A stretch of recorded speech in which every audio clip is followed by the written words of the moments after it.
I was probably 98, 90, was And how old were you at the 18, time? 28. All Yeah. right, well, let's go back to the first one, because this could be very relevant as we get into your military history. Sure. What happened in the first event? Let's go through that step by step. Okay. I had other multiple events after that, but I didn't understand what it was. And, I would always do a lot of sleepwalking when I was younger. And I was always outside in a hypnagogic state. But I was very aware, because I always come back and Mom and Dad would see my feet were dirty every morning. Right. And I have no idea. And many times they caught me just heading out or heading in. Right. But never injured myself or anything like that. And on this particular evening, and it was not very late, I just was told to go outside telepathically. And how old were you? I was in second grade, so it was like probably Okay. around 79. Okay. And So you got the impulse to go outside, yeah, it was but just this go had been happening outside. to you before then.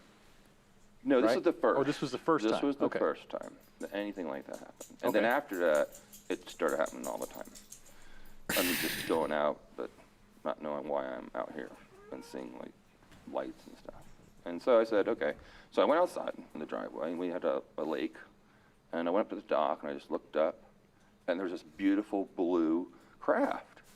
And it was just silent. And I was just so amazed that it's just silent, and this craft is there. And I'm smiling, and I was like, I even was like singing. I was like trying to like, I don't know. I was like, woohoo, this is like, I actually like started whistling or something, and it was very odd.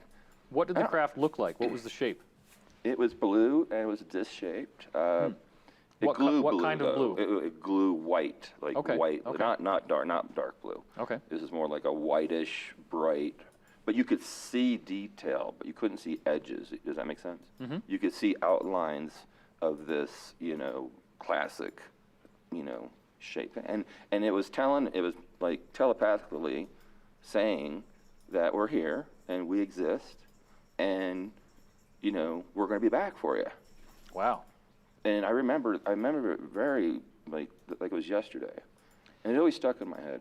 So It happened very shortly. I think the whole event lasted maybe a minute and a half, 2 minutes. I mean, it's long. For that to happen today would not, because we would shoot you down in 2 seconds. You Right. know. But back then, I think, it was a little bit different. I think they had a little bit more opportunity to make these types of meetings with, not only me, but many. Hope and to strive for that later on in life. So then I just became, a really firm believer and all that stuff. And I wouldn't really talk about it that much. Neither would my family. do you think that either your father or your grandfather might have been involved in black ops? Yes, my grandfather was. Really? In the Army. And my father flew in the Navy planes looking for the submarines coming into the Bahamas and off the coast of Florida. So he was a spotter for that. Really? And he did some other things, but I don't think they were intelligence related. You were on some kind of extraterrestrial contact program, it sounds like. And you're describing multiple events no. of leaving your house at night Oh yes, that was, yes. and going outside. And do you feel like there are gaps in your memory from those events? Or what do you think is happening when you go out there? No, I remember a lot, when I was younger, I had this gift. I call it a gift. I can control my dreams. I know when I'm dreaming, and it just recently came back to me. Just recently, within the past couple months, where I can do it again. And I just lost it after I went into the military. I couldn't do it anymore when I went into it. And I started the military early, so age 13 with Civil 13? with the auxiliary of the Air Force Civil Air Patrol. My dad introduced me to, and they were giving pilot's license to kids for free if you qualified and wanted to be part of this thing. And it's for people also before they go into the military, so you get extra rank before you go in, kind of like ROTC, Right. which I did that too. Right. But so you get all these perks, So I got my pilot's license really early age, and Okay. I took many tests that I just know one thing, I took a lot more tests than everyone else did going into the military. And they were not your normal ASVAB test. Okay. And it was, Give me an example of something unusual as a test. That well, might- you know, an ASVAB test, you know, is based off of, what are you good at? Are you a good mechanic? Let's see if he can figure out this sprocket or in this Right. chain. Or maybe he's good at writing, you know, does he know a verb, adjective, or linguistics? And you know? that might lead to your MOS and military that's how operational they specialty. lead you out to your, you know, MOS. But with my stuff, it had to do with geometric shapes. Really? Yeah, and like mandalas, and like out of these 6, you know, which one do you like? Like, what do you mean, which one do I like? So to me, it wasn't a test, but it was a test for something. Because obviously there's some sort of subliminal message in there, maybe some sort of encoding, you know, that I don't know about that I have, or my lineage has. These could be Yeah. logos of certain ET groups that they might have been aware had already Right. contacted you. Exactly. Right. So that's how I got pulled out of, you know, the Air Force part after, you know, I did my 4.5 years and then still continued with the contract work. Had you already done 4.5 years in the Air Force I did before? 4.5 and then 2 years of reserve and then 2 years inactive. So total of 4, 8.5. And it's after the 4.5 years that you got the salmon fillets and that whole thing started?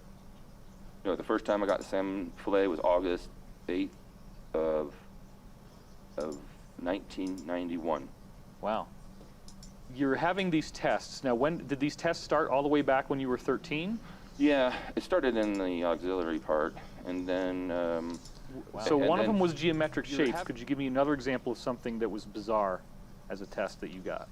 There was a lot of high-end physics and magnetic questions, which I really didn't understand at that point. But I scored high on it. But that's not my thing. But you know, so I had these amazing job opportunities when I went in the military. But I just wanted to be an F-15 Eagle pilot because I just wanted to fly, you know, Top Gun all the way. But the Army offered me a huge scholarship. I could not almost refuse to fly Apache helicopters. Wow. But all flight related, you see, going towards probably being an astronaut or NASA or space related stuff. Most pilots, most astronauts, as you know, which it's now changed because they need scientific technicians for Right.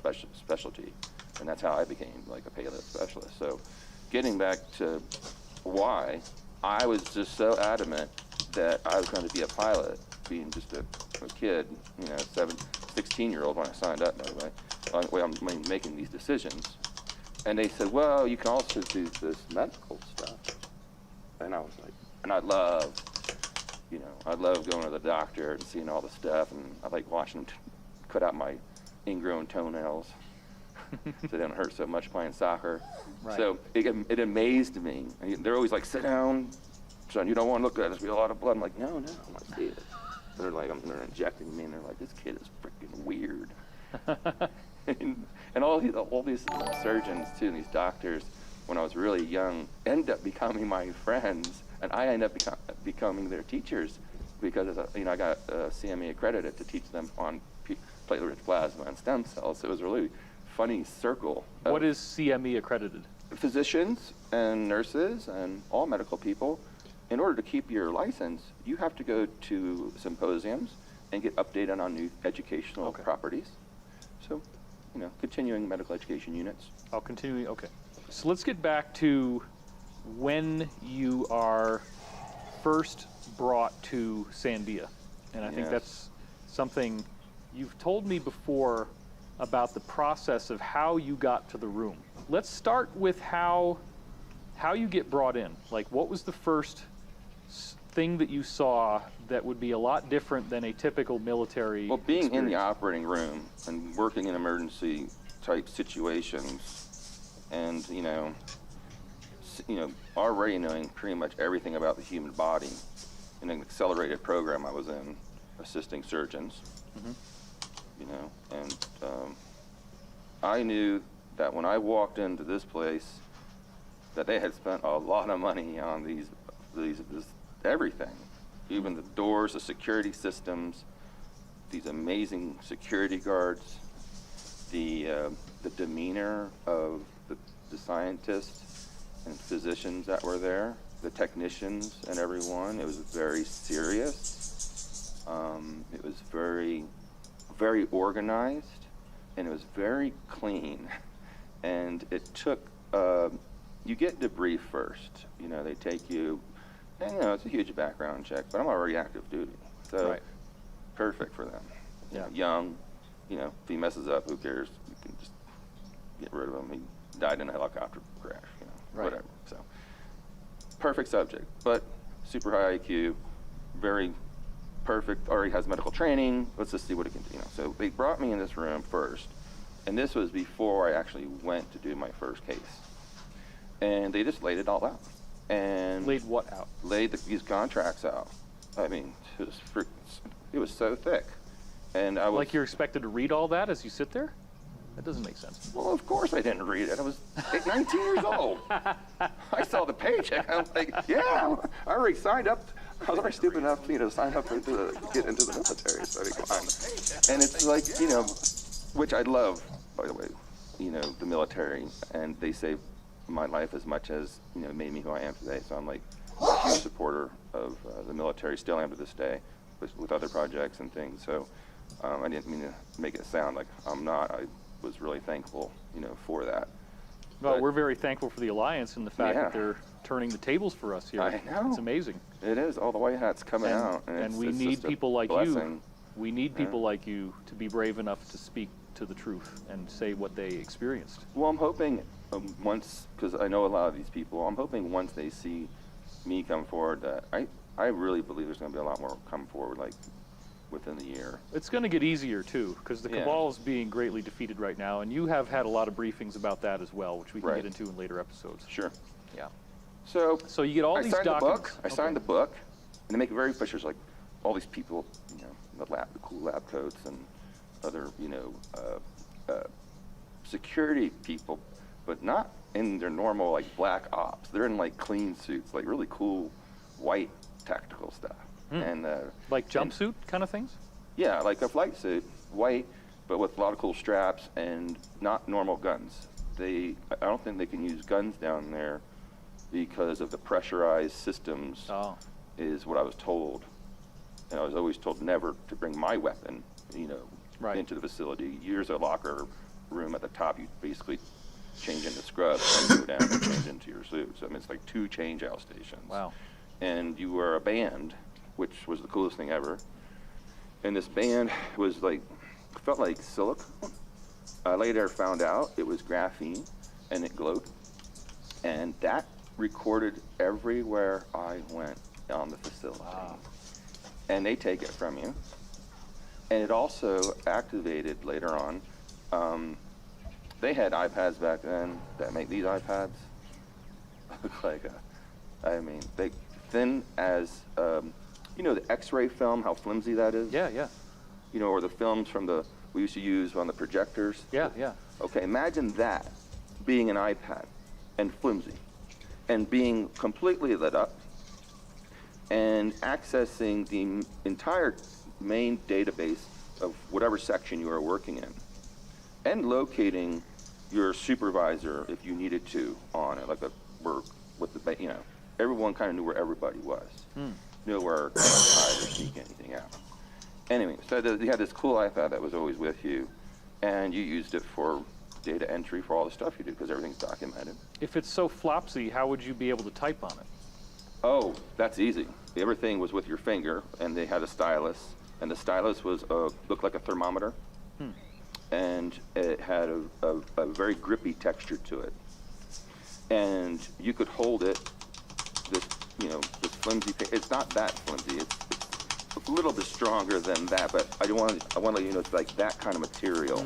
It's like a special polycarbonate that I think was infused, of course, with probably graphene or some other, you know, something photovoltaic, obviously, to do all this stuff. And anyway, it'll always be down on something. You don't go. It wasn't be like. It's not a text paper. Okay. Okay, this is something just where it's always on your counter. You're using your little thing, your finger, or whatever. And it also interlocks into other. Every room has like like a hub, like you plug your iPhone into.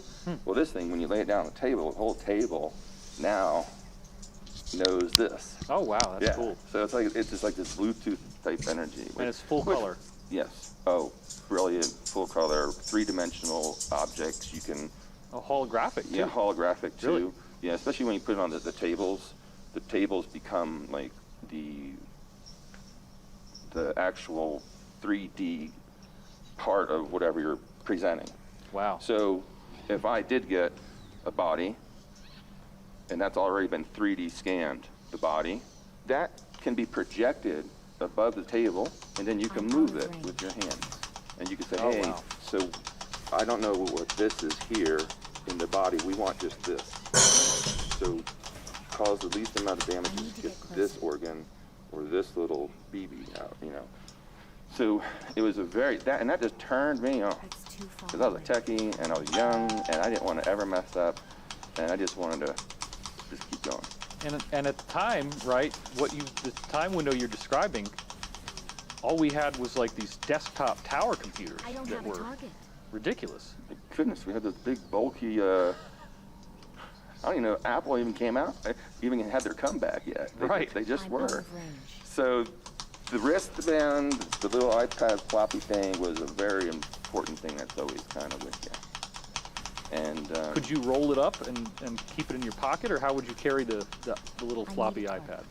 we don't have anything on you ever but this band and this piece of paper. Oh, You don't have any, I can't have a watch, can't have a piece of jewelry in this facility. Everything has been stripped from you when you do your 2 changeouts. Corey on this show has talked about a smart glass pad, and it sounds a lot like what you're describing. What was it called? Did they ever have a name for it? It was always just called like the folder. The folder. Yeah, the folder. There was no fancy like Star Right. Trek name. Well, a lot of times it seems like to as they call it, reduce psychological impact. Yes. They try to give you these conventional things. Ah, Yeah. that makes sense. Yeah, Right. So it's just a folder. yeah. Don't forget your folder and your band. Okay. I need to target something. Did the first. band do anything else besides just glow? You said it glowed, or Yeah, every now and then it would glow. I think it was just because someone was accessing your whereabouts, especially Oh. when there's breaches. There was a couple breaches when I was there of things escaping, and there was also a scientist, technician like me that did try to take some stuff out of the facility. And when that thing glows a different color, there's like different colors for different I need to things. get closer. And just do not move and don't go anywhere until whatever is the emergency is going on. Like in hospitals, we have code reds and code blues and all this stuff. It's just similar to that not you know what to do, when not to do it. what were some of the colors you can remember and what they meant on the band? Red means you better not move. Just don't even move at Yeah. all. I need to target something. Blue is first. everything's fine. I don't There have a was one target. yellow, which means breach. Contamination breach. Oh, Yeah, not like someone stole something. Someone somehow had a hole in their suit, or because you have to understand these things have viruses. They have bacteria that we don't even know. It can kill you. Or it can Right. mutate. It could, last thing you want is that out. So they have these artificial intelligence systems in place and these super high scrubbers and like the most amazing, disinfecting type of air handlers you would not even believe. And even walking through some of these things when you have your changeouts, it didn't hurt or anything, but it was just a precautionary thing. But they have these vents in the systems that pick up on all particles, parts per million, and it could tell if like one small I don't have a target. cold virus bacteria got into a vent and goes and hits this thing, it's like everything gets shut down like immediately. and that's yellow? It's On yellow. the band? Yeah. Ooh. Yeah. So you never want to see that. Do you think that the band could tase you or kill you if you didn't move when it was red? I had never felt threatened by that band at all. Okay. Describe to me what a breach means. What did somebody do? Well, one time, and this is just from now, I can only say secondhand. I will always tell you if it's me talking firsthand or secondhand. Secondhand means these alarms went off. Of course, I need to we were target later something debriefed first. that someone tried to take something out. That's all.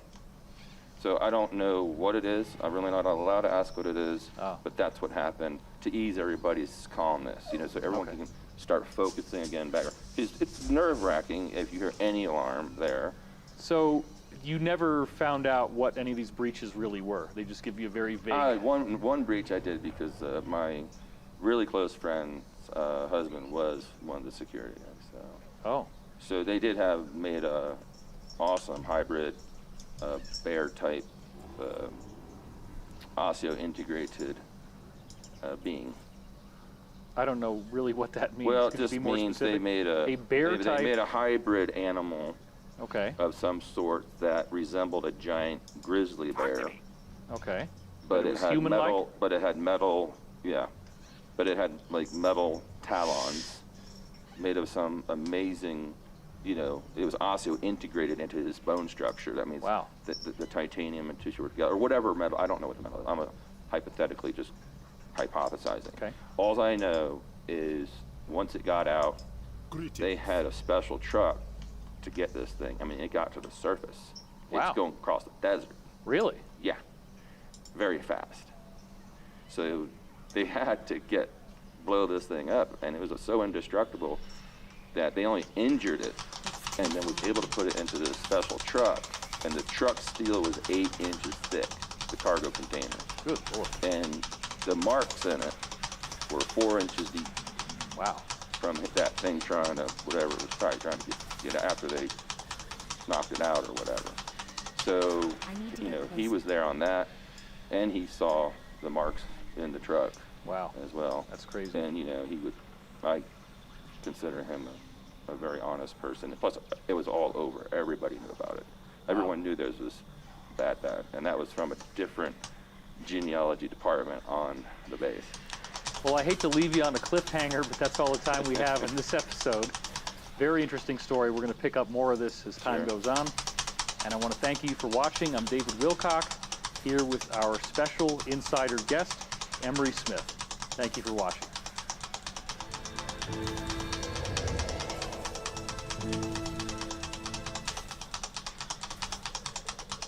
I don't have a target.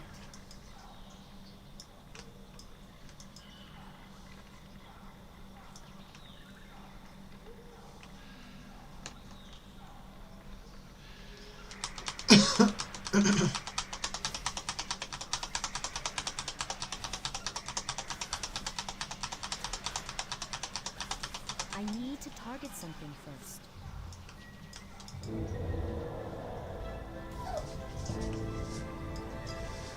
Marty.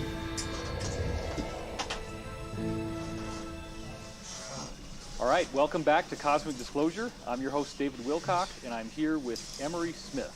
Lay down. Emery, welcome back to the show. Lay down. Thanks for having me, Dave. Great to be here. Lay down. When you Lay first down. encountered a partial body, Lay down. by that point you said No. you had seen Lay down. some arms or hands. Lay Have down. you seen other Marty. limbs besides arms or hands? Yes. Lay down. I saw pieces of like the face. Lay down. Really? Skin, maybe small fingers. Lay down. Like some sort of appendage. Lay down. Some Good like, boy. phalanges, maybe No. toes, feet. Lay down.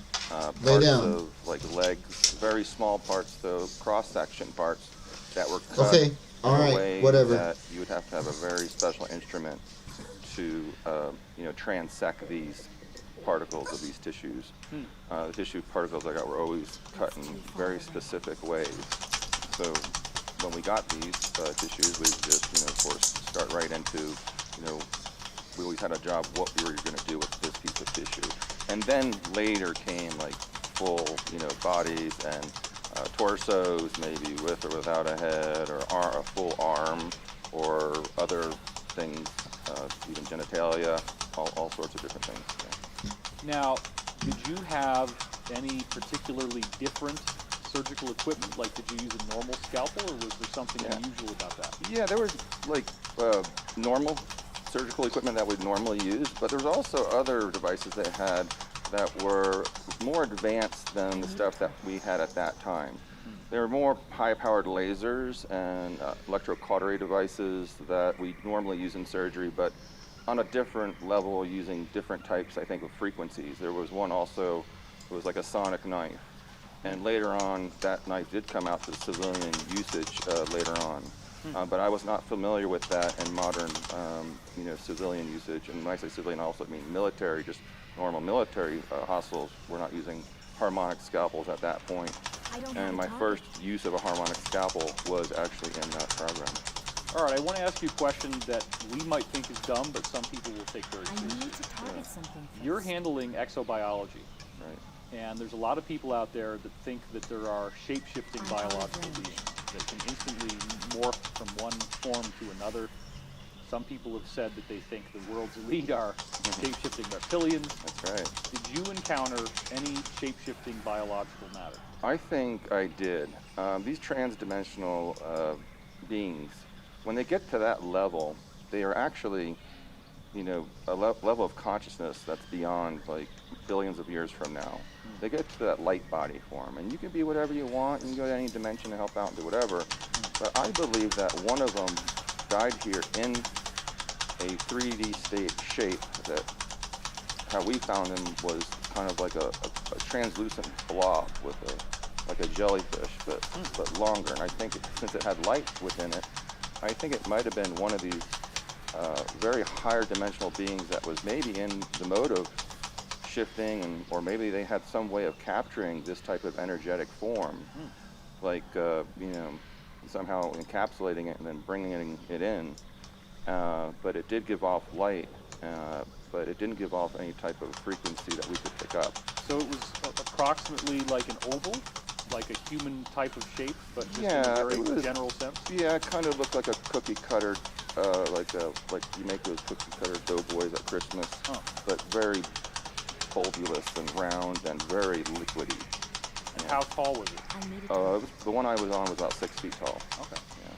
But did it have any differentiated features that you could identify with the autopsy? That was the problem, is the pieces of equipment they gave me to utilize to take the specimens did not work because the tissue was fluid.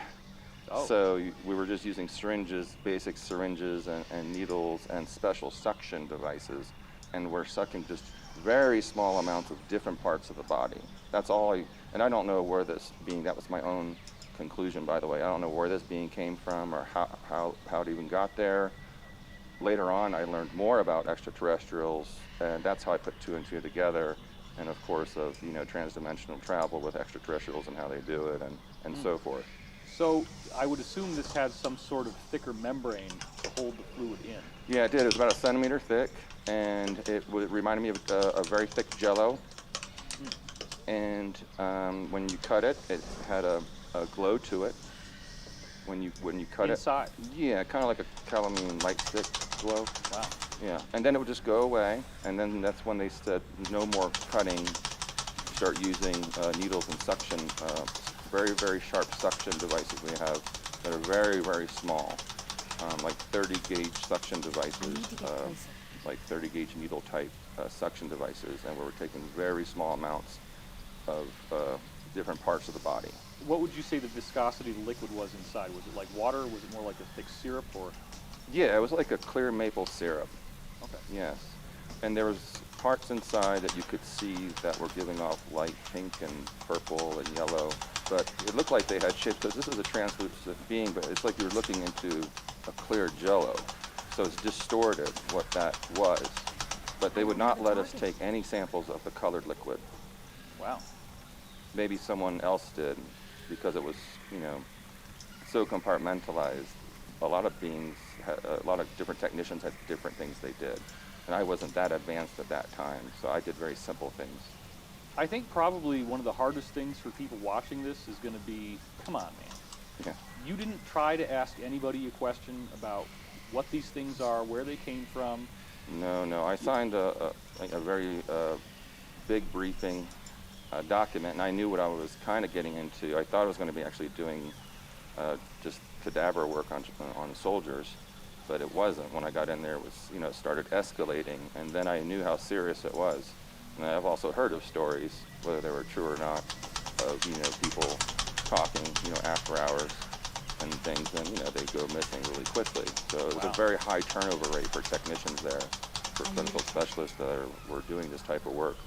So I was really good at keeping secrets and keeping my mouth shut, and it got me really far, and it was frustrating to a point, but I was so intrigued, and it was so, I was just so enthralled with it. I actually kind of got obsessed with going to work and wanting to know more and more and more, because I was coming up with my own conclusions. And then I just started studying it on my own, which there was really nothing out there, at that time for that kind of extreme. Did they monitor your usage, like library card or internet? Everything I need that I to had was target completely something. under full surveillance, 24/7. That was part of the deal too. And anyone that was with me would always be, not, they wouldn't tell them, but anyone, my friends or anything. So it was hard to have friends and relationships. Even up to this day, it's very hard for me to have anyone close to me, because I'm afraid for them to, something would happen to them, because, I basically lost everyone so far. That's right. And very soon after you lost all your stuff is when the brakes went out on my car. That's right. So, Yep, I remember that. all right.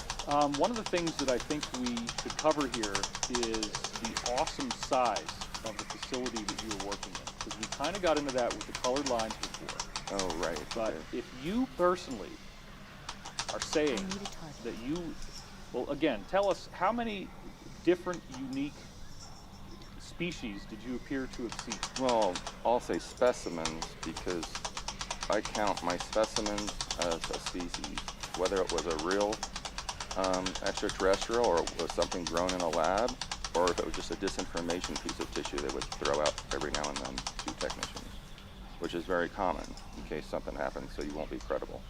Right. And so I would say a little bit over 3,000. And don't forget, you could do up to 10 to 20 examinations in one day if you're just doing very small, harvesting biopsies of small tissue, just for DNA alone.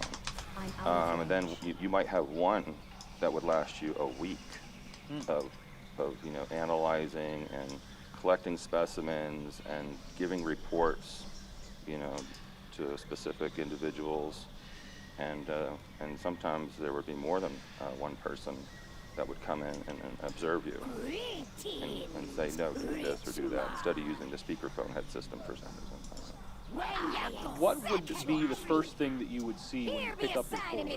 It basically had basic stuff on it, like time, date, your room, a red 12, what they want you to exactly transect. Just pull out the nerve, just pull out the muscle, just take this amount of tissue, just draw up this amount of cc's of this liquid from this part of the body. It was very definitive of exactly what you were going to do. And they were really big on time and performance. So you would go in there. Hey, what's and up, you would not Master of Light? know How you what doing, your man? second one would be on that pad, so you would know until you completed your first one. So you might only have, let's say, 60 minutes to work on one cadaver? They don't give you time. You do what you do, but the faster that you do these things and the more proficient that you're at it, they like you. Of course, I'm moving more samples than anyone else. So when I was used to harvesting human tissue anyway, with harvest transplants and stuff, it was very easy for me to fall into this category and do these procedures. Did they tell you what surgical instruments to use? Did they have that much of a protocol, or did you have some for you? Well, I pretty much have access to anything. There was a few times I went on the intercom and said, hey, I need this, I need a number 11 blade, or, I need a rongeur of this size, or, it depends what it was.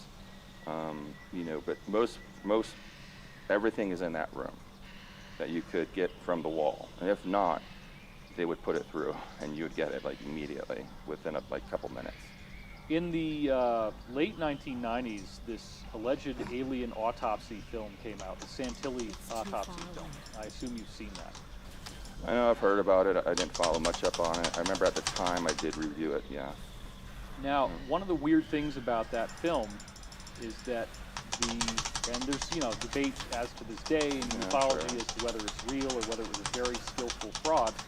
I need But one of to the weird target things is that they peel this black thing Yeah. off the eye, and Oh, then yeah, the I eyes saw are that, like yeah. looking up into the head underneath. I'm out of Absolutely, range. yeah. A lot of the extraterrestrials that I've actually seen, their skulls and heads and stuff always had to be film over them, unless it was already taken off by somebody else. Really? And it wasn't always black and green like you hear in the, in stories. It could be many different colors. I've seen violet, I've seen pink, I've seen, but that film is always there. There's always some sort of film or cap over the eye, and it's kind of like conforms to the exact whatever eye shape it is, whether you have a diamond eye or a trapezoid eye or a hexagon eye or a round eye. They're not always round, by the way. And it's just right over there. And I'm not sure. I always thought that's how we reverse engineered night vision and infrared, is through the reverse engineering of these ETs that they found way back when in the Navy. And I remember hearing some generals talk about how they took these films off, and those were light gathering and also light suppressing films that were not biological, by the way. Was there like a Google Glass component to it, like a heads-up display with information they could see? No, I'm sure that most of these beings, if they were here, they have already telepathic. Everything is projected into their consciousness and brain. So I'm pretty certain they wouldn't have any cool helmets or chairs or anything like that they sit down in. It doesn't exist.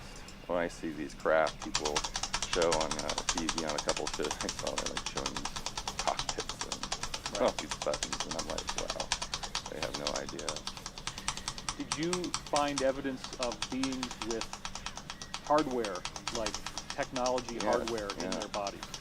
And what types of hardware? Yeah, not just even hardware, but also on the outside of the bodies, which is really neat, such as things that come out of their head to their mouth and nose, from the back of the head. I found many types of, which would show up on X-ray, cylinders inside the body, but I was never allowed to take one out or to touch it. I don't know what it was used for, but they were always cylindrical, like capsules, like that you take with vitamins, like that kind of size. And they could be that shape, but many different sizes. And sometimes in many different places of the body. And I don't know if that was put in there by us or that's just something that they use for their, to help maybe communicate with us or something. I had a feeling that it was more of an adapting process for the body to maybe survive on this atmosphere, and it could have been a field too to protect the body. There's many extraterrestrials that have fields around the body. You can't. It's very thin and it's very small. You can't see it, but it's so thin. It's microscopic, but it's there and it protects the whole body from this atmosphere. And I think these other devices that we see coming out, out of the ears or the head, that come around over the mouth and nose, probably has to do with atmospheric breathing and communication. I believe, anyway. The reason why I asked that is that you described them seeming to be downloaded with information. You said that they wouldn't need a heads-up display on these little things that cover their eyes.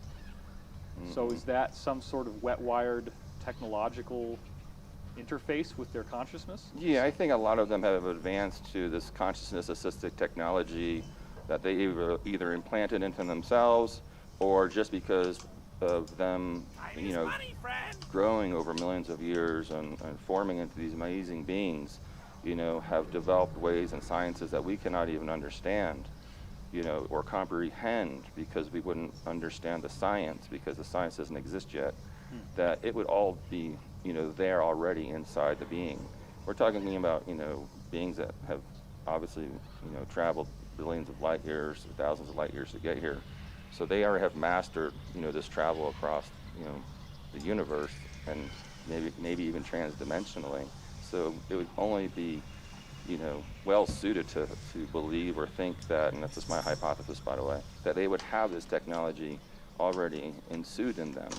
If we have this wet wire interface, could there be in certain cases a sort of booby trap effect where that would self-destruct the body so that it couldn't be identified? Do you think that was ever happening? Well, what I do believe in, and what I have heard secondhand, from being in the projects is a lot of these beings that came and came to the planet were actually clones of their own. The 3D ones that were actually maybe captured were actually clones of their own. They're like programmed have a life form target. beings. So they clone them, they program them. They clone themselves, like Right, their they own clone body? themselves, or they'll clone a similar being from them, and they'll I'm out of program life range. form. We call them PLFs. And these PLFs they're half cybernetic and they're half organic. And so they can move very fluid, like a person you would not even know. And when they crash or whatever, sometimes I need to get ETs, actually want to crash their vehicles here to help upgrade us so they can reverse engineer the stuff. And the bodies they find are actually just these PLFs that maybe last a week or up to a year with no substance. But they found that out the hard way when they were I need to capturing these, and target most of them were something dead when they crashed. And they were putting them in alcohol or formaldehyde, and the body would instantly just dissolve because Really? it's not like it's not like something we would catch here and put in our lab, an animal or a human hand or a brain or something that has a very strong tissue collagen structure. It was made up of a synthetic structure, so they started using saline and special types of water and plasmas. Yeah. On the 50-year anniversary of the Roswell crash in 1997, Colonel Philip Corso came out with the book The Day After Roswell.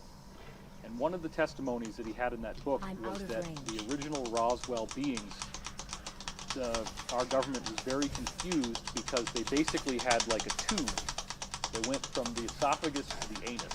And there was really no Exactly. digestive system.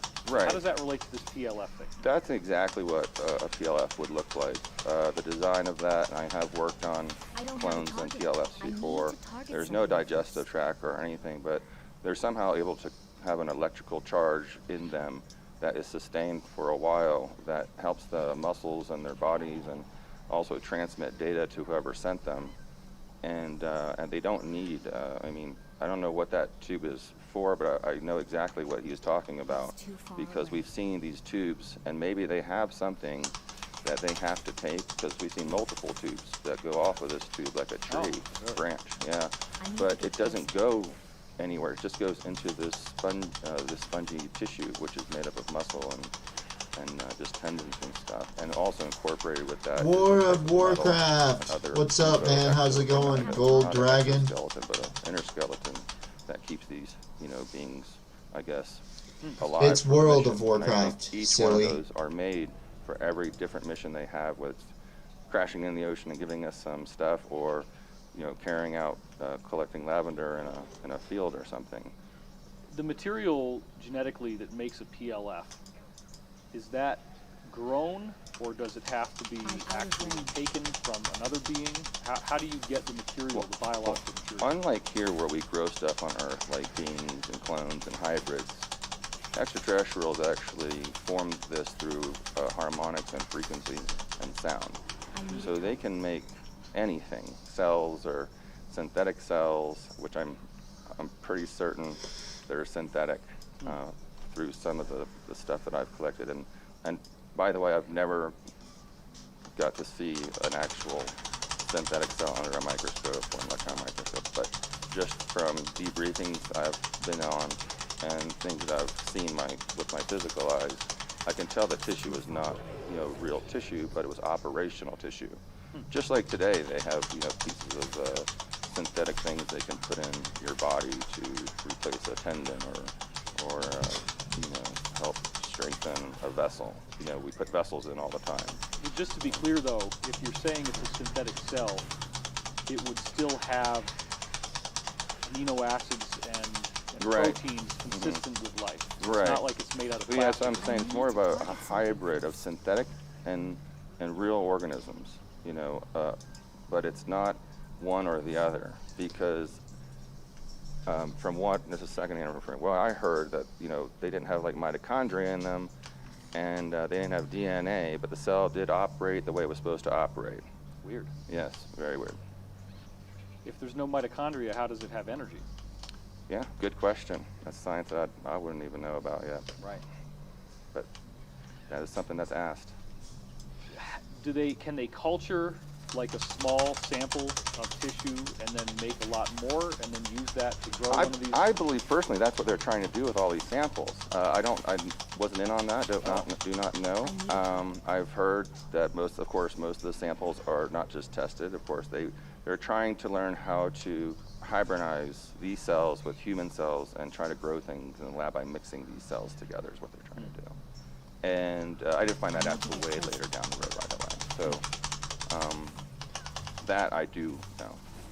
If there are synthetic aspects to the cell, what would be something that we might identify? Would we find molecules? Would we find alloys? Is there metals in the cell? What kind of things might be unusual? Well, the unusual things that I've heard after this, and this is not me seeing the cell. Okay. Just so you know, I've seen the briefings on my folder. Went through many things where they had pictures of these cells, but I did not see this. I did not personally see the cell. So, and they had many different shapes, and a lot of them were geometric, which is weird because that means it's a lattice. It's not like cells are spheres, and most of them, or maybe they're concave disc like a red blood cell, and which is a very unique design. But these cells were more of a lattice, so they formed shapes, and they formed honeycombs and different things, and they definitely had an electrical output to them. And where that came from, I don't know. So they kind of ran off, I think, the own field of the energy of the Earth for a certain amount of time. And maybe that tube was used to put certain elements in to, help with the electrical part of the body, because those were all temporary, the ones that were found here. But I'm sure they have ones that, last a lifetime. I'm trying to help the skeptics along here just in terms of, a healthy skeptic, I think, would ask healthy skeptical questions. Right. We seem to view biological material, clone material, as being rare, valuable, hard to make. And you're talking about beings that are like plastic bags. Like they're 1 week and they're done. Oh, So- no, yes. So how could these genetic materials be so abundant that they would be that disposable? I guess I'm having a hard time. Oh, that's easy. I mean, number one, these beings, if they're like I'm telling you, they can make anything they want. They don't need our gold. They don't need our sperm or our eggs. I mean, that's something they could do, on their own. They don't need to come here and, if anything, they're trying to preserve us. But they don't need, they're trying to preserve this DNA at this time, maybe. But getting back to your question, is that right now, even in our projects, right now, we have the ability to 3D print any organ in your body that you need. A lung, no problem. A heart, no problem. With your DNA, using your cells from the tissue from the broken or dead organ, or from another part of the body. Wow. Because enfolded in the DNA is actually every part of your body. Right, of course. And that's what's so cool. And when you open the DNA up, I can say, oh, here's Dave's heart, put it in the computer, and now the printer will print your heart, and now we can do a heart transplant with your own heart, but, we'll give you one a little bit younger and stronger, and we'll juice it up. I want to toss in something that my insider Jacob said to me once, which was that we are currently believing that neurological tissue cannot be regrown. That And is- yet, he had reports of people who had been through catastrophic spinal cord injuries, and that even if the nerve fibers had completely gone dead and rotted and been reabsorbed by the body, that they could put this thing at the base of the spinal cord in the neck, and that the nerves would just grow back into the body and the person would get all of their function back. Absolutely true. And even on a medieval way, like with the system I created with stem cells, harvesting them from fat and bone marrow and blood, we have amazing experiences with, quadriplegics and people who have had really bad spinal cord injuries come back. And so with the neural stuff, we can grow any cell. There is not a cell we can't grow. That's fake, that's false, that's what they want you to believe, and that's what's the truth. Do you believe, as other types of insiders have said, that there is a negative Speak your aspect to our business. planet at this time that is seeking Watch to reduce yourself. population dramatically? I do believe that, and you can see it every day. It's not hard. Hate to call out corporation names, but and things that are going on everywhere with politics, because I try to stay neutral. Right. But yes, I mean, you can just look around and see. It'd be so easy to do. I mean, there was just no electric for a couple days, and I'm diabetic. I can't get to Walgreens for my insulin shot. And people in the world have that. So I mean, these little things that you don't really think about, it would look so harmless that all these people died, but but it was an intentional way to do it. So what I'm getting at here is, if you're saying that any part of the body could be grown, I assume that would also mean if somebody loses their arm, you could grow another arm for them in a vat or something and catch it, right? No, it's beyond that. If I have just a few of your DNA, that's not completely destroyed. It's not completely dead. We can actually just take that DNA and make your whole body back, because it enfolds within it all the consciousness things that you have endured through this lifetime, like a hard drive, and you're still you. And we can grow that, your whole body. Would there have to be some sort of biologically based broth or something that you have to feed these cells with Yes. in order to get them to grow? Yeah, it's protein, amino acid based, the very basis of life. All the things that you hear about is what it's full of. And the computer knows when to add collagen, when What to is your add, business osteocytes and I am osteoclasts and all these different cells in the body to help, reform it. And sometimes there's a glitch in the printer, and some things happen, but it immediately puts the cells in there to fix it, which is amazing. Really? Yes, and these are huge vats that you can basically regrow yourself if needed. We have just a couple minutes left, but one of the things I wanted to cover is, in previous episodes, you talked about seeing what may have been a 10-foot tall reptilian in custody. Yes.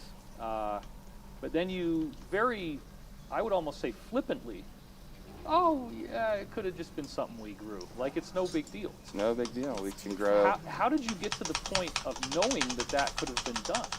Because that's when I went into the regenerative part and started learning, a little bit more about what they were doing with growing cells and growing things.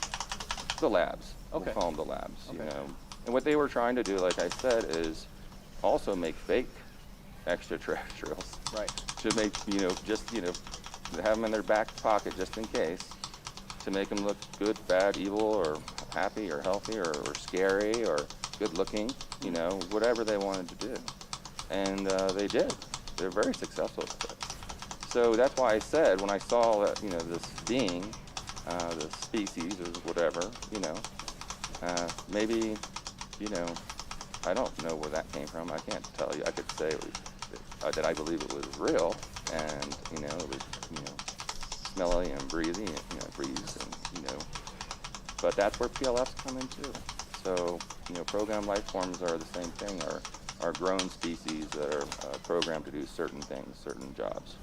Without I don't have naming a anyone target. I specifically, can't attack that target. I have a story about one of our former presidents. I can't attack that. And this idea that they can be cloned, and that you might be seeing someone who looks exactly the same, but it could be a totally different biological form than the one that's the real one. Are you aware of that? Yes, I am. Okay. So, is there some problem with the clone in terms of, like, if you had a conversation with it, does it have the same memories? Is it aware that it's a clone, or does it think No. it's the same person? It's good. It's not like I was telling you earlier when we take your DNA and make you. We take partial parts of your DNA, make you as a clone without the consciousness part of it. So it's programmed into you. We program the memories into you, and you might think you had a family and that you knew that you took this job to look like this president, up to date, all the way back, and they could even make more clones to be put with you to make you think you have a family, or you would just think, or maybe they just need you for one job. Wow. Yes. Wow, this is really intense. That's all the time we have in this episode of Cosmic Disclosure. I'm your host, David Wilcock, and we are here with Emery Smith, exposing the truth about very advanced genetic programs involving extraterrestrial biology. Thanks for watching.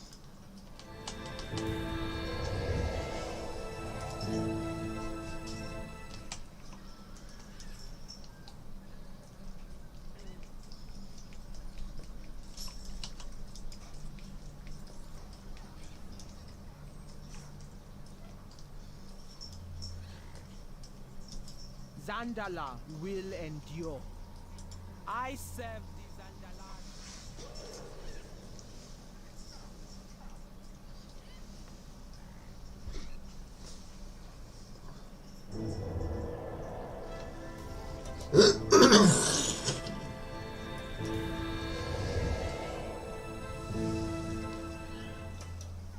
All right, welcome back to Cosmic Disclosure. I'm your host, David Wilcock, and we are here with Emery Smith. Emery, thanks for being here. No, thanks for having me again, Dave. Appreciate it. So in our previous episode, we started to talk about these genetic programs that have been done, including this idea of synthetic cells, synthetic biology. And you mentioned something that I think it seems to come very easily to you, but it was probably difficult for a lot of people to really grasp, this idea that it sounds like, from what you're saying, a very large number of clones could be manufactured by various processes. What is the fascination with making all these clones? Why are they so involved in manufacturing life forms? Well, I think they have their own agenda, and each organization has its own agenda. There's, of course, one operating everything, but you have to understand it trickles down to many different types of facilities and agendas and organizations, and, you know, who knows where it goes from there. But, you know, I believe, in my opinion, that they're doing this to maybe form a fake or stage a fake invasion, maybe, or use these beings as part of, to serve in a war of some sort, or to even possibly use for abduction purposes. Abduction is something that began with Betty and Barney Hill in the early 1960s, and from that point forward, we have these alleged Greys that are apparently doing this. So I'm curious as to why do you think really there were not reports of Grey abductions before Betty and Barney Hill, and what might that be that we're seeing? This is the most controversial question I get all the time, and I have, the great answer for it. And, these people did get abducted, okay? It really did happen. And that's why they can pass a lot of the truth tests. And we've interviewed a lot of these people, and it's real. I mean, they really had this experience in their mind, or physically.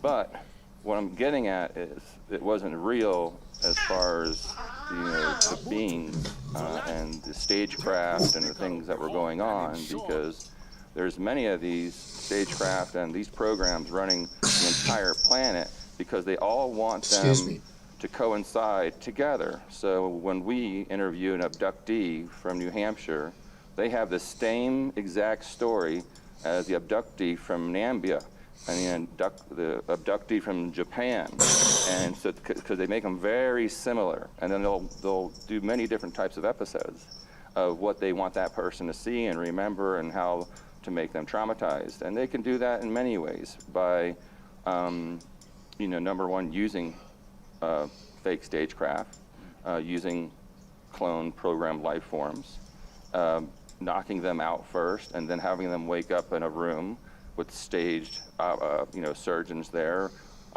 prodding and poking at them using special types of gas. Well, wait a minute. Are you saying that the UFOs are fake? Yes. Okay. Well, they're right. They're. But is there a craft? Are you saying that there are craft? There are that can be flown? craft. Yeah, they're real craft that we Okay. reverse engineered.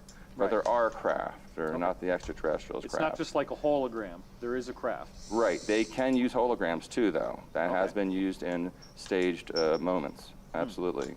and they'll show the hologram and then maybe let off a gas in the area, and the people maybe crash the car. Next thing you know, they're in some facility, but it's blurry. They're always groggy for some reason. You know, something happens, or they'll come to the house and do it. You know, they'll pick a specific person. Before we go any further, I just want to ask you this question, which I do know the answer to, but I want to get you to say it on camera. Have you been watching Cosmic Disclosure? Are you familiar with all the ins and outs of what Corey has said? No, I don't watch it. Sorry. And the reason for that is what? I don't like to be influenced by any type of outside source of information coming from another person, in case one day I might have to come forward. And it's interesting sometimes when you tell me, hey, Emery, I actually had an insider that told me almost the exact same thing, because I know I'm not the only one. There's hundreds of thousands of Emerys out there that are just petrified to come forward. And I'm hoping that, you know, this, you know, series will bring a lot more people forward to feel a little bit safer, you know, because it does protect you, I can assure you. Why do you think that these abductions are being done? We're kind of going around it, but I don't feel like we've quite hit it. This is something that would take incredible resources. We're talking about craft. We're talking about beings being cloned. You're saying that it could be in America, Nambia, Japan. What is the point of all this? To install fear in the world. You know, fear needs to be installed to control and order, you know, to have control and order over a civilization. So what better way to do that, to have these people on TV saying that this happened? And I am very compassionate about them, because it really did happen. But it didn't happen the way they think. It's because Hollywood has basically, you know, released an evil alien movie every month, and it goes from here to the Philippines in a year, and everyone in the world has now petrified of this giant creature coming at me. Do you remember last night when we were talking to that guy, and you had told him about the little Atacama being? And remember, the first question he asked us was, am I supposed to be afraid? Right. Why do you think that was and he kept asking it in different ways. Like, yes, well, am I supposed to be scared about this? Well, we shot them down. I mean, aren't they going to come back with their guns and kill us? You know? Right. You know, and it's like, you know, they know the risk. You know, the Earth is what I call the Disney World of the universe. And it's a very dynamic, beautiful place. You would laugh, you know, let's go see a bunch of hairless monkeys, right? But what I'm getting at is it's so diverse community of so many living, you know, biological species that they used to come from all over just to kind of like hang out and look around and you know, not do anything malicious or anything. And this is, you know, in and out of all the other negative stuff that has happened in, you know, millions of years ago with the different civilizations. By the way, I'm not getting into that. I'm just saying, in this time of age, really the last 1,000 years, it was a really beautiful place to come and show your kids. You know, and this comes down to now, after, you know, Roswell and a little bit before that with the Germans, when they realized there were these other entities, some formed alliances, some didn't, and next thing you know is, you know, gas, coal, and oil got involved and didn't want any of this type of stuff going on, or the government, because if you prove how extraterrestrials get here, they weren't using gas, coal, and oil, you know. But again, back to your question, why did he say this? It's like, you know, they're going to come back because we just killed his family or we shot down a craft. And I just was like, well, you know, they're a little bit more conscious than we are by a few million years. And they were once us, and they're watching us, you know, grow out of this barbaric medieval way of cutting each other's heads off. And, you know, that's why we haven't been back to the moon or, you know, ventured into space with the normal NASA space program, that is.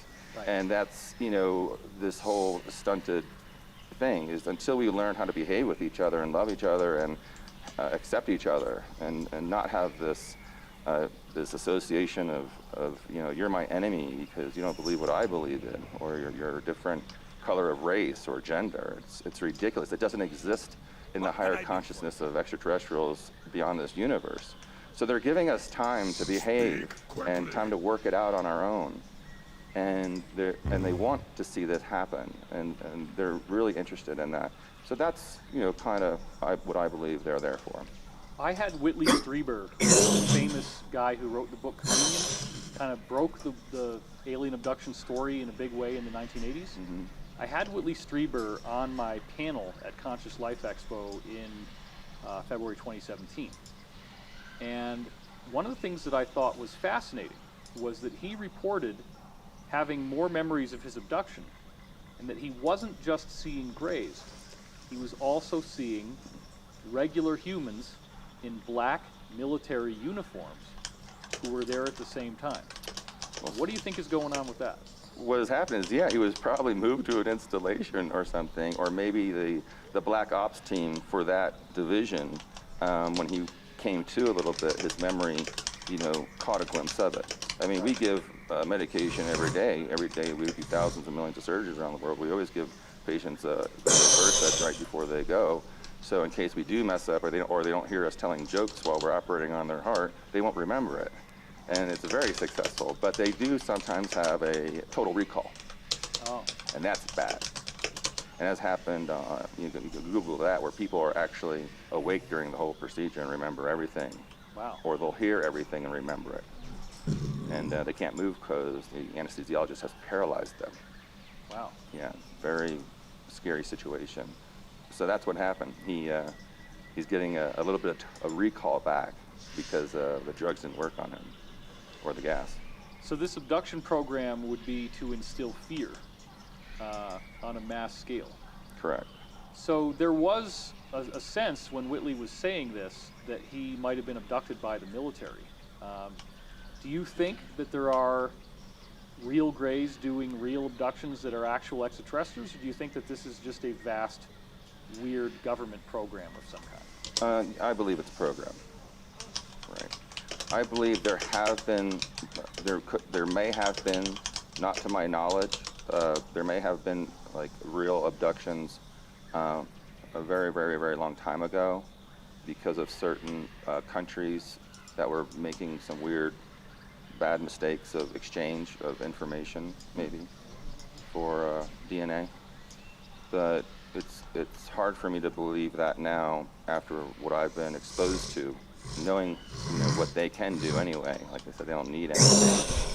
But there's a lot more to that story with other beings and other things. So I believe it's a complete form of military or some sort of faction organization that works, beyond the military that's doing this. Now, I remember at least 3 or 4 times seeing Dr. Stephen Greer speak on stage, and you were standing there on stage in full tactical gear as his security guard. Mm-hmm. And in some of those talks, he mentioned a UN Secretary General being abducted. And that is the highest level of politics on Earth. So what could be going on? Why would this production go all the way up to the elected heads of state in the highest offices in the world? They wanted to install fear into the other, people that were in these higher positions by doing it to this one.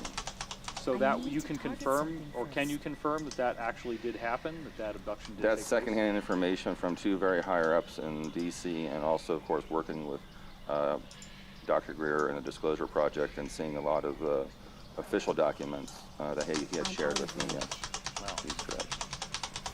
So are there hypnotic suggestions being planted in people's minds as well when this takes place? Are they getting post-hypnotic suggestions, things that will be cued by events? There are no hypnotic or mind control things going on unless you watch TV or have an iPhone or listen to the radio.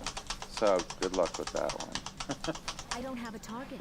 So in your estimation, there could be subliminals that are being put out. 100%. It's definitely happening. Do you have secondhand knowledge of that, or did you actually see briefings on it? No, I've seen, I was part of a project one time in Los Alamos. Well, wasn't owned by Los Alamos, but was associated with a corporation there that dealt with frequency control, mind control, and cellular frequency control to make you angry or to make you sad or to, manipulate you in a way that this would happen.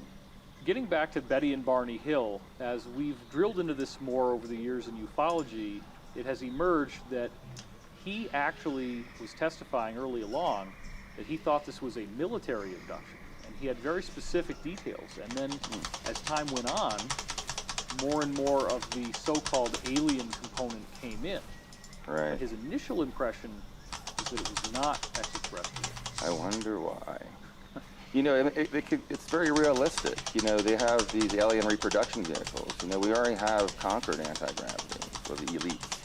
So it wouldn't be hard for me to fly one of these devices over your house and jump out in a very expensive Hollywood alien suit and, you know, try to convince you to do what I say, or what, especially when I have these frequency devices that I'm beaming at you that basically paralyze you or stun you for a certain amount of time while I inject you to put you out. There was a particular insider disclosure about the Illuminati that I read. A very, very disturbing book called Paperclip Dolls. I don't have a target. And this particular female witness went through a lot of the most savage stuff that you hear about in ritual abuse cases, but she also reported having to wear an alien suit, having to dress up in this kind of silvery alien suit with the head that looked like a gray, and actually abuse people in that capacity.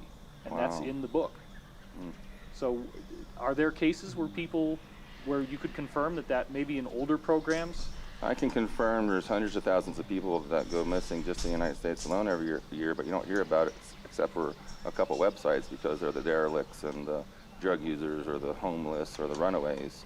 And I do believe, that these people are being collected and tested, and also seeing the response and measuring the chemicals of the person while they're actually being attacked by someone dressed in a suit or something like that. Because for some reason they're trying to figure out what kind of chemicals are released with this type of fear. Could you tell us a little more about some of the stagecraft that you said is happening in these abduction cases? Like, what are we actually looking They for? don't always have to use a real craft, but it always helps. And what I'm getting at is these ARVs, we call them alien reproduction vehicles, do exist, and I have seen them firsthand. And they're not as well created, of course, as the original extraterrestrial crafts that they try to reverse engineer them. But they do what they're supposed to do, and that is hover and look scary, and that's all you need to see.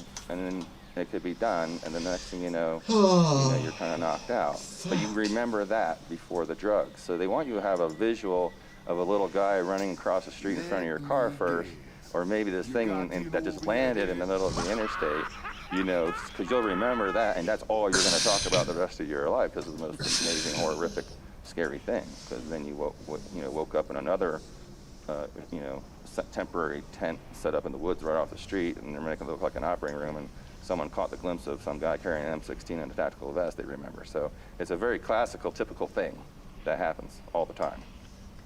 It would appear that we are dealing with a globalist organization that's doing all this behind the scenes, that they have a lot of limitations, that there is some sort of benevolent force that is stopping them from doing more. Because these abductions are not really that bad, right? People are getting returned. They don't remember very much.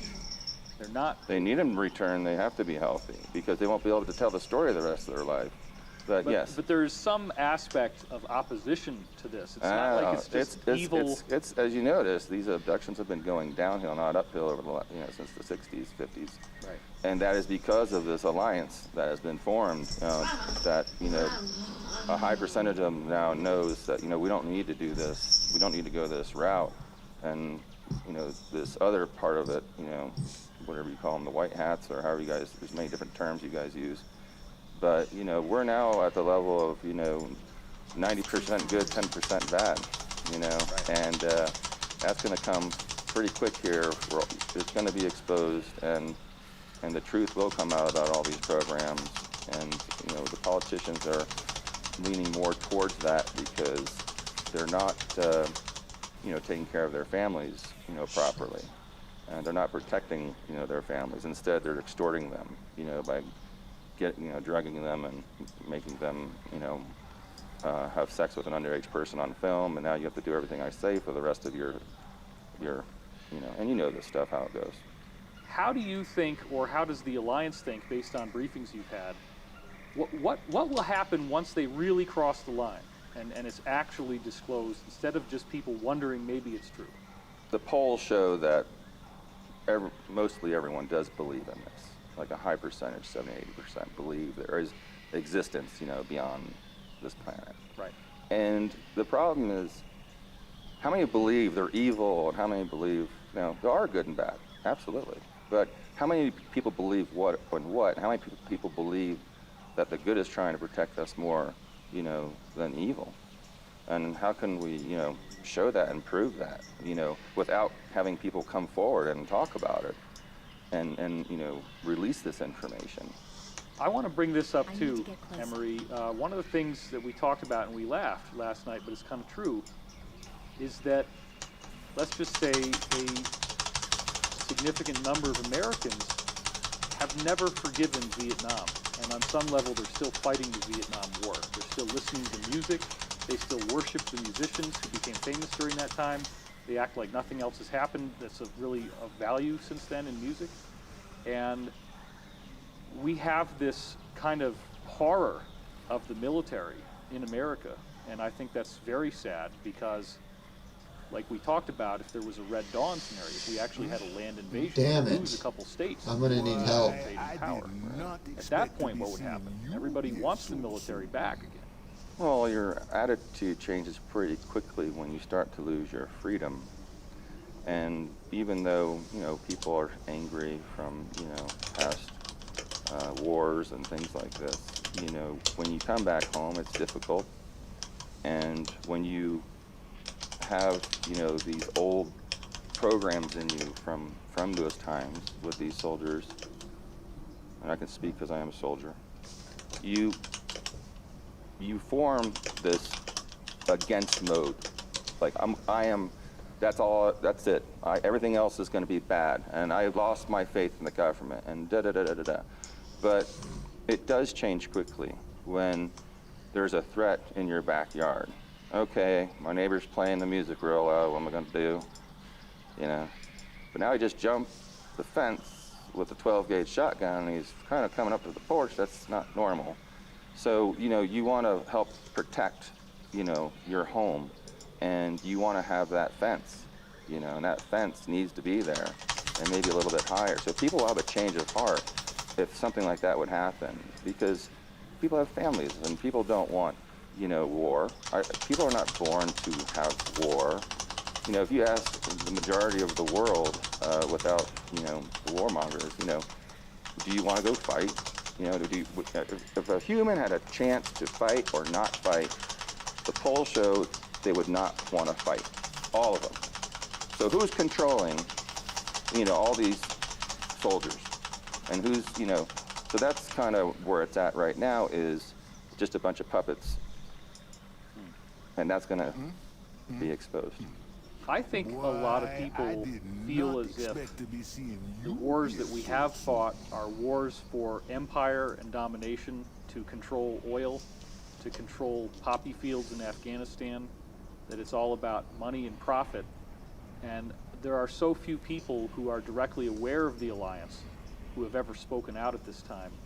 What could you tell the people who might still be locked in this belief system that the military is just out there doing the whims of globalist bankers? And then they would ask, well, if there is an alliance, then why haven't we heard from them? Well, I can assure you that the man on the front line and his commander and even that general most likely has no clue about what's really going on. But I'm so gung-ho about my country, I'm going to do whatever it takes. And I'm going to protect it, and I'm going to protect my mom and dad and my sister and so forth. So I'm going to do that because I'm 18 years old, and I can, I believe in this. Right. I believe in this. So they made me believe in this with all the, however it happened. So now that this is coming out, the non-believers are going to say, well, where are these superheroes? And you cannot fight a war. The war is not fought, hand-to-hand combat. It's fought way behind the scenes first to control who's controlling the generals and the commanders. Right. So you have to change that first. That's what people don't understand. It's a very delicate and very difficult situation that's going on, this little secret war behind the scenes. But that's what changes the paradigm. You know, that's what's going to make everything flip. It seems as if there's an astonishing lack of truthfulness in mainstream media. And that's become, I mean, even the polls are now showing distrust in the media is actually worse than distrust in Congress. It's lower than 12% in some cases. So do you feel that the media is in cahoots with this globalist crime syndicate in some way? No, I know they are. Yes, I mean, the media controls the world. So with that kind of power in place, would that pose a problem for the Alliance if they were to try to let us know what they were doing right now? With that much media control still in that apparatus still in place? No, because that will be fixed. That will be taken out. The leaders that control the media are going to have a big eye-opening problem soon. And the Alliance is working on that through the inside, actually, rather than from the outside. So it's going to come from within, and it's actually going to have to do with also civilians, you know, which is nice to know that people are going to stand up to and find out that, hey, this is right. We've been lied to. And it'll be brought, you know, to an attention in a way called live streaming. And no matter if it's only on there for 5 seconds, I can guarantee you someone recorded it and it will go. So they would have to shut down, you know, all the main servers, you know, in those tanker ships off the coast of California and everywhere else in the world for that not to go viral. And it won't be just one person, it'll be many. It'll be hundreds of people. So that will help, you know, you have superheroes, unheard superheroes on the ground, you have unheard superheroes way above. And they're all working towards the same thing, and that's to expose that problem. There's been a lot of unpleasant stuff coming out about Hollywood, and I'm wondering if you think that might be part of the Alliance's plan. Well, without mentioning movies or anything, you know, Hollywood is also kind of controlling how we think. Hello? But they also encrypt really cool things into it for those people who are aware of symbology and different languages and text. And I think that helps because I believe that's a subliminal message that things are, you know, sometimes moving to the direction Hello? that it needs to go.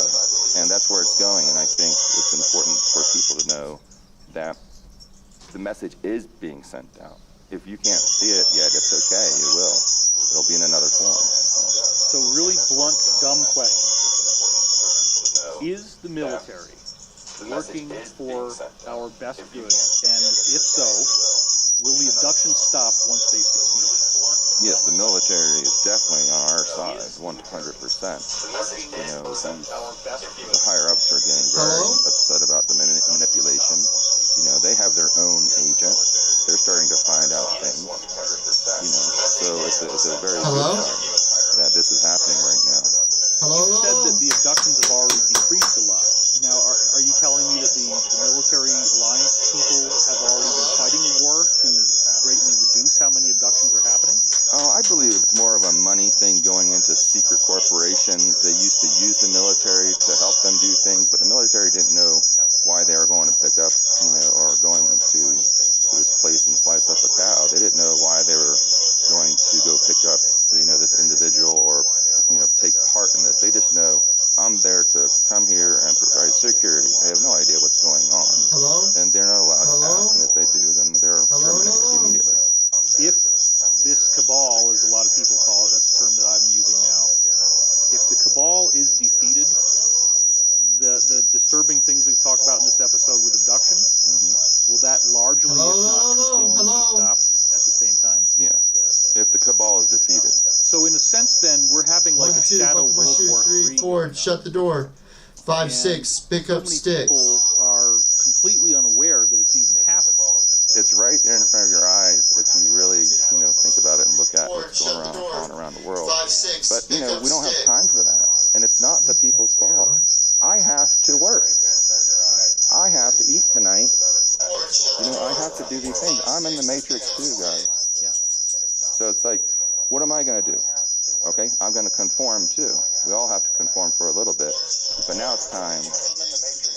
back a little bit. What do you think the world will look like once we get Disclosure and the Cabal is defeated? Overnight it will change. The devices of all the technology they've been hiding will come. The world will flourish. It'll be in full abundance. No one will starve. There'll be clean water for everyone. There'll be homes for everyone. And the world will come together as Hello? one, and everything else will be left behind in the old paradigm. We will forget about, our religions and all that, because, all this is getting exposed too at the same time. So it changes how we were, we were kind of tricked since we were born. Right. And now the truth is here, and now everyone will apologize, and it'll be beautiful. Well, Emery, I want to thank you for being here, and I want to thank you for watching. This is Cosmic Disclosure. I'm your host, David What the Wilcock, with hell our is special going on? guest, Both my Emery mics Smith. are unplugged. Not, you guys shouldn't be able to hear me.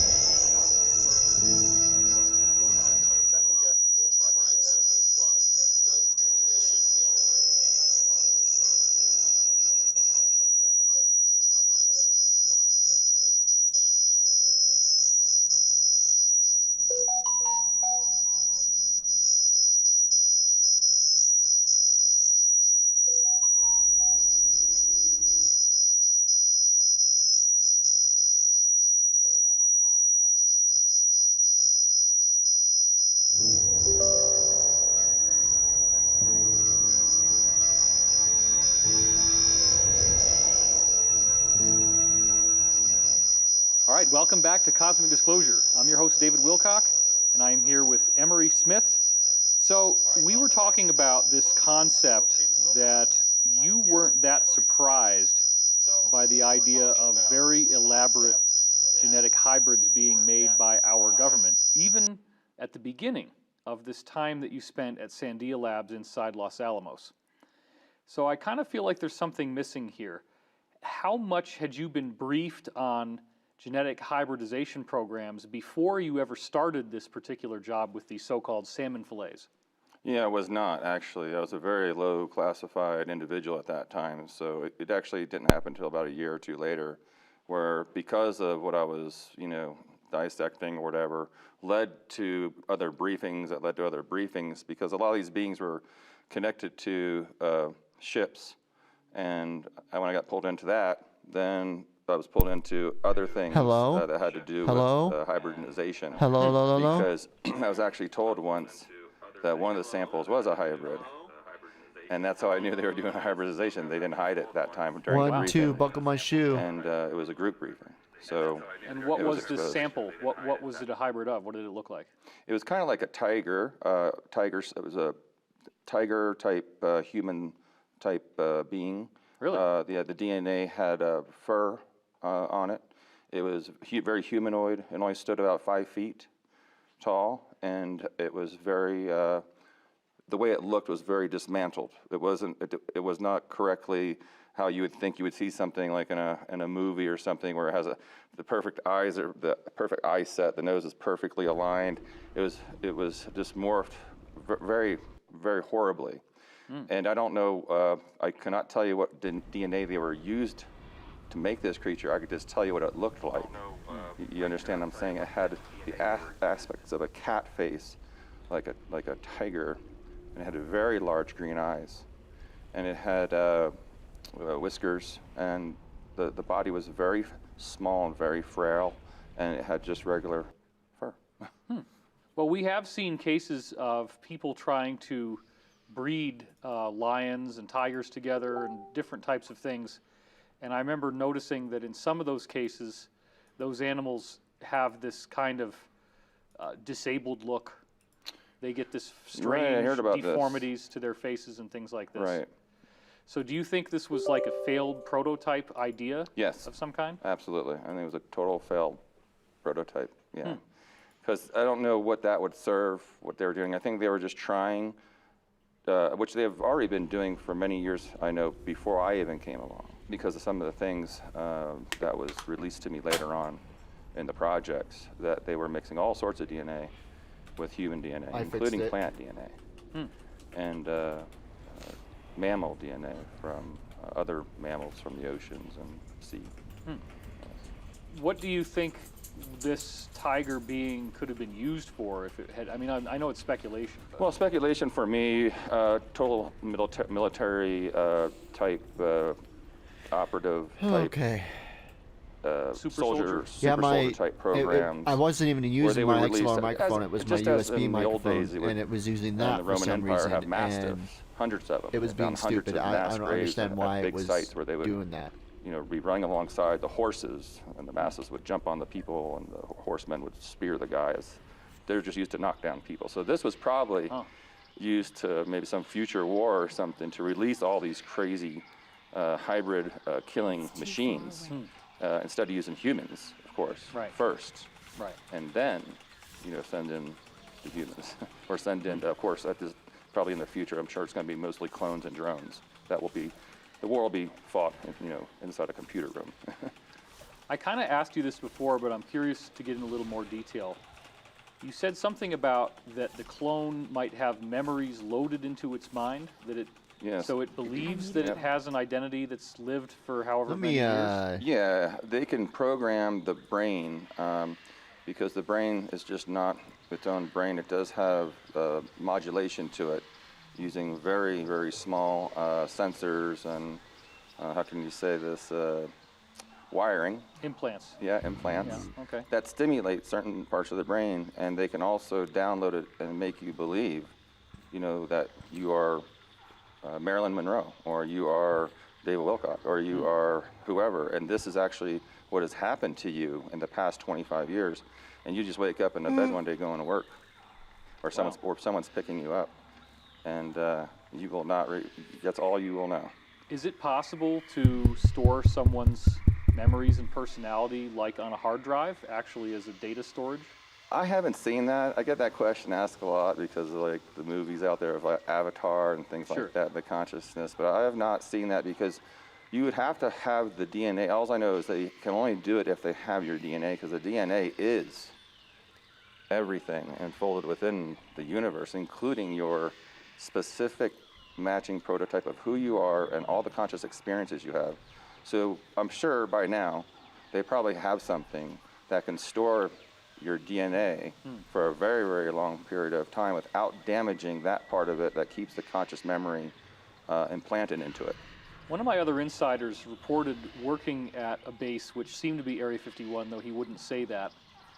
I think maybe at one point he did. He said S4, which is Area 51.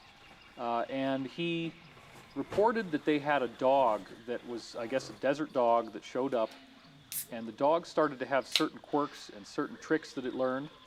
And then the dog died, and they cloned it because they liked the dog so much they wanted it back. And they discovered that each clone had the memories of the preceding dog as well.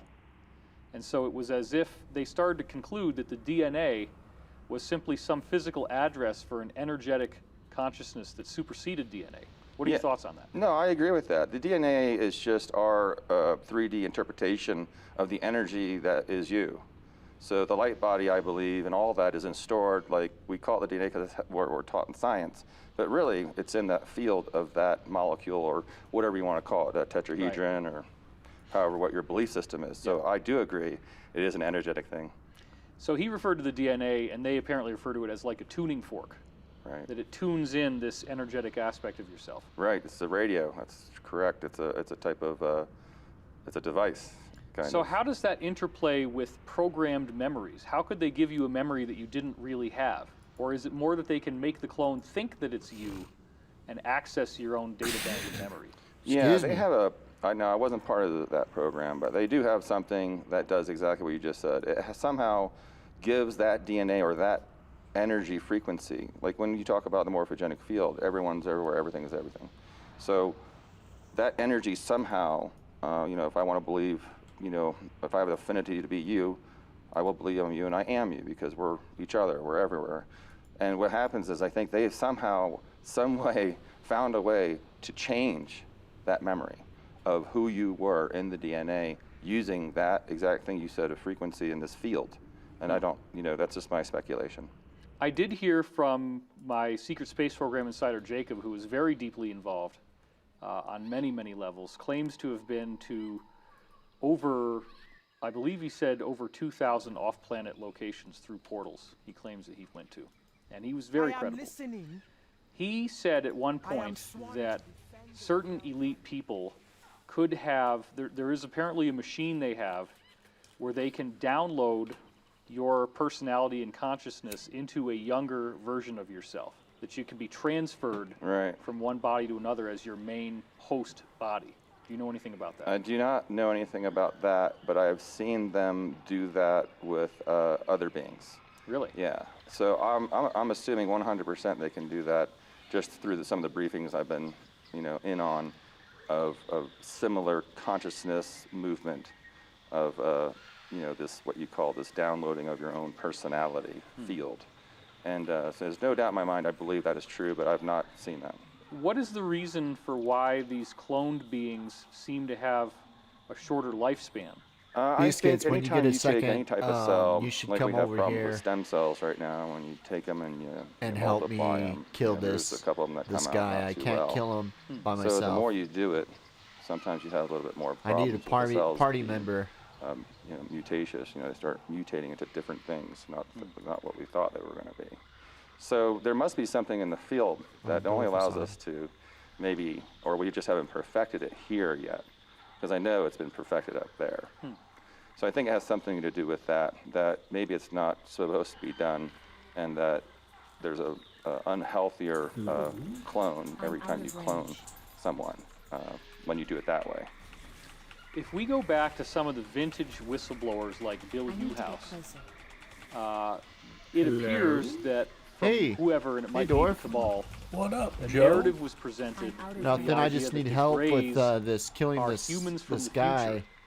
Where are I you had at? the population I need a greatly party reduced member. after I'm over catastrophe, here in Azeroth, and I that they think, now have or been cloning themselves, and it's like Azeroth. multiple photocopies. It starts where to I get was damaged. last night. That this funny thing they I do don't know is where you were. diabetic neuropathy. We're not even in the It's same it's expansion, the neuropathy Joe. from genetic cloning. I thought And so. that they're coming back to do I these can't even get abductions over there. to try to bolster their genetic stock. Why do you think that kind of a narrative would be created if it's not true? What would be the Sorry, objective buddy. there? That's okay. Yeah, I couldn't comment on that because I don't. I'm asking this guy to help me. Remember, I but don't know of this exact story. Is there something you need to do to kill him? If it is, No, if they're real I just need, extraterrestrials and they're cloning each other, another they'd person. Oh, probably you be may need pretty help with perfect this? specimens, Yeah. and they would have already figured He's out, just gonna watch you. how to fix those mutations 100%. He's not doing If shit. they're not, Hey, well, he specimens, started then helping they were after I said hybrids help, that formed and their then own, it was too late. Oh, I'm hopefully- watching him. He's just like learn. barely even trying. their Yeah. own, and He's just form watching their you own, die. their own civilization up there, and wants to take, over Earth or something. I even went back then that would be to a possibility engrave that my they're failing. weapons. We have seen a lot of reports. I still If died. you go back Hopefully again he's into still more alive and vintage he didn't die. ufology, of people describing something called a neonate. Or he kills it and you that don't is get where credit.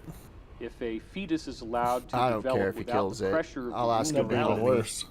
that the head will largely increase in size, and you will end up with a being that will retain fetal proportions into adulthood, which is exactly what killed Grey it. looks like. So some Oh, you ufologists didn't get speculated credit. that Greys could God be damn it. humans that Help simply have again. been grown in some kind of a vat Oh, or a shit, tube Joe. instead of in a womb. What are your thoughts on It's that? yeah, it is a possibility that a lot of these extraterrestrials could have hybrid human DNA in them for sure, and vice versa.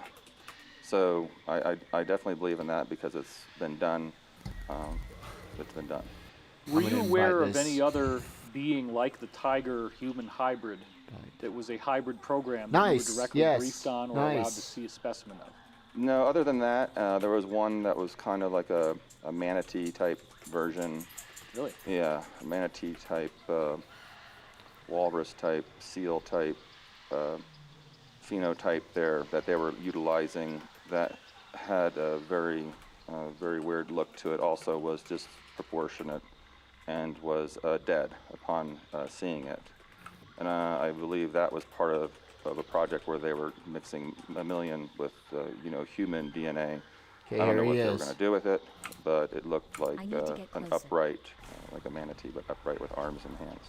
Well, just to follow on that for a second, are you familiar with there being any bases that our government or the Cabal might have You're a under the mofo. ocean?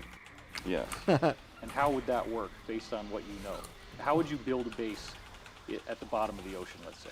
Well, there's bases that were already there that they took over that have been here for millions of years that were already functional, and they found these bases in different parts in different areas. And most of the bases, so are not just like bubbles on the bottom of an ocean. They're actually under Okay. the ocean's crust. Don't die. So that's how they really. I bore in there. died. They I build hope it that from other guy- underneath don't kill up. him. They don't go down from the surface of the ocean with a Oh, bunch you're of gonna 2x4s die again, and Joe? steel parts. It's a very complex, Oh, a very shit. advanced way to make an underground sea lab. Sea labs exist all over the world. Sorry, Joe. That's what That's it's called, okay. a sea lab? You're Sea getting your labs, ass yeah, handed are to all you. over the lab, all over the world. Very small. You might see a small one on the bottom of the ocean, you know, but underneath that is really where the base is. It's underneath and the crust of the bottom of the ocean and the rock. Damn it! I So missed by it again. digging down Damn it! first and then working from the bottom up, does Maybe that let prevent them against attack it erosion and first. Cataclysms and that kind of thing? Okay. I think it's probably the I safest still way need to do help. it without being noticed. Right. You know, it's a secrecy thing. You know, after what happened You many just years barely ago with the missed that, Taos Joe. homes, they were worried that people were catching on with what they were doing with this, you know, making these tunnels. But Oh, now I they're got using it. a different type of technique. You know, of course, as you know, they make big lava You got the tubes skull? and melt rock, and you know, they don't use the Oh, I old-fashioned got 'em. drills. You see I these got it. pictures of these ancient drill bits that are like 150 feet in diameter, and you know, that's I old got school. it. Some skeptics might say that we Fuck barely yeah. even have the ability That's what I'm talking to about. get any submarine that far down. You know, the pressure would crush any type of technology. So how have they overcome those limitations of the pressure? Oh, How no, was they don't work, use Dorf? submarines that use, you know, was our alright. own alien reproduction vehicles. How was your work? We form our own gravitational do you like force, it a so lot we're better? inside our own gravity Yeah. field, so we cannot get crushed. Yeah, I I just mean, sit at a we form, computer all day in an and that's why office, you can Joe. go to space, and that's why you see. I can have my cell phone at my desk and other listen to ones just go right music. into the water that you Doesn't keep going, matter. 'cause they're in their own environment and their own gravity. I don't have to listen to So 9 it'd be fucking easy for stereos that going to, at once. You know, for them to transport Or deal with people all the or bullshit drama that equipment was or over whatnot. at But they always have a ATR. direct link to these tunnels, is what it's all about. And there's many tunnels It's all around. nice. And there's enough pressure that How's ATR? they can generate enough gravity that they can It's easily okay. counteract the pressure of the That's ocean. good. Oh, absolutely. Plus, they can still got you at the transdimensionally table? change the size of themselves. Like, how would that What work? was that? Well, You still they kinda working like the table? dematerialize, but you're Yes. still there, but you're just out of this frequency just a hair. So you're not really. There's like we're so have to- you don't backlogged on fall the under table the laws because of the science girls of this they don't planet. do it, And, that And goes they're for every retarded. other planet. That's and why they can go only anywhere. do They like can go 3 right through the air. bins. A So day? I'm, Fly right yeah, or in the not craft. a day, probably I'm like going towards the tree 'cause 7 that's where I want to bins. go. And I'm as doing soon as Between the all tree- 3 of them? the craft And changes then freaking interdimensionally, what's his it name can came check up to me. He's like, itself, "Hey or Joe, if just- you do just 30 turn bins its in one frequency just day, a little bit different. So I'll let you take the next day the off structure of it will fully just go paid." through it or around it. And it's like I And can't that's fucking exactly do how they do 30 it. bins. Do you think that these manatee people Yeah. could I possibly was like, why have don't been bred I do to be able to do I'm work? trying. 20 and they do I'm 10. taking so much No, I freaking think caffeine. that was just a scientific that experiment gone bad. I think my they my were brain trying can't to process any probably- faster.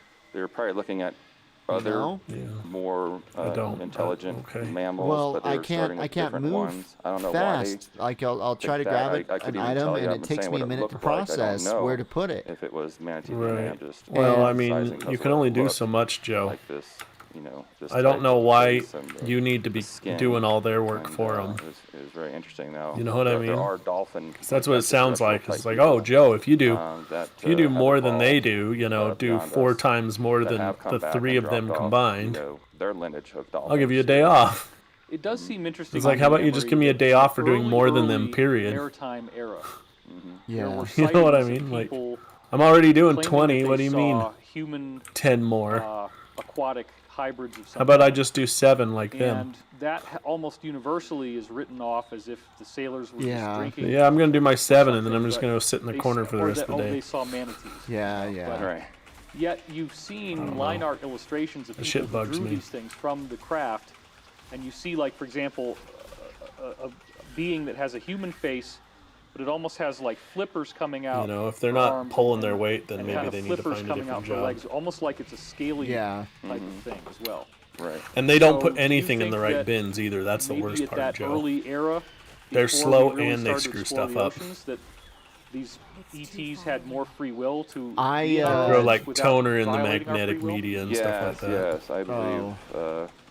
many thousands and All thousands kinds of thousands random years crap ago in the that, wrong there was a race things. of It's just like, extraterrestrials They that, always ask me where stuff lived goes. in the ocean. Yeah, because they don't even know what it and, is. Maybe even migrated into inner Earth oceans now. We refer to them Yeah. as the aquafarians, Really? and they come from another water planet, and they actually I, are at many it different was water fun planets. today. Today I found a wig. Oh, I'm not I'm sure gonna wear it. too I much found- more than that about They them, found a or, wig and they put you it. know, They gave their- me a wig to wear, how and they so I live or wore a anything, wig but and a I just know dress, about and that, because and, I have seen some Isaac gave me a briefings of vest, this race, like he and just I've put on my also, garbage can, and I put that on. physically I'm seen, still wearing it. things in Like the ocean it was a that fun day resemble these today. types of beings. I'm gonna That's put good. I'm gonna put the wig on. What exactly and does then it look like? I'll live Could you be stream. a little Oh more shit! I'm specific? getting Yeah, it killed by looks that big ass guy. like you said. It's a human form, and it's fishy, and it's a very beautiful face with long hair. They're men and women, these types of beings, and they can walk. Like they're not like the mermaids you see like with these fins, but they do have fins on the outside of the body, kind of like a cuttlefish. You know what a cuttlefish is? Yeah. They have these fins that are on the outside of the body that allow them to propel themselves very, very fast. And they're very strong. And they're very tall beings. Yeah. Well, one of the Oh, there things it that is. is very interesting to bring up here, having traveled in Japan for 3.5 weeks, I'll put the there wig are on and, very, and very start the extensive records camera. of a being called a kappa, K-A-P-P-A. I took the wig And home. this is essentially an aquatic Okay. humanoid. It's intelligent. It can speak our I language. didn't even ask. I just took it and because it's they like would they were gonna throw it actually away, and I'm abduct like, and well, I'll kill wear it on my stream. children. So children were always Yeah. warned not to go near the water. That's one cool because of thing the about kappa. that place, but though. sometimes Is the kappa if would it's something that come you out were and they would steal taunt shit. you. They would if talk you to were them, they would legitimately make throwing jokes, it away, they would they'll make give rude it to you. noises. And the other strange thing about the kappa, Yeah. just to finish this off, Well, even is if, that but the apparently, problem is and if this it's is very something that they consistent would with all normally Japanese throw away culture, anyway, they won't had give it this- to you if it's this something that indentation they at the think top is of their worth head, money. about 1 cup Then they want to size, charge you full and that price they need for to it. have water in it. And They'll- that if the they'll give water it to fell me, out, or like Lynn if you will. could convince them to bow That's down not like always this true, and the water Joe. comes out, they would actually die very quickly. There's if they stuff couldn't where get if you back to want the it, water. they're like, oh, well, This we is a could put it on widespread eBay for this Japanese much. legend. I was So what just do you It's gonna think like the kappa might do? Travis Just with that. speculate. He had an We're iPod talking Nano, ancient times, correct? Because and Not it would really, only no. work when it Maybe was only plugged 200 in, years so ago. it was this garbage, right? definitely sounds Yeah. like He went and kind of asked hybrid Isaac, went and wrong Isaac said, wrong "Oh, type well, situation replacement battery for that's only because of the $5, so water, I'll give you what he $5 mentioned off." about the water. And you can't even replace Uh, batteries there's on those; it would many destroy things that they it. make to try to live on the earth, but when you start mixing And so DNA, Travis was like, "Fuck it, I'll throw it in the especially with garbage." aquatics, it doesn't Alright, work man. It's out not too worth well anything, because of you the know? Just a sec. oxygen I'm gonna put and this the wig water on. that Just a these- sec. the beings need to survive. So that's the You kind know, of fish bullshit you have to deal gills and with. Sharks and whatnot, and they rely more on these other animals. like that can that, gulp air and that hold their camera breath you for found, right? 24 hours, you know. Hang on, I like can't hear certain you, kinds Dorf, of because my catfish and salamanders. my, 'Cause you're fucking with the- my So I headset's think off my head. I don't know right now. I'm putting on anything the about wig. that story, but it does ring some bells on some other projects that have gone wrong as far putting as on the wig, trying just a to keep sec. beings that they Let me put make the headphones to be able on. to be in the water and land. Okay, now I You can know, hear that's- you. I'm that's- sorry. That's the super I soldier said it's being. like that You gotta be wig, able to or go that not there the wig, to that be able to camera survive you the vacuum wanted, of space, Yeah. you know, right? like some You would have thrown it in the garbage if you didn't and want it. to, Yeah, But yeah. now they want survive on its $150 own for it. Without help Is that what That's what- they? to be able to Yeah. control. That's what Do you it's think on. That's that what it costs on there are eBay. So that's what they want for it. Earth-like planets that are water worlds that don't have land that comes above the surface, and the whole So I'm planet telling is you, an ocean, Joe. basically. I believe in that, definitely. Yes. Okay. So is it possible that a Company is super humanoid fucking greedy. intelligent species could evolve on that planet by Yeah. evolving in the Let ocean? me. Absolutely. yes. Now the funny part was Turn on that the I've webcam. watched some scientists speculate They'll on this. trip over dollars and all they day said, to pick well, up dimes. intelligent You life know. couldn't form in an ocean because they'd Yeah. have to be able to make fire, and they couldn't burn anything I got in my the water. That's pretty ignorant. my hair.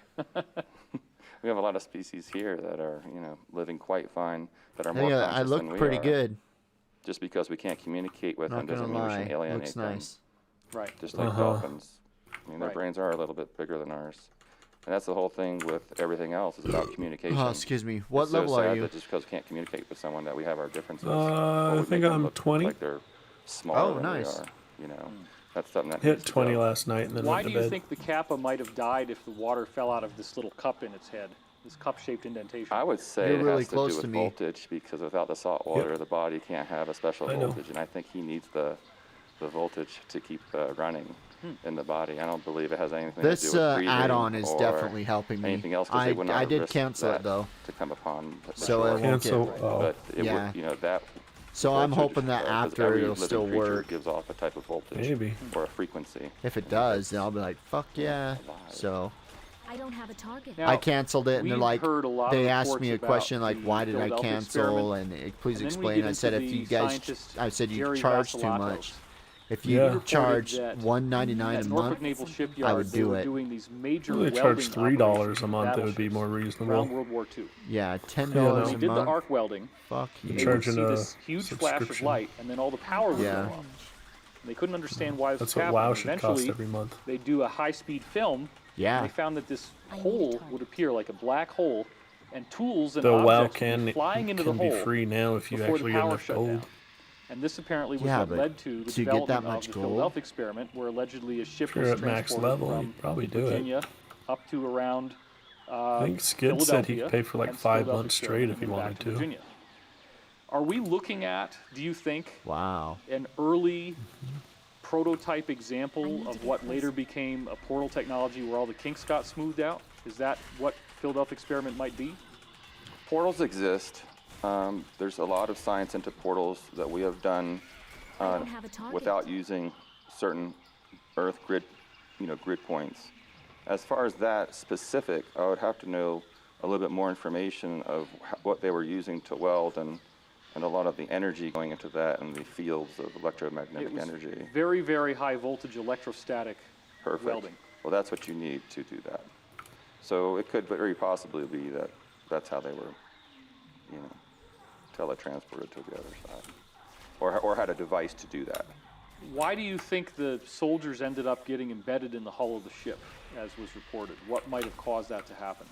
Oh, just a glitch in the system happens all the time. We lose lots of people in portals. We haven't Really? mastered it very well. We still haven't mastered it very well. No, we have not.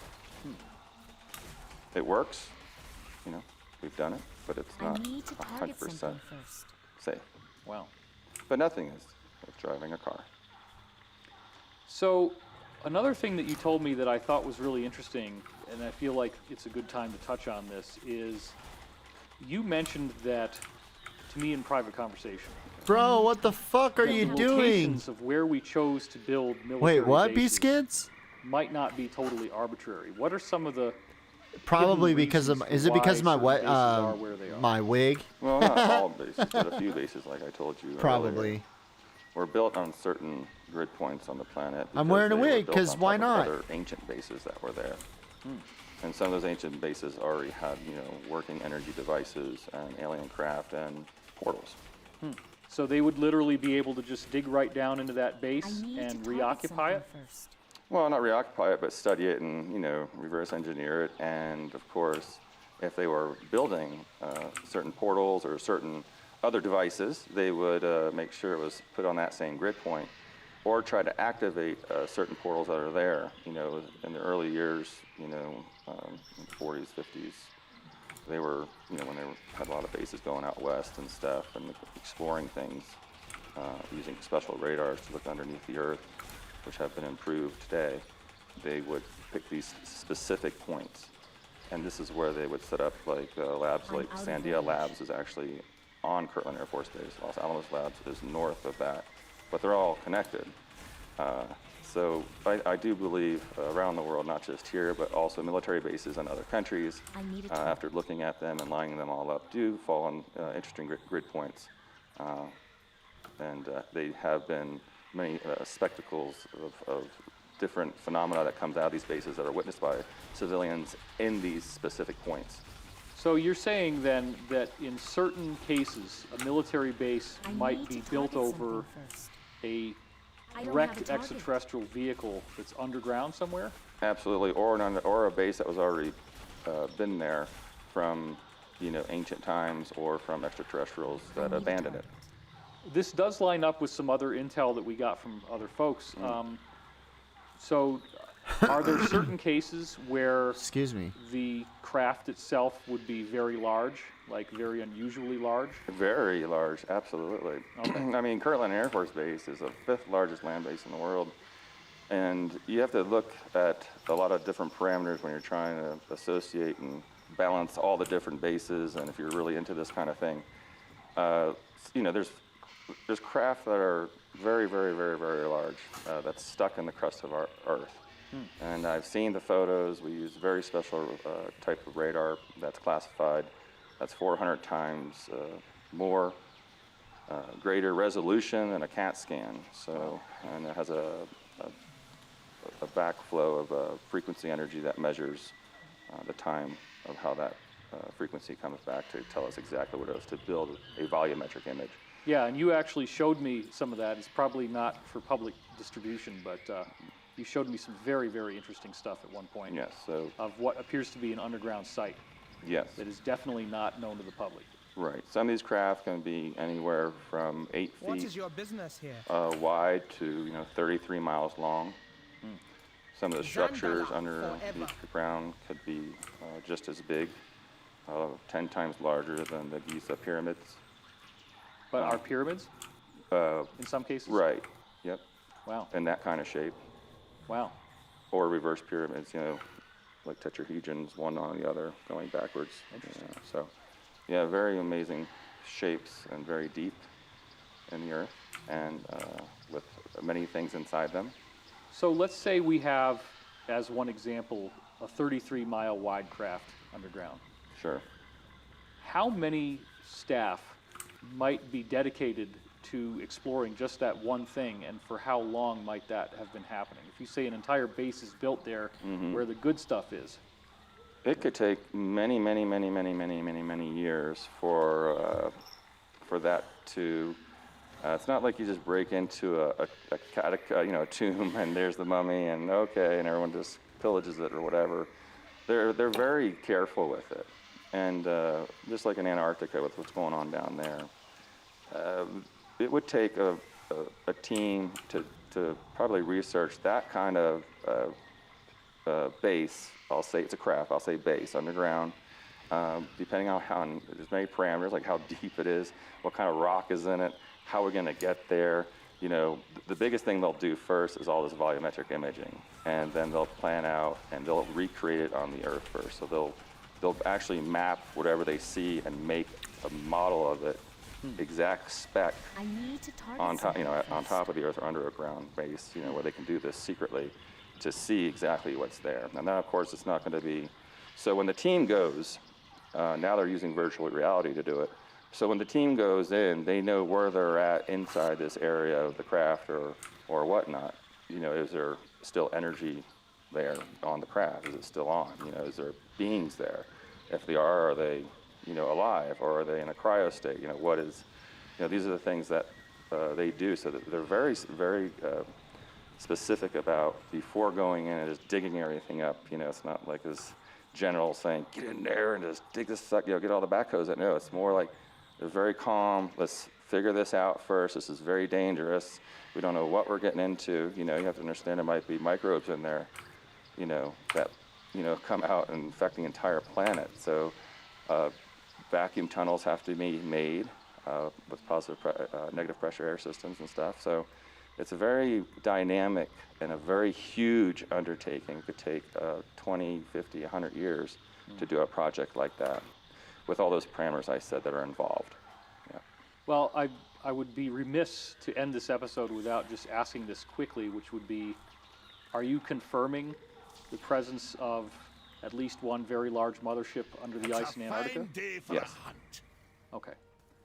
We have got a lot of other testimony on this from Pete Peterson, from Corey Good, other insiders I've spoken to as well. You and I have actually never even spoken about that, so it's kind of amazing that you would have heard about this as well.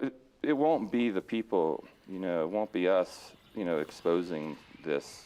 It's going to be Earth that exposes it because of the warmth. They can't fight the heat right now, and since they can't fight the heat, it's going to be really hard to explain when some of the snow melts in the next year and this giant, thing starts being exposed. Wow. And different metals. So Gaia will be disclosure.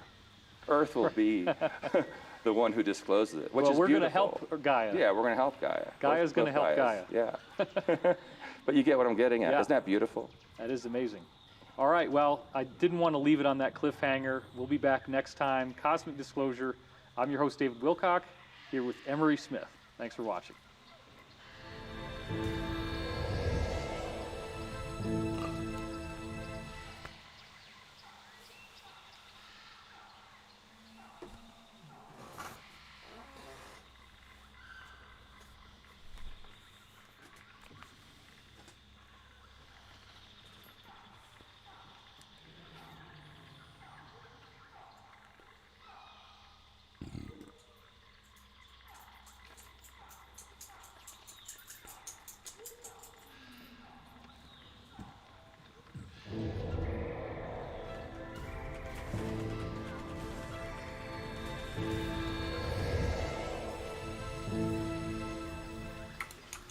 All right, welcome back to Cosmic Disclosure. I'm your host, David Wilcock, and I am here with our special guest, Emery Smith. Emery, thank you for being here. Thanks, Dave. Appreciate it. In our previous episode, we talked a little about how military bases are being built over extraterrestrial bases or crashed craft. And we had started to talk a little bit about what you may know regarding Antarctica.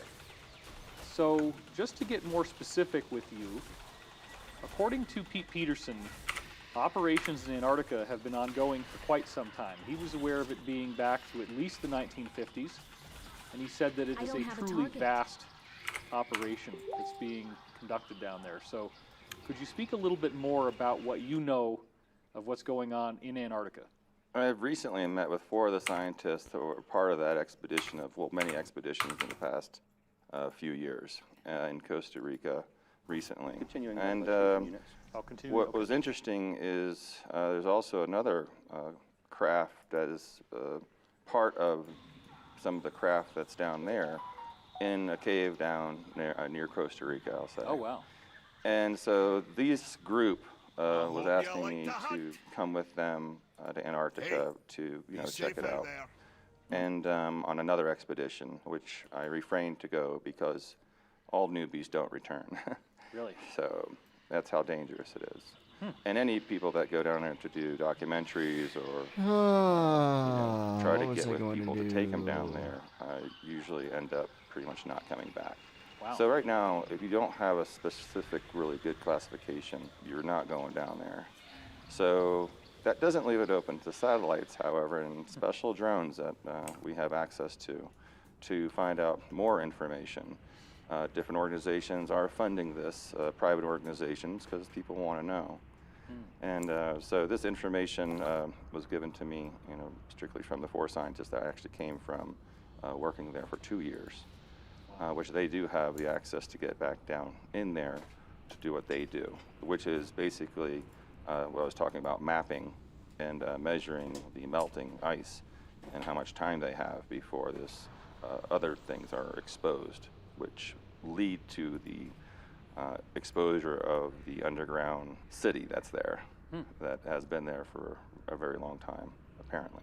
Are you familiar with there being any plan to reveal ancient ruins under the ice in Antarctica, but not spacecraft at first or anything more modern, as part of a gradual disclosure agenda? They already started that, so they're saying there's something down there, a big void, just like they did in Egypt now. There's a big void. Underneath the pyramids there, I mean, we have a very, very large city that's there.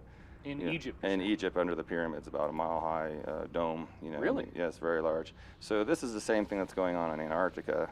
So they're slowly saying, wow, through satellite imagery with special ground-penetrating radar, certain scientists which have nothing to do with trying to find bases, by the way, more like trying to find oil reservoirs and gold, have stumbled upon these giant voids. So you're going to start hearing about this. These voids are the ancient cities. These are the ones that have been here for a very long time. This is right up your alley with all the stuff that you talk about. And there has been great camera footage taken from an archaeologist that we know, and we have seen this footage, and it is compelling because the camera they snaked down under the pyramid to see this when it first was discovered, which I cannot disclose, was just fascinating. So the same thing is going on in Antarctica now, is how are we going to disclose this and clean up all the artifacts down there, which will really mess up the story of how we got here.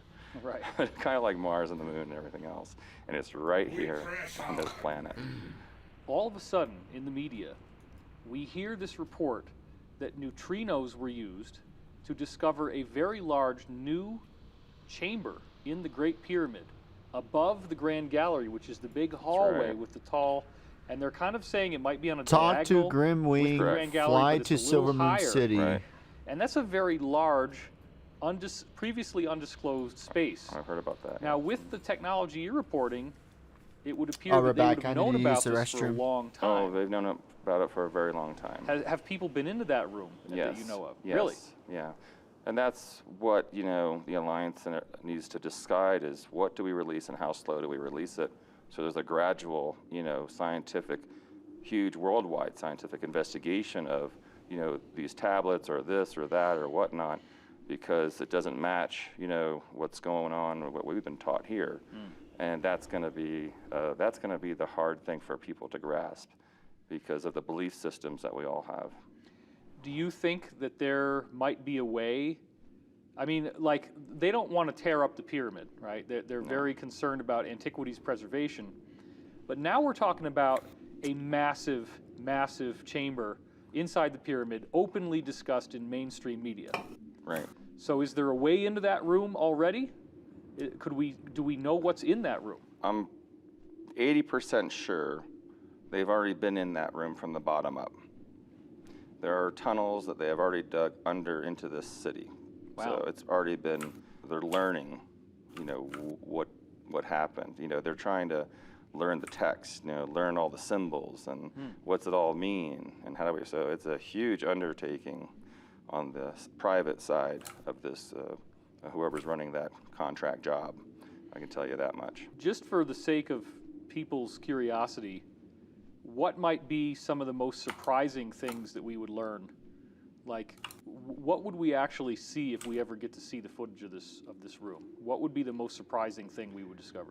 Well, you're going to discover a lot of literature and tablets. Wow. And also artifacts that are not from unearthed, not of Earth origin. Wow. Technology, which most of it has been removed. Whether they want to say it was found with, the site or not, it will be a spectacle because it has to do with someone already being there trying to do the same thing we were doing, but a higher advanced civilization, and they left some things behind. So there's special scientists in the world who grab these devices and they tell and they can figure out what the devices were used for. That's what their job's to do. And they're really interesting people, and they're responsible. They're the unseen heroes you hear about, but a lot of the information that they get is usually used to give to these private corporations to be used for bad because it's so amazing. Why give it to us to help us, cure cancer or be able to talk to anyone in the universe? I want to bring something up with you that I think is directly relevant, and that is an insider that Pete Peterson has hoped to get me in touch with. It hasn't actually happened yet. But this person was involved in the excavation of a strange sort of metallic alloy sarcophagus from the same Giza Plateau area, and I believe he said it was underground. And they removed this sarcophagus, and they were trying to figure out how to get it open, and they couldn't open it with tools. And apparently on the ship, they were transporting it on a U.S. military ship of some kind. Someone telepathically interfaced with this sarcophagus, and they could read the inscriptions. Even though originally it was a different language, they could read the language. And then they had to sing a certain note or phrase, I can't remember which it was. A harmonic, yeah. And you put your hands out like this, and it opened. And then what they found inside were these various kind of handheld tools, and some of the tools apparently would give you holographic reconstructions of historical events that happened during the time of the people that had this thing. So sure, oh yes. And that sarcophagus alone is just of inestimable value. Have you ever heard any stories like that? Yes, I have heard of very similar stories of these sarcophagi and coffins and tubes that are made of some unknown metal, but they're seamless. Wow. And they can only be opened, as far as I knew, by lineage, actually, and harmonic. So that's interesting you said that, because it actually helps me understand some things now put together that I've been debriefed on, and I've seen some of these vats, actually. What about this idea of an object that you might be able to hold in your hand, and then you can kind of talk to it with your mind, and it will Yes. show you like a library? Absolutely. It's a consciousness-assisted technology that you have to hold and use your consciousness. You know, you have to think about it, and then, you know, however it operates, however the operator knows how to operate it. Or usually it just automatically will turn on. You know, it's like having an iPhone without a passcode on it. It automatically, anyone can use it. But some of these devices, these consciousness-assisted technologies, are all lineage related or frequency related. So you have to be of the right ancient lineage to hold that one little frequency for this thing to work. A genetic marker in your DNA, Yes, you're saying? yes, yes. Wow, really? Yep. When we had Pete Peterson here last time, he gave us some extremely fascinating information about very, very long, many, many miles long, perfectly carved tunnels in South America, like underneath the Nazca lines. And he talked about what appeared to have been a vast extraterrestrial city down there. And of course, with our show on Gaia Unearthing Nazca, Pete is claiming that the bodies we had on that show were from this city. So I'm curious if you've heard about those tunnels in Meso and South America and any information you might have on that. Yes, my scientist sources also have invited me down there to analyze the tunnels, which have a lot of craft in them, the tunnels actually have beings frozen in time sticking out of the walls of these things. Have you ever heard the term stasis beings? Yes. And I don't personally believe these beings that come from Gaia are from that site. Okay. But that's my own opinion. And I have not been asked to analyze these beings yet. Okay. So you're saying that there are... this is totally amazing, Emery. I'm just going to be honest with you. And the reason why is that I got another briefing from Pete. I haven't said a word about it to anyone. I'm going to do it for the first time right now. Okay? And the briefing was that because Gaia did Unearthing Nazca, the show, that our Alliance people have gotten a lot more interested in that area again, and that apparently the Mexican government, we have the Peruvian government, we have different governments in Meso and South America apparently involved in this, and apparently very recently we took custody of these 5 different craft, and he said they are so advanced that we've got whole teams of people. He estimated 2,000-3,000 people are working on these craft now. But Ding, it's so ding, advanced Joe. we have like no idea how to get into it or what the heck is going on. So I'm curious about your thoughts on that. Yeah, I agree with that. But when you say we, who are you referring to took over the 5 craft?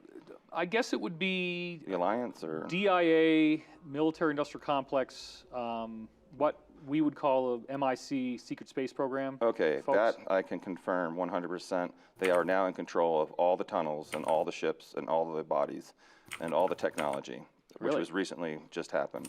Really? Yes.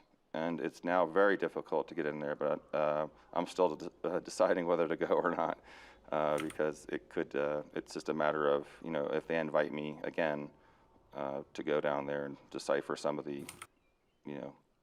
some of the ships and craft and some of the extraterrestrials that they found, and of course the technology. But yes, there is a large amount of these beings and the craft down there. Can you confirm anything about Pete's testimony regarding that the craft are so advanced? I'm just that eating we some have soup no real idea quick. what to do with them yet? Yes, I can absolutely Dorf. concur with that. Okay, because they Joe. wouldn't know, the group would have never called me to go down there and check this out. Number one, because if they knew how to do it and their scientists knew how to do it, they wouldn't be calling me to ask me to come on board, clandestinely, which I can talk about freely. But that's exactly what happened. I mean, Wow. I haven't seen his show, by the way, so I didn't know that you know any of this. So let's talk a little bit about what we did on Unearthing Nazca, because I didn't even know you knew anything about this. It's really amazing. We've had X-rays taken of these bodies, and it does not in any way even possibly appear to be a hoax. The genetic testing shows that it's over 1,500 years old or more in some cases. It appears to be genuine genetic tissue that's been preserved in diatomaceous earth. They have 3 fingers and 3 toes instead of 5 like we do. It definitely looks like this is an authentic specimen of some kind. So I'm curious about your thoughts. Have you seen Unearthing Nazca? Or do you know No, I've anything? seen just the small briefing that came out with those 2 mummies, Okay, and just the briefing that came out over the world and through Gaia, okay. and that's all I read. And you know, my first question as a scientist is, who tested it? Where was it tested? You know, how'd you retrieve it? How'd you get it over the border? Do you mind if I test it, you know, at multiple facilities of my choice, which you are not allowed to know? And, you know, all these questions, because, you know, it's a very interesting story. And I'm not saying yes or no, because I don't know, because I was not part of that project. So I can't judge it. Since you say these things, I mean, of course, I'm very close with you, I believe you, but as a scientist, I also have to ask many other questions and actually have to examine the bodies, because I don't believe there's too many more people out there coming forward like myself that would probably go do that and give an expert opinion and write Sure, something up. sure. I mean, you know, I'm right now being published in Stanford University for the Atacama being coming forward with that with Dr. Gary Nolan. So you'll see that white paper with my name on it, which, you know, kind of gives me some credit about, you know, my background. So, you know, I can't answer that just by looking at some pictures. I can't say yes or no without being part of the project and giving my own opinion of, you know, what they are and where they came from, and also the type of DNA it is. What was the DNA percentages? There apparently is a DNA test being conducted in Russia right now with some of the finest DNA testing they have. The results have not yet come in yet. It apparently takes a long time. But we did have Peruvian scientists who did a lot of work down there. We also have M.K. Jesse, who's a radiologist right here in Boulder, who has surveyed the X-rays and has said that this definitely appears to be a biological being, and it does not appear to be anything conventional human. Right, and the carbon dating, or however, whatever they use to measure Carbon the dating. dating has been confirmed, Right. and it's all like early AD, very early AD. Interesting. Yeah.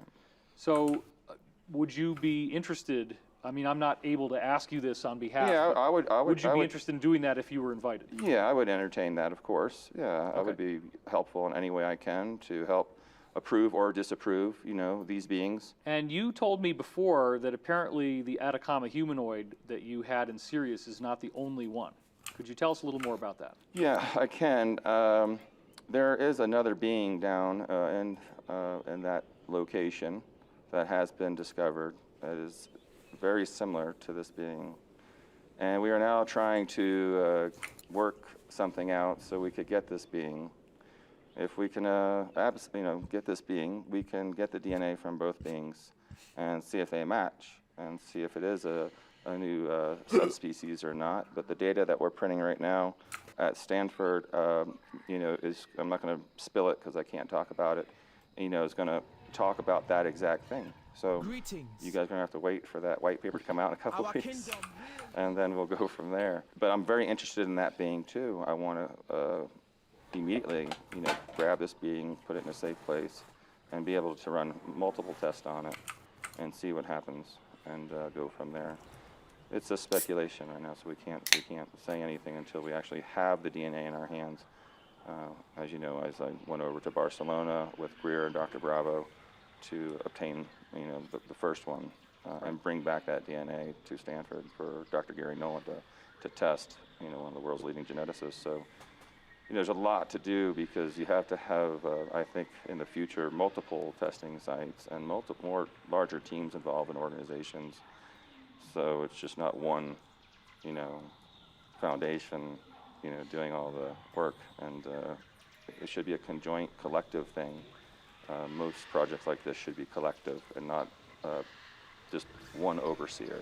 of that. I think it's harder to manipulate things when there's multiple people involved instead of one overseer. One of the things that you carry with you is something that hardly anyone has ever seen. You seem to always have it with you.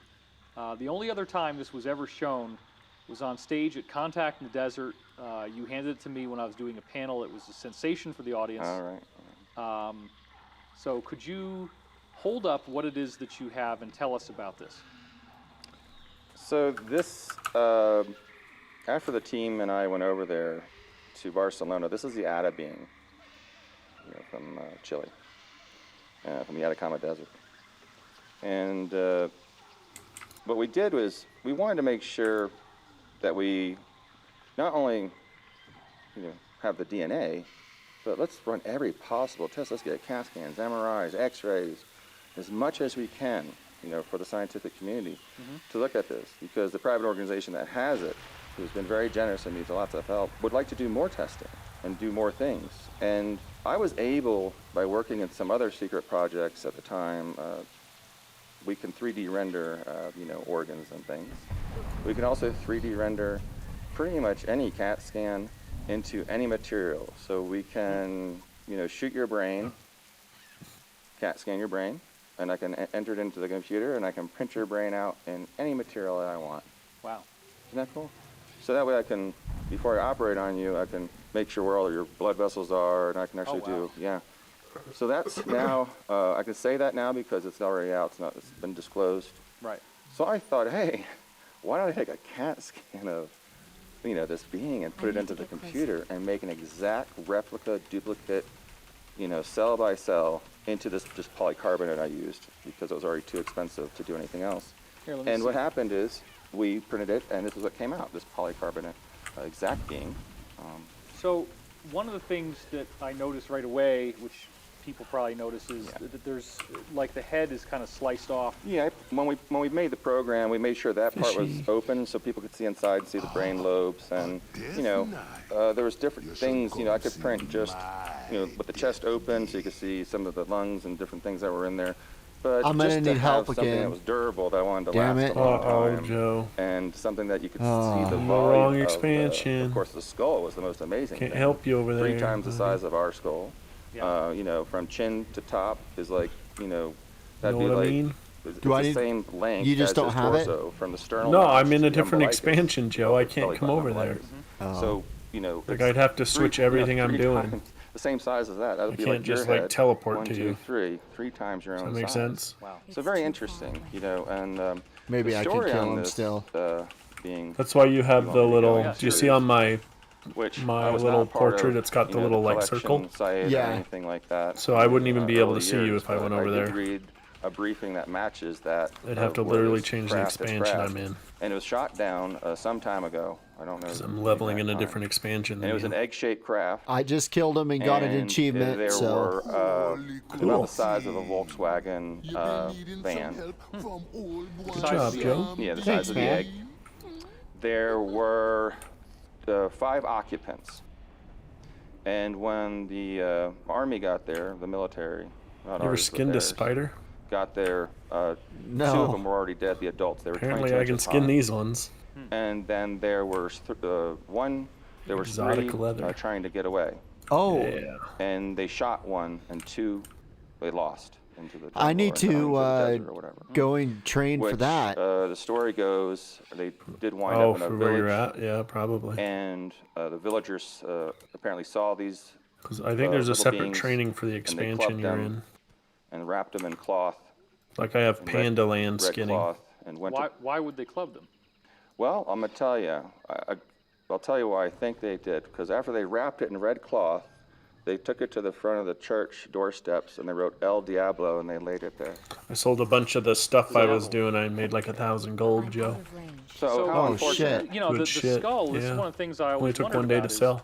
There's this crack in the plate. Like there's these 2 plates, Ka-ching. and this part here on the left looks like it sticks up and ridges over the part on the right. So that's not the regular physiology. This is because its head was crushed. No, it did have that kind of point there after we looked at that in different computer programs. but it is offset because of the Right. smashed skull. Okay. And the hole in the back of the head, so you know, was something that was done prior to myself and the team actually doing the autopsy. I did use that hole though.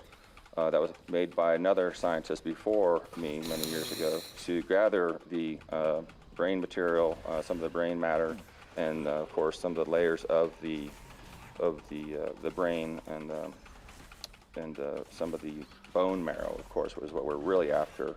So we took some of that from the rib cage and also from the humerus of I need the to arm get of the closer. being. So we had a lot of samples. We had a lot of good samples, and we took those samples back. Now, it is very interesting, something that I wish we could have gotten into serious. Right. I wanted to see us go into the fact that there is a case in Russia I need a of a target. little being called Alyoshenko. Hell yeah. And this being does have the 22-inch height that you're saying is like the adults. But the dried body of it is basically identical.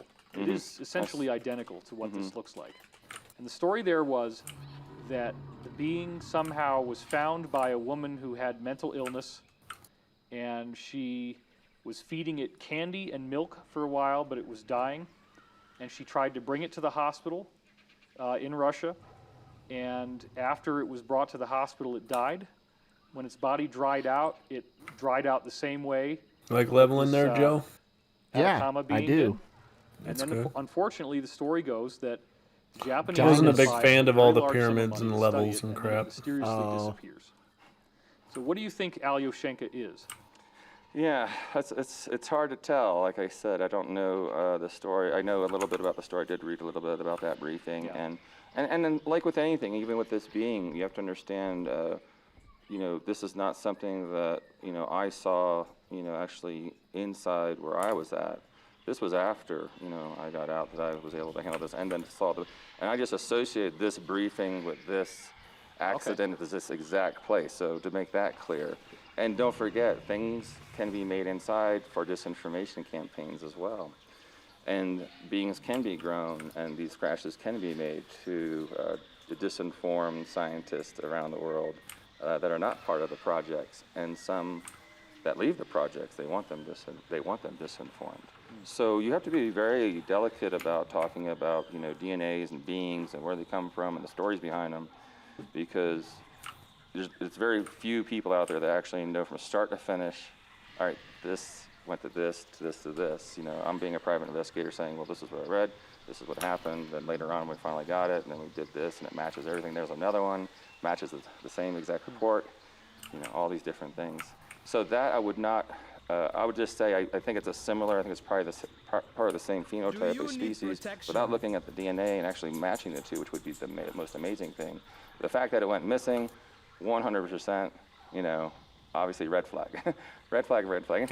Anything goes missing or someone gets hurt or killed, it's red flag. Do you think there's any relationship between this story of the church with the being in paper labeled El Diablo and the corpse that ended up in the movie Sirius? Or are those two separate things? You're talking about the ADA, Yeah. the ADA. Yeah. No, that's the ADA. Oh, that is? That is the ADA. So how did the church hold on to it all that Yes, time? the church held on to Really? it for the priest held on to it many years, knew it was very, very important. And then he made a deal with someone. I know the U.S. government already had samples of this somehow. So in the exchange somewhere, there was, this civilian person, the priest, who had access to it. And then a private organization went down there and purchased the being from him, and now it's in an underground facility near Barcelona being studied, and many new papers are coming out. I know they're printing so much stuff. My own opinion, I think they got a little bit infiltrated and maybe paid off because of some of the things that are being said now over from their people in Europe. And but like I said, we don't know. It's all speculation because anything can be made to be disinformed. Well, Sirius itself kind of ends on a down because, like, we're talking to Theodore Lockman, we're talking to Gary Nolan. The whole movie establishes that this is a credible, non-human, normal human at least, thing. And then at the end, it kind of seems like the film says, oh, well, there's, it's not really that big of a deal. Well, It's very strange. it's how- very strange. Yeah, why is that? The biggest story in the world, and no one wants to hear about it. So yeah, I would say, that's all I could say about that. Right. So another thing that I find fascinating is Ripley's Believe It or Not. In, I don't know, 1940s, 1950s, somewhere thereabouts, had this thing called Attaboy. And it's just like the Atacama humanoid, same size. The only real difference is that the head is a little more bulbous in, I saw that, in this yeah. way, as opposed to the way the other one looks. Yeah, I saw that one. It's so similar in many other ways. Do you think that's from the same species or a No, similar I don't species? believe so. Okay. No. Yeah, there's too many differences. I did look at that at one time closely, so I don't believe it's from the same lineage or phenotype at all. But do you think it might possibly be extraterrestrial also, in its own way? Without actually making running the proper test, I couldn't speculate. Right. It wouldn't be fair. So another thing was these edifices that the people on Easter Island wore on a necklace. Right? And when you look at the necklace, when you look at the body of this thing, it looks exactly like what you autopsied in Sirius. The only difference is that the Speak your face business. is kind of a stylized human face. It's got these large round eyes, large kind of nose and mouth. So it's kind of an exaggerated human face with large eyes. That part looks wrong. But the body is absolutely dead on.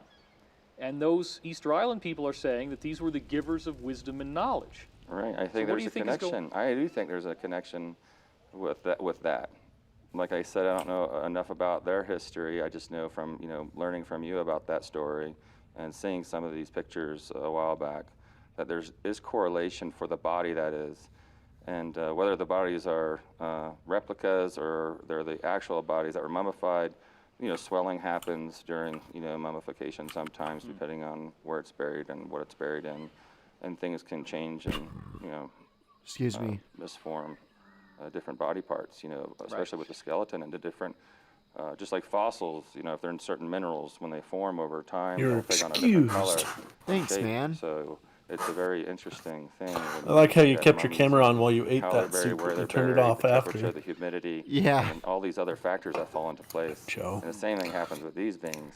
So I can see why you're asking these questions, because they are similar in many ways, but they're also, there's differences, and without actually having like all three of them right there for me to say, I could say, but I do agree with you with the bodies are very similar. Stuff that I don't want the All right, well, I stream wanna to thank you. see. This has been I very fascinating. get rid and of the we will webcam. have more in store. Excellent. Oh. So Thanks for being having here. me. All right. Appreciate it. Yeah. And thank you for watching. Ding, This is ding. Cosmic Disclosure. I'm Oh, your host, David congrats. Wilcock, here with our special guest, Emery Smith.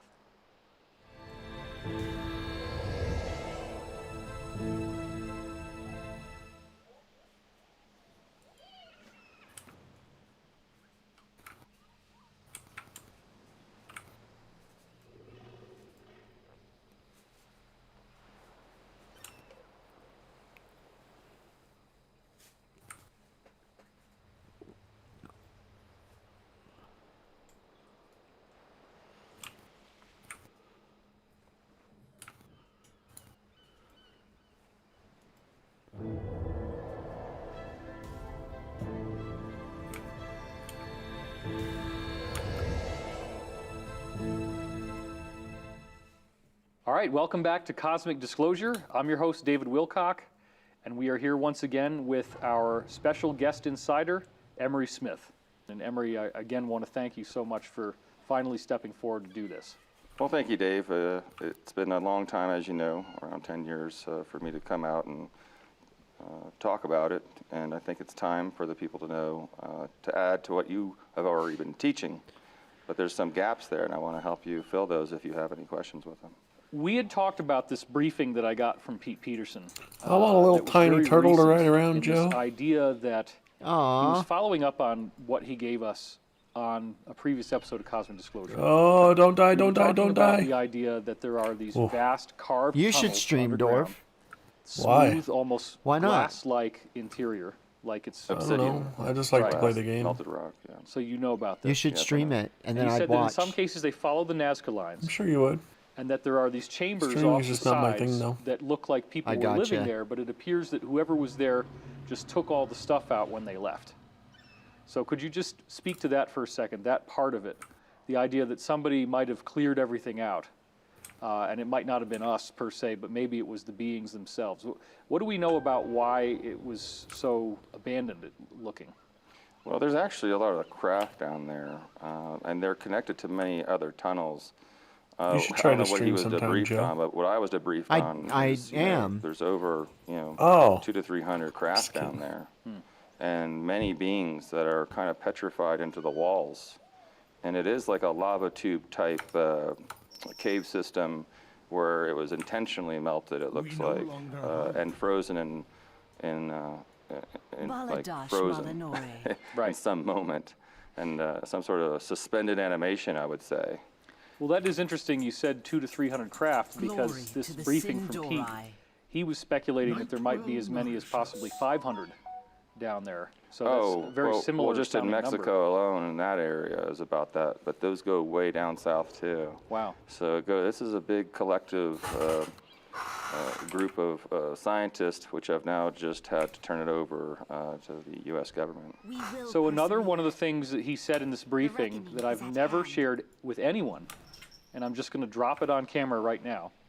He said that the latest intel that he's aware of is that there are evidence of 5 different epochs on Earth Baladash of Malanore. extraterrestrial colonies that were fairly large and fairly considerable when they happened, that they're almost all underground.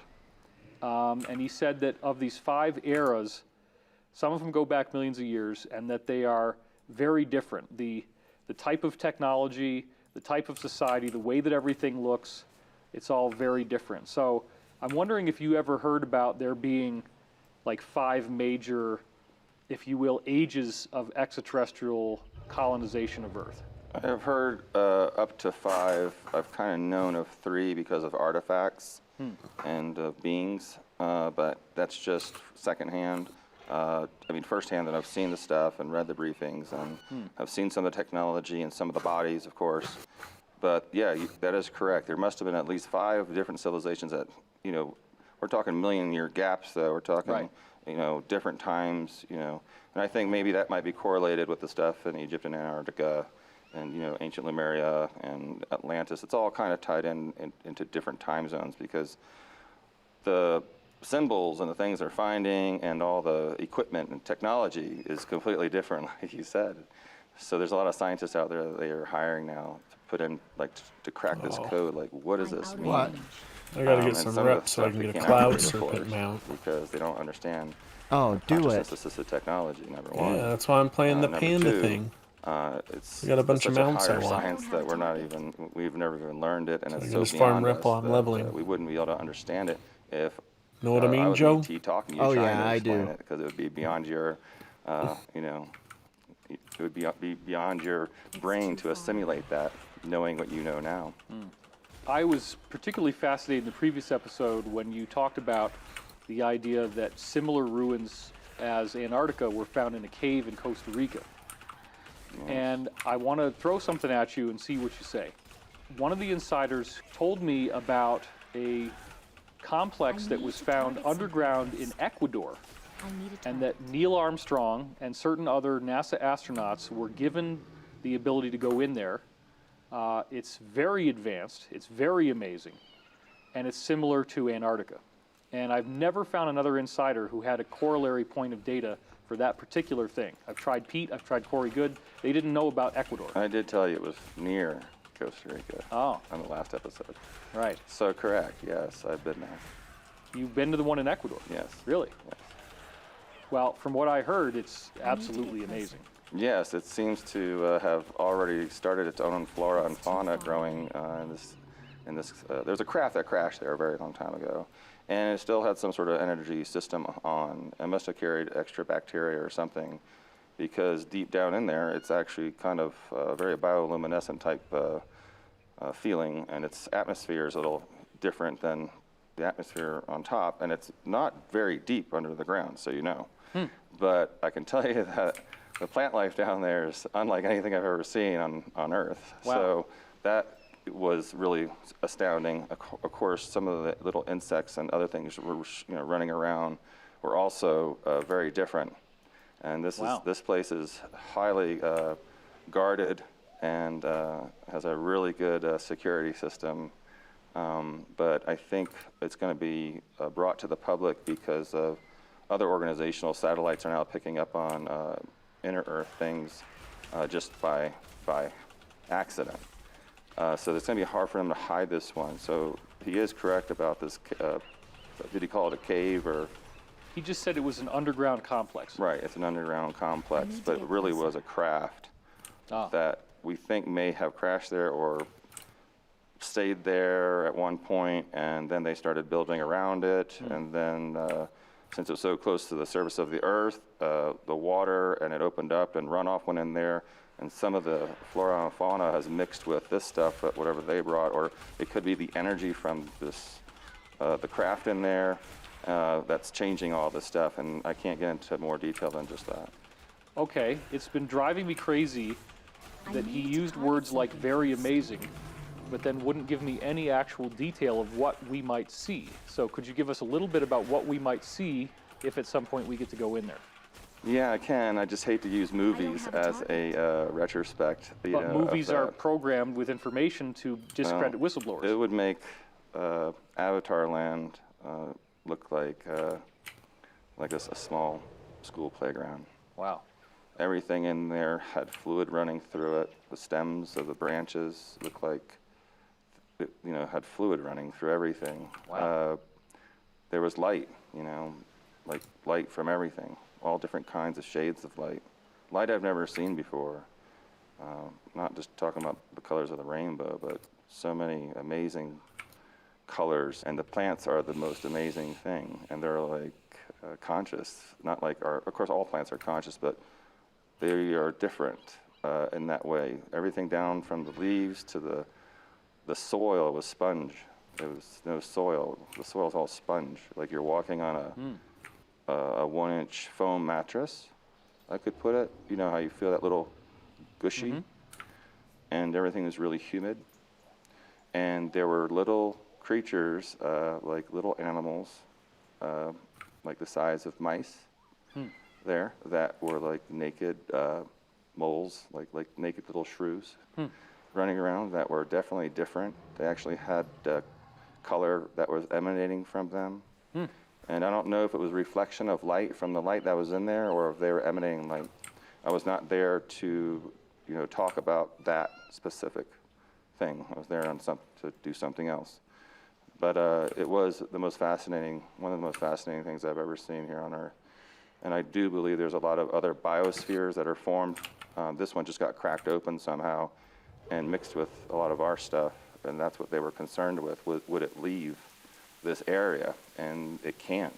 The plants they took out of there and the animals they took out of there could not survive on the surface of our Earth. So it is its own type of biosphere. And maybe there's an electromagnetic field that's protecting, the opening in that area from anything, going out or coming in. Part of what he meant by very amazing, and I'm really glad to hear these details. It's making a lot of sense now. And I guess I'll just say this first, that apparently this was one of the ways that Neil Armstrong and other astronauts were bribed to stay quiet. I'm out of range. And from what you're describing, it sounds like it is so incredible that you would want to stay quiet just so you could go there more than once, maybe, or... Yeah, there was an exchange of favors. There's no money ever exchanged in these programs. It's all favors. I need And a if you target. don't comply and take the favor, then there's usually a big problem. Favors such as bringing also the astronauts to Antarctica, as you know. Right, yes. So, and all these other places that are very special in the planet that we haven't even elaborated on yet, as this one is. So there's multiple places like this, actually, that are in the Earth and around the Earth. It's just this one happened to be cracked open like an egg, and beautiful things come. As for technology, when he mentioned very amazing, he did imply to some degree that there were things that looked like a really cool spaceship that you would see when you went in there. So could you elaborate a little on that part as well? Like, what's the interplay between technology, spaceship-looking stuff, and stuff that looks like the gardens in Avatar? Well, the craft there are light, and so it's not something you kick tires on. And the light is palpable, and it is round and I don't have a oval, target. and it is very long and thin, but it's large. It's fairly large, what I saw, and I didn't get to go all the way in, by the way. I was only in there the first 300 yards, so, and that was enough for me to be completely, my mouth dropped open. Wow. And so this light craft is palpable. So think of light not being blinded like the lights we have right now on us, but a light that glows that you can see it and focus on it without being blinded. And you can enter it from any place you want on the craft once Wow. when you walk up to it and touch it. It's a biometric type thing. I mean, that's very interesting, Emery, because when Pete was on Cosmic talking about this craft in Antarctica, he described that it had a sort of diffuse glow, that everywhere was just light. And no matter where you went, it seemed like the light was always there. And he also talked about how one of the children that was brought in for these programs figured out that you could speak to the craft and you could talk to it and it would mold itself based on what you wanted it to do and what you told it to do. It was able to figure out language Absolutely. or thought or something. Yes, definitely. That's, the whole consciousness-assisted technology that we call it here today on Earth. And the craft are all alive, and you don't have to fly a craft, you just have to kind of say go, and where you want to go. It's that simple, or think where you want to go, and it'll get you there safely. And wherever you look in the craft, you can see completely outside the craft. So no matter where you look, it opens up, and so you can see very clearly exactly where you're looking. Wow. To a very wide angle, including up and down. And can you also get binocular vision, like telescoping vision? No, I have not experienced that.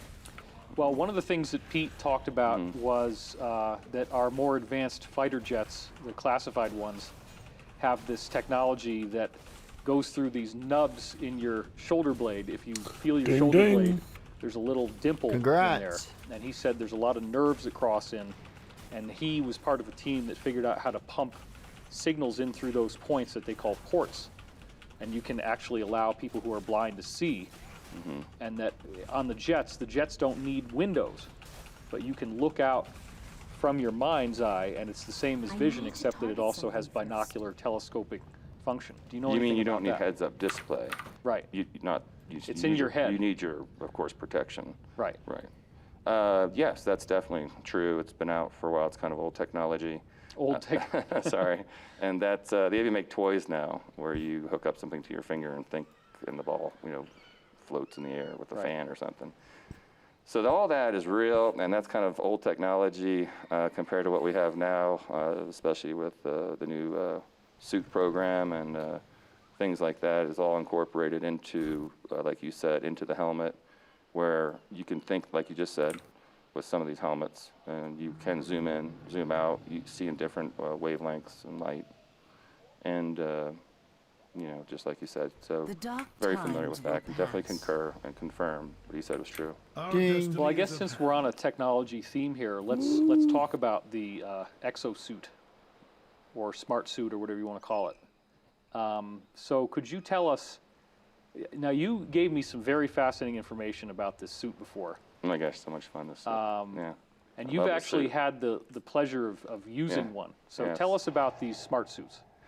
Wow, that's a big one because that's like a whole series. Would you like me to start on just the amazing technology that's embedded in it, such as? Well, it's what is it, first of all? Well, number one, it was designed to be able to go anywhere, and Is it a suit that you wear? Like what people? We got to give people a visual first. oh, okay.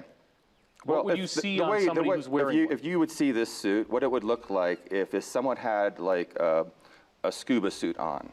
Okay. A very small amount of neoprene, but it's not neoprene at all. But it fits that tight, and it's very, very thin.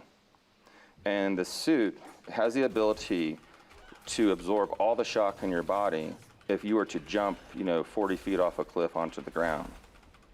So all the weight is distributed into the whole need suit, a so target. your body I don't will have a feel nothing at target. all. Wow. It also is bulletproof, it's shockproof, It's electromagnetic proof to an extent. It has the capabilities in the helmet are just fascinating. It is all mind thought controlled because it's actually connected to you, like you said, with these little things in your back, but What not in about your things back. like heat and cold? Yeah, that's the best thing about it is it will keep any temperature that you want. It actually measures your body at all times and knows how much sweat you're sweating. It knows how much air you're breathing, your body temperature, your blood pressure, everything. It also can tighten to absorb impact and release, so you can actually I need a be so target. comfortable wherever you're at. So you won't even feel it. You'll feel like you're naked. But in a time where you're about to move, it all tightens up and activates, in nanoseconds. It was made as a super soldier suit to replace the old, dilithium Predator suits that just were basically camouflage, but you had to wear armor underneath those. So now this one has different because I think it has different types of composites in it and All right, graphene. well, dilithium predator suit.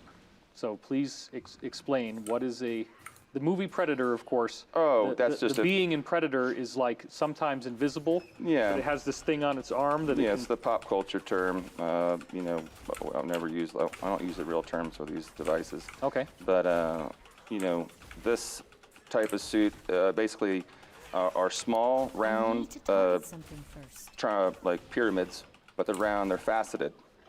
And at the bottom of the pyramid is a mirror.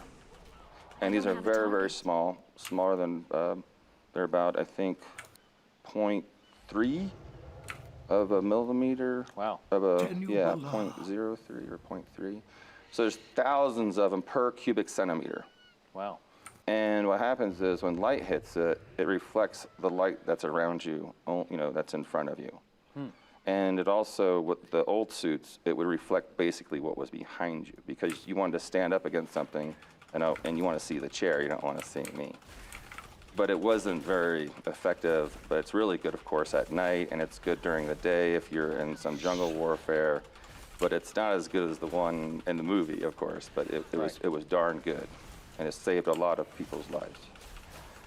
So that's what that is. The upgrade from that is let's get a suit that's better than Iron Man, but gives you mobility, I so you need don't ever have to target take it off. something first. You could wear it for 7 days. It Yeah. cleans you? Yes, Wow. yeah. So that was what they're doing, and gives you nutrients at the same time. You don't need to eat or No, drink. you don't need to eat or drink because it goes through your skin because they have now developed a way to have nutrients and water absorbed through the skin. Do you have to kind of get past an initial hunger feeling to? Well, everyone still, eats and drinks and stuff. okay. It's not like, it's just for if you had to. Okay. You wouldn't have to. Right. But, the suit does have to be maintenanced, like a jet. It's not like you can just wear it for a year. And it's charged with a very special type of water that's charged. And that's how they do it. That's how it actually need a target. operates, through this charged plasma. Is there any little box or bump on it? That's like Nothing, no, it's flawless, seamless. Wow. It does have like a Ziploc feature, like a suit would when you get into it. All suits are made specifically for the operator. It has to be, because it won't work correctly. You could actually, if you were to jump in my suit and then try to go do something, you could actually hurt yourself. makes So sense. what they're trying to do now is make an all-in-one that contours, like it has its own like AI to know, so anyone can use these suits. So in the future, they'll probably have that. And then there's a problem with the I don't have a helmets that they're target. having with it, but I'm sure it's fixed by now. Well, before we get to that, what could you tell us about things like, for example, running and jumping? If you had the suit on, what would be different about that? Well, I you need can to run target something up to 38 miles an hour, Wow. and it won't let you fall. It's got a special system in it that you have to understand. The suit has billions of these lines, these like let's say like dental floss lines in it. So each thing can tighten anywhere. So if you did, it absorbs every bullet that comes to you. I mean, you're not bulletproof, but for the most part, it'll stop at 223, no problem. Wow. So what happens is it knows if you're getting wobbly about to fall, and it'll put pressure on that, and that whole side of the suit will tighten to realign you so you can keep going. Wow. Because it is made to actually run through any terrain, like very rocky terrain, and also carry a lot of weight with you. Wow. Yeah. So you could actually jump off a cliff, do a backflip, even though you're not a gymnast, and you will land on your feet like a cat. Wow. It will not allow you to land on your head or hurt yourself. And the suit will take over and, curl you into a ball and make sure you're going to land on your feet. It's very interesting. It also has I need a target. little types of things that can project out. The suit can actually project out little fins and things on it for swimming, Really? and also for if you did mess up and you were actually jumping too high, to change the way you're falling, in case you were unconscious, let's say. So what about jumping in particular? Let's talk about jumping. Jumping's amazing. I mean, you could jump, I think, up to around 50 feet, Wow. 55 feet from the ground with no pack, with no weight. Weight is considered, you have any little weight on you, it calibrates it, and that does affect everything for the suit. And the suit self-calibrates. It's reverse engineered extraterrestrial technology that they use. Is definitely not something that we just thought of brilliantly and made. So it is something that is using a lot of this other technology in it. It was developed only for like really, really upper class special The ops dark projects times people, will pass. which has nothing to do with the government. I'm talking about a very higher level of things. So now we have the opportunity to bring this to the world without all the special features, but the protective features. And we would like to give it to, of course, start off with like the police officers and the firemen and stuff, because it's amazing. It can protect you from heat, of course, and All right, well, cold. let's be a little more specific, though. Right. When you say we, What Right. do you ask of the could you be Zandalari? more specific about who is we, and how would this Well, suit be able to get out to the public? The people who have invented this suit, I'll just say, want to see it put to good use. And there's other, types of these suits, of course, that can do other things that are, warlike type things. So instead of doing, going that level, because these are prototypes, you have to understand, this is not available yet for any, too many. So these are all prototypes. So they're out there, thinking, what are they going to do with it? The reason I got involved with it was because they needed a substance that I had, and it was, if you could get us the substance for the suit to make it levitate, then we can make a deal with you with the suit.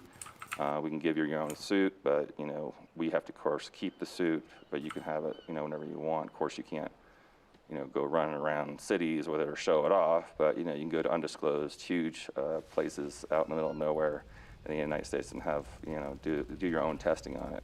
And that's what I wanted to do, because I knew the materials that it was made with, especially the helmet I was working with, which was completely separate from the suit, but it was going to be made for the suit. It was completely materials I knew were extraterrestrial origin that they just reverse engineered. You kind of quickly said something about it levitating. Yes. What does that mean exactly? How would it levitate? Well, levitation on this suit would have to do with white gold. They needed the pure white gold from the ancient times. Really? Yes. But what kind of levitation? Could you be more specific? Well, the suit is consciousness assisted, so by mixing these properties of the suit with this special white gold, you'll be able to levitate. You can actually levitate To how much of a degree? as much as you want. Really? Yes. Yeah. Wow. And if the suit was built correctly enough, you could go to space with it. Well, it is strange because occasionally here and there, you get these stories. Sometimes there was one in Australia recently of what appears to be a man levitating in the air. A human figure Oh, right. just levitating in the air. How many of these suits are out there for people to test? There's only two suits. I only know of two suits. Really? I only know of two suits of this from this I need to get closer. this manufacturer. Yes. I'm sure there's many other suits. I mean, I've seen many Iron Man type things out there. Like real that kind of thing, but not like this. Right. Because this is beyond nuts and bolts. Sure. And I want to point out that Corey Good, when I brought this up to him, he said that they had this in his secret space program, and he I used don't have them. a target. And he did say that there was a momentary I'm out of type of range. anti-gravity that if you fell for like the last 2 or 3 feet before you hit the ground, it had enough gas to kind of levitate you before you hit the ground so you make a smoother landing, but it's only a short-term, brief levitational capability. like Yeah, that. the suit for jumping and for landing with the suits that I'm aware with had none of that. It was using electromagnetic fields to do that. Oh, really? Yes. And also, we've seen movies like I need a target. The Edge of Tomorrow, the Tom Cruise film, Live, Die, Repeat, where I need to get closer. the soldiers have these big, bulky metallic chassis, right. and they can like move parked cars with them and things like this. Yes, that's very old school technology. Hey, what's up, It's used Kazark? in every secret project. They're very common on underground bases. Really? Exoskeletons, like you saw in the movies, even in the Alien movies with Sigourney Weaver and stuff. Right. Those big ones, they're much more smaller now. They contort your body easier. They're very adjustable, and they're not as bulky.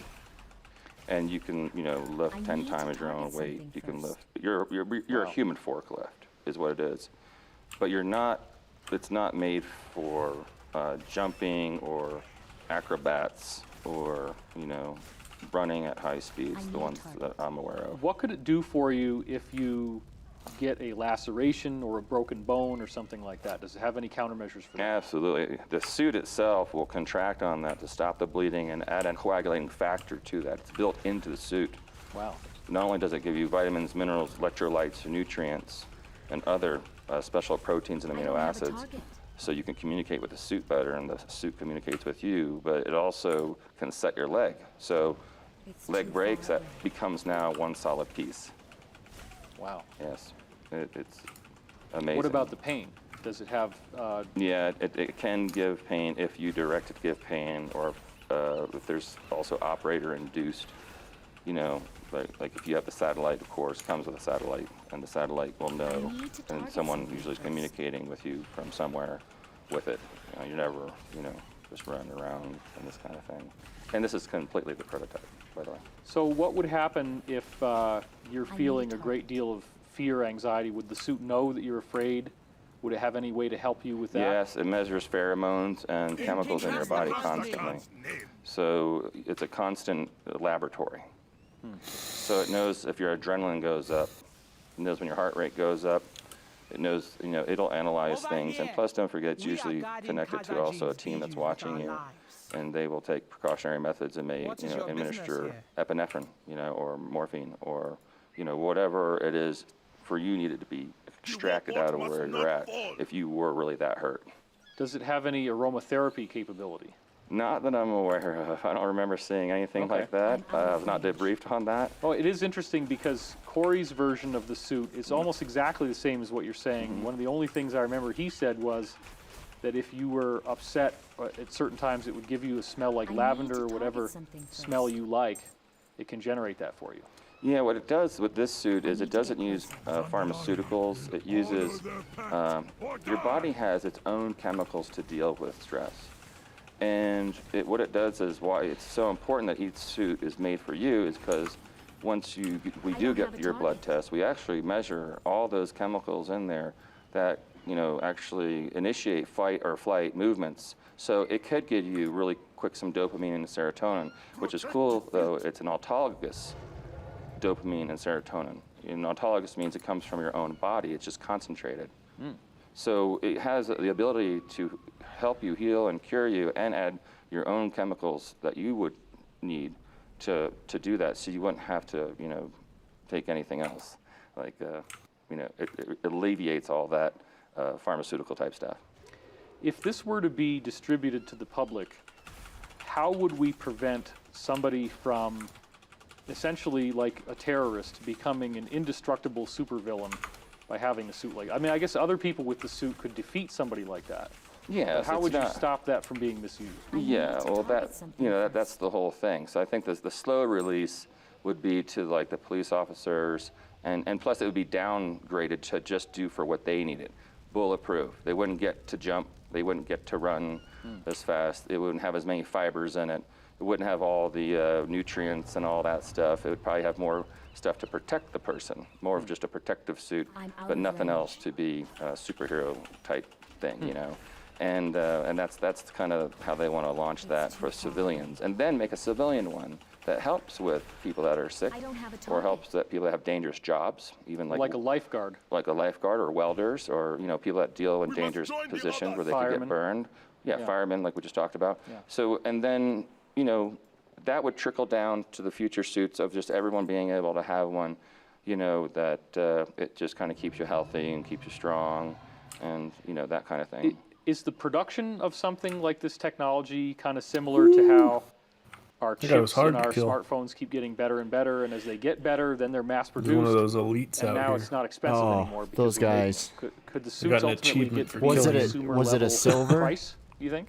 Oh, gold. absolutely. Oh, but I it wouldn't gotcha. have all, you know, I got an it would be achievement for limited killing with him, features, Joe. you know, it's all about Oh, that. nice. That's a So, good yeah, one. you wouldn't be able to get Yeah. the Xphone 20, but you can get the Xphone 10 today. Inside joke.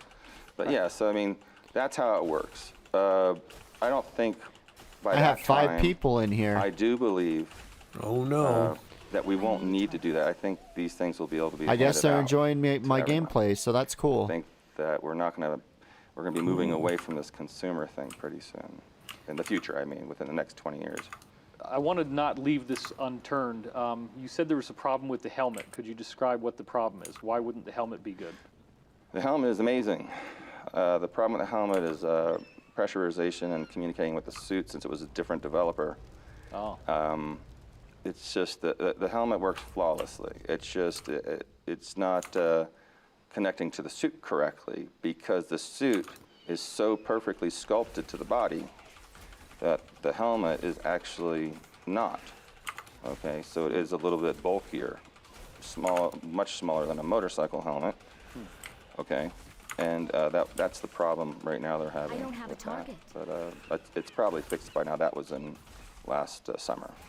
I mean, not last summer. That was the year before last. so are we correct in saying I need that to you get have this. been given an opportunity to become a distributor for this as it rolls out to the public?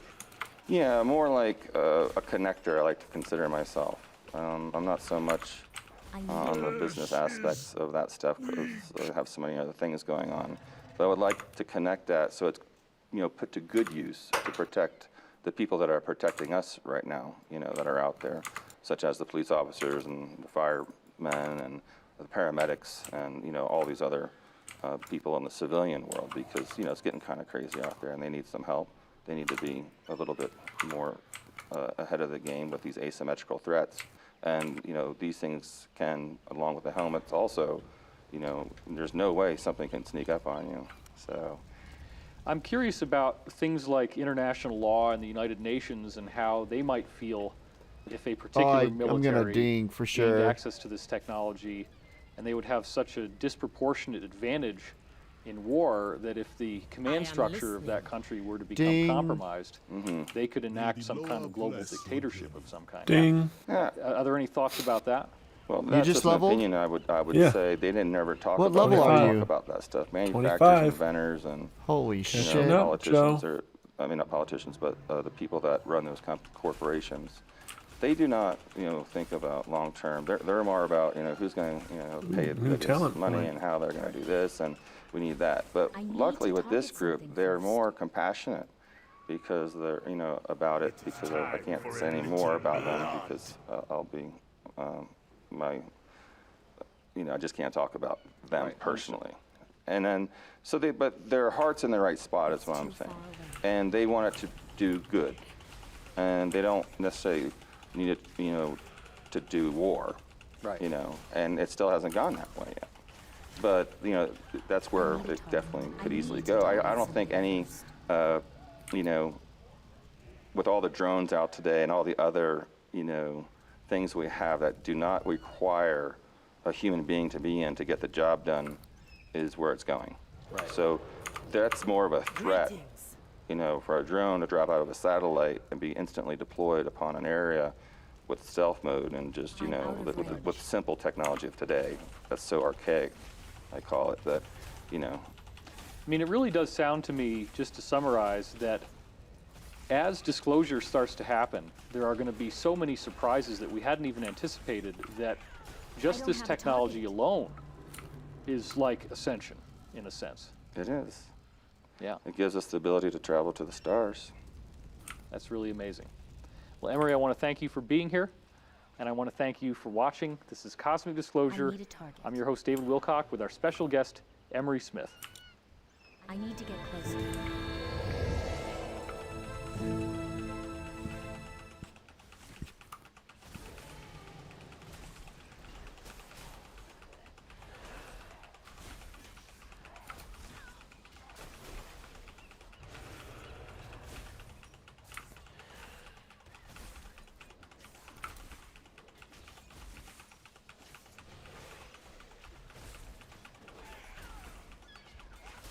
I need to target something first. I don't have a target.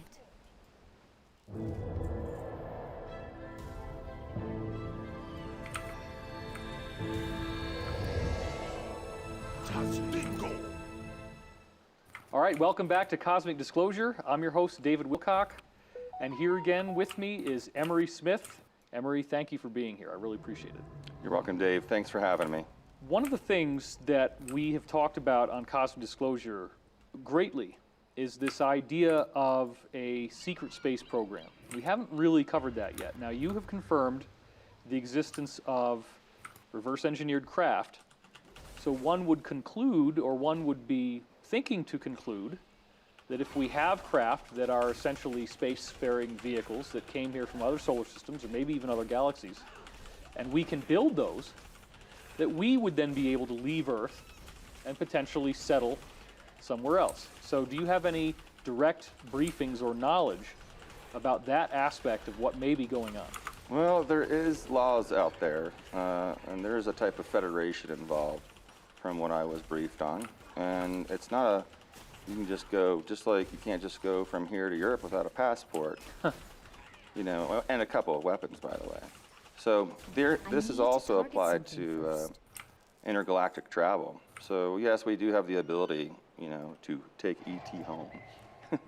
But the As Ben thing- Rich said, as yeah. Ben Rich said. But the ability to actually do it is another story until we start behaving a little bit more proper here on the planet Earth. And, you know, with evolving our consciousness and stop killing each other. Which they all understand, extraterrestrials, because they were here at one time themselves. So getting back to your question, yes, we have these craft. Yes, they are anti-gravity and they can travel through space, but they're not interdimensional yet that I'm aware of.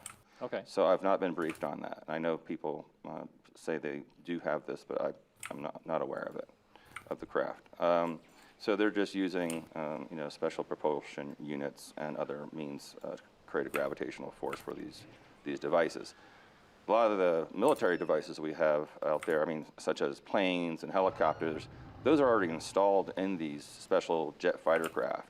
So what's the best way to, you know, hide something is don't change the, because it doesn't matter what shape it's in, but that could be an actual spacecraft. One of the things that Pete Peterson has shared with me is that there are a lot of new crafts that we've seen in various movies, like Avatar, like Edge of Tomorrow, in which they have turbofans on them, which sometimes move.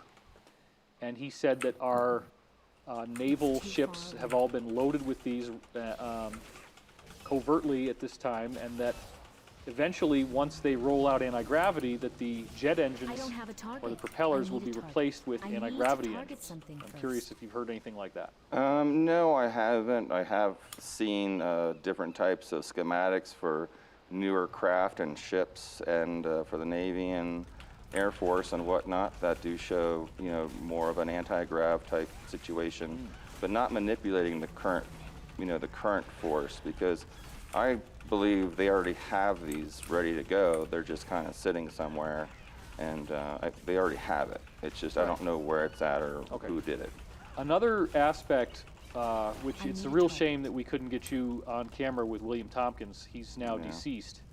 But you have said to me that you have some insider friends who are around Tompkins' age or maybe a little younger who might I be need to willing to get come closer. forward. So do you think that maybe with you coming out on this program that this will help to set a trend where some others will now be able to come forward as well? Absolutely. I mean, that's why, one of the main reasons was to come out was to basically help other people and inspire them to come out and talk and feel free to talk about too some of the far things they away. did with the projects.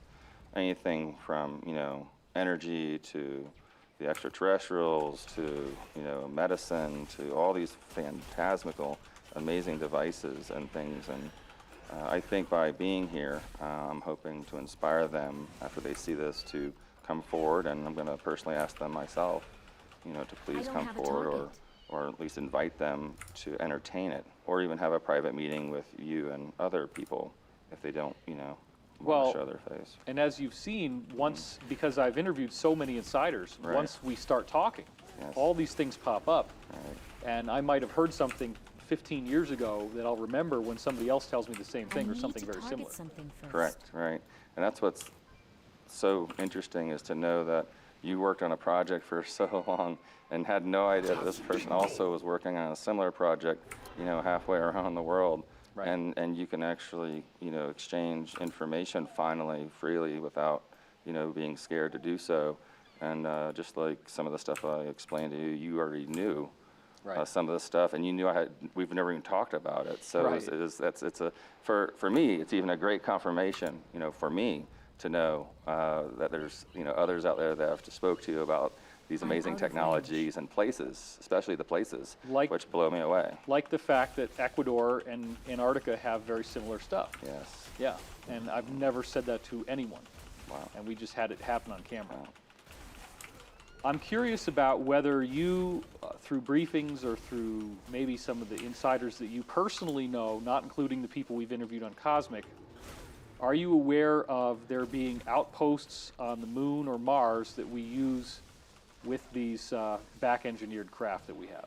Dave, I've seen and heard a lot, I need a but I don't have firsthand experience to say I, was definitely in that spot. Okay. I may have been and not known it, but yes, I concur there's something going on there, and that there is some sort of base and setup there, of course, because that goes back to the other stuff I used to work with the portals and the other things that you and I discussed.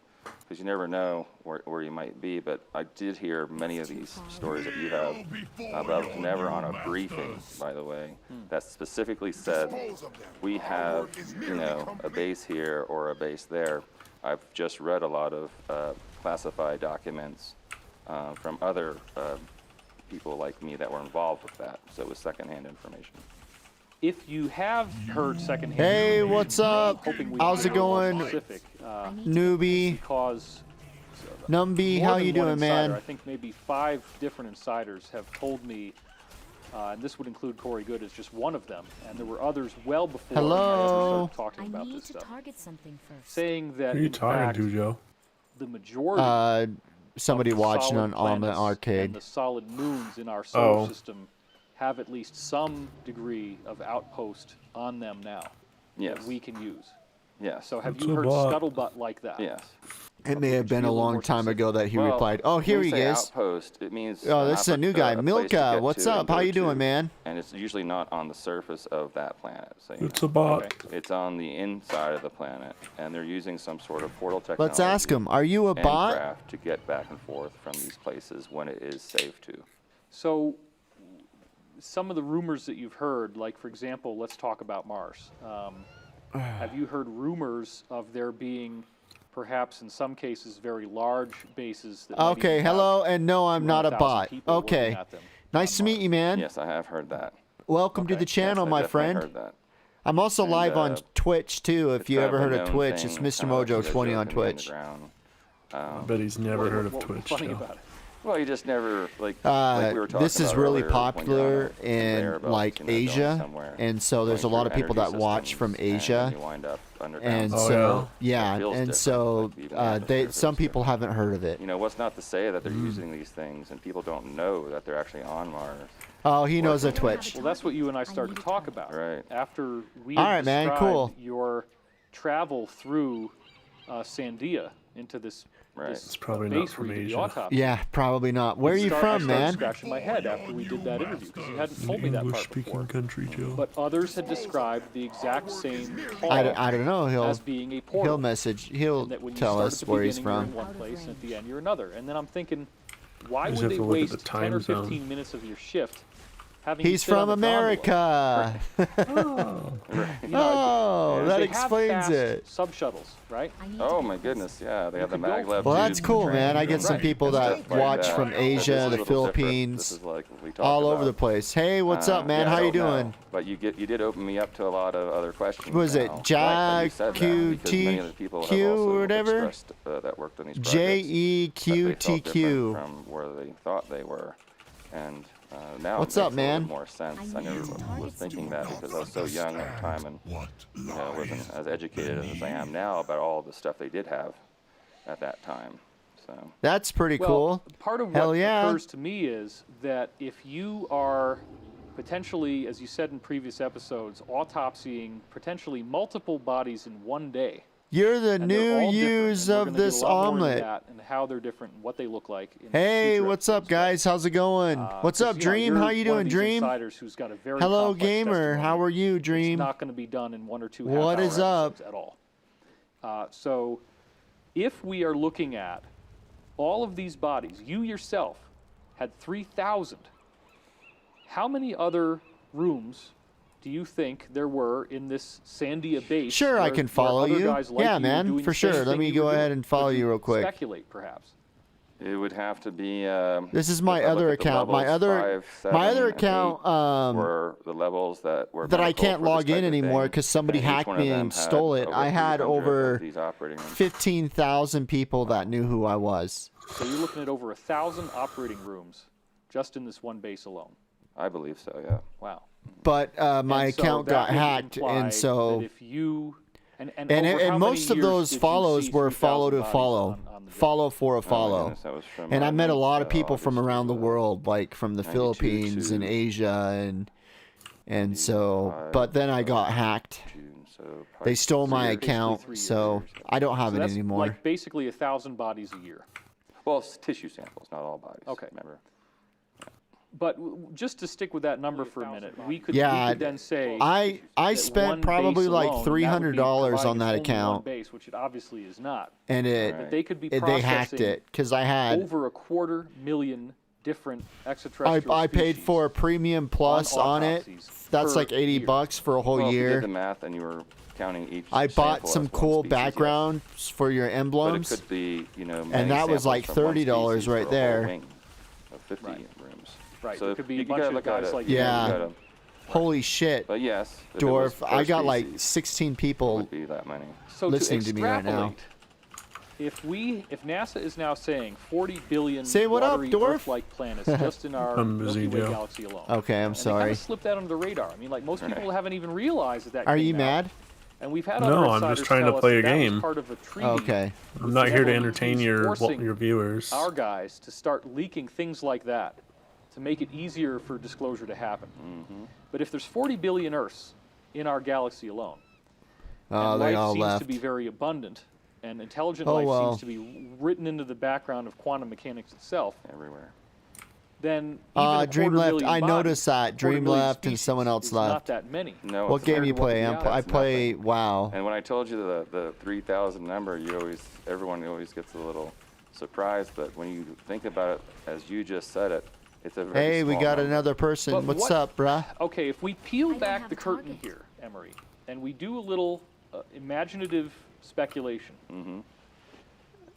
doesn't it appear All right, guys, I'm gonna that try to your go ahead job and focus on the game a and little what bit you more. personally dealt with I won't glance at the chat be anymore. I the need to focus on byproduct this so I can of figure out what the hell exactly I'm the doing. sort of secret space program that we're talking about, where part of the testimony I was can't that there's work no or money, play a game but and that you get paid in trade. good And do you think possibly and talk at the same that time. those bodies were payments that we were receiving from I mean, I other can. groups I just go in exchange for really apparently slow. all this high tech that we're making. It's a possibility, yes. And I'm you trying know, to I also have to reiterate. Stay ahead of out my the friend. 3,000 He's over 3,000 samples. he's I call leveling them. too. I need a target. And You know, I'm don't leveling. forget I some of wanna those try to could have been stay above lab-grown. him. Those could have been just 'Cause I hybrid things purchased right a- here. So I can't speculate they were all leveling extraterrestrial. guide, I mean, I know and a he lot of doesn't them, have one, but, and so you I know, want to of try unknown to origin. But so yeah, they could stay be ahead. But absolutely it's probably not from going to happen. some But sort of a, I'm you know, I need to trade, trying, which is Ding. a inside trade thing going Ah, on. good to, job. Get technology and to learn. he just leveled up again. Other things. So I've And had the this nature of leveling guide compartmentalization, for a little right? bit, and he's leveled up You're 4 not times. I've allowed leveled. to ask He's any and I've questions. leveled up You're once or just twice, going in there doing your job, and he's leveled up 4 times handling this without very it. exotic stuff. Yes. What was it like when you'd come home at night, having That's okay though. autopsied something very bizarre looking, let's say? It was fascinating. I What mean, would you feel when you're Because lying in bed? I'm able Are you to able to I'm go to able to sleep? level. Sometimes just be. No, I was fascinated. And I'm always normally it intrigued. takes I me was a lot always longer to intrigued figure about it out. The human body. I'm out So of for me, it was range. just a fascinating thing. I wanted more. I was upset that I would have to go and you know, work in a hospital, you know, every couple hours. So it was really neat to see all this stuff I don't have a and target. then go home and say, wow, what else is out there? You know, and that inspired me to do more things and take I need to more get, opportunities, you know, with the military flying and other, mounts. industrial complexes, and that. You know, can't just get opened up that till so level many 40, things, right? Because I had so many answers, Yeah, I like think everyone it's else did. 30, you know? 35. I want to know what's going on, you know, and I can't believe. Hey, I don't what's believe anything up? I read, see, or hear. I can't. May Because I God know that protect you. It can all be Thanks, so man. modified, especially with the new 3D programs they have on the satellites now. I mean, they could put another David Wilcock right here and reflect light and cast a shadow. And Love have the graphics light of the game. glistening out of your eyes. Thanks, and I man. and you couldn't tell the difference. I need So to get closer. at Yeah, this Joe time, made 'em you know, himself. of course, with photoshopping and I- everything I else, didn't it's make- very I didn't hard make for me. the- So I decided. I didn't make the at a game, very but young age, the I'm gonna live go stream, out like, and I'm gonna that's find out for awesome myself. if you're talking about the And- live stream. And I was doing this strictly just to find out for myself what is going on. And all it did was open up 100 million other questions. Every time you find something else out, it opens up more questions, and which is great because it inspires me to go ahead and keep moving forward. May your old especially if there's account come opportunities back. there where Oh, people no, want me to be that's part of fine. amazing projects. It I'm won't. very thankful of I all my, already made a new opportunities I account. had. They were And it was not, my fault. you know, It was too my negative. fault. So It's too far I think away. if that would I was answer your live streaming question on my of, you phone. know, why I did that. Corey Good has I like also your shared stream. with us Thanks, man. that there were I like you. I like factions my stream in the too. secret space program, and one of them was called the Interplanetary Corporate Conglomerate, or ICC. And apparently, they are offshoots of the defense contractors who are manufacturing very advanced technology.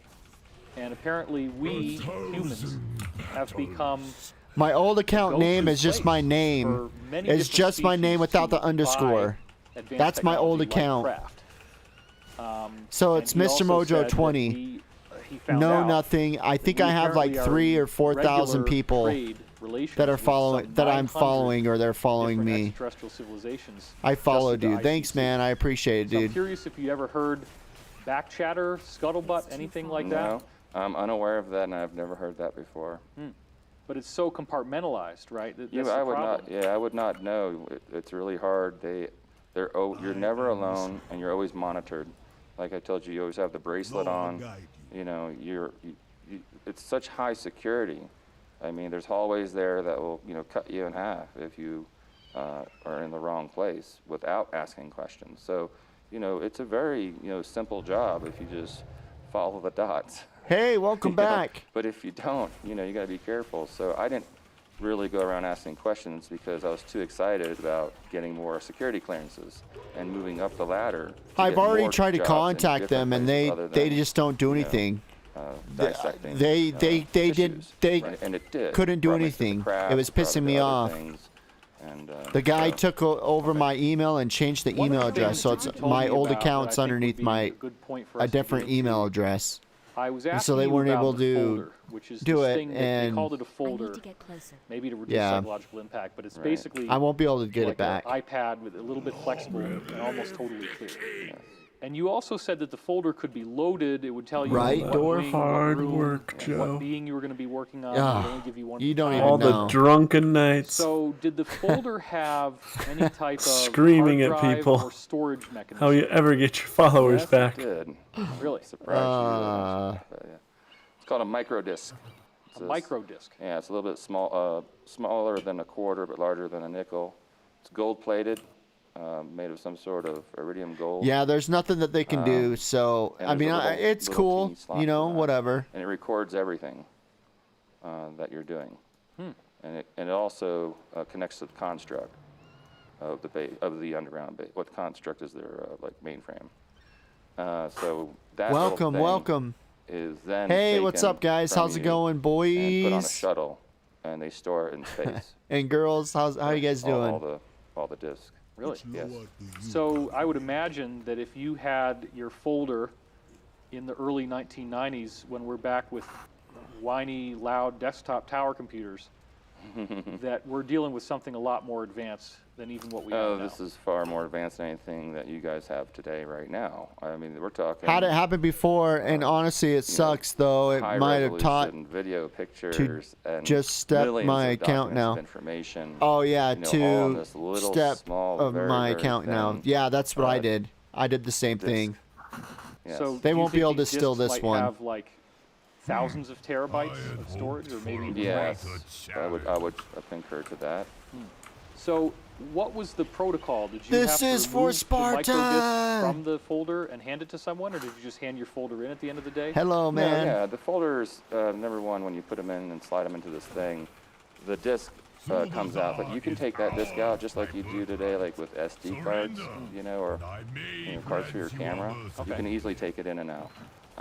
Which sometimes you had to because you had to review someone else's project. Oh, So that's why that was there. So, you know, instead of Guys, like, it my being hotness right now is at automatically downloaded, they didn't like 42,000. going over a wire. 38,000. That's awesome. We must be Where on the on the main folder page would of the you website right Top now. right So top right corner. shout out to Omelet So I Arcade. guess you could see it then because you said it's a gold This color. Yeah, you can is see it inside. It has Spartan. like a iridium tint to it. I always wondered if they did that to protect it from the radiation of space, since it was stored in Oh, space. whatever. Was there any way to access the information on the disk other than the folder? Yes. Know about what? What are you guys talking? What are you talking about? Some kind of reader or something? There is a disc reader, yeah. Really? I don't play And I Minecraft. No, guess I the haven't played it reason in why a they while. haven't given us that kind of storage technology would It's be too what? hard for why, Joe. Why don't we have that level of data storage if the technology exists? Mine, why would it yeah. not be shared? Every game Yeah. is too hard for Because then me. you won't go out and buy the 256 Well, that one you have to really think. This Just one too I far advanced from where we bought are a now. little You're bot making that money, that these helps me corporations. stay focused.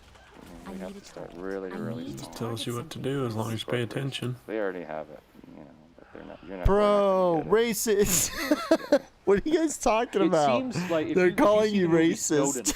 Snowden, allegedly he was I don't able know. to get one of these. I think that's what they were little talking about. USB Maybe sticks not. inside a Maybe Rubik's it. cube.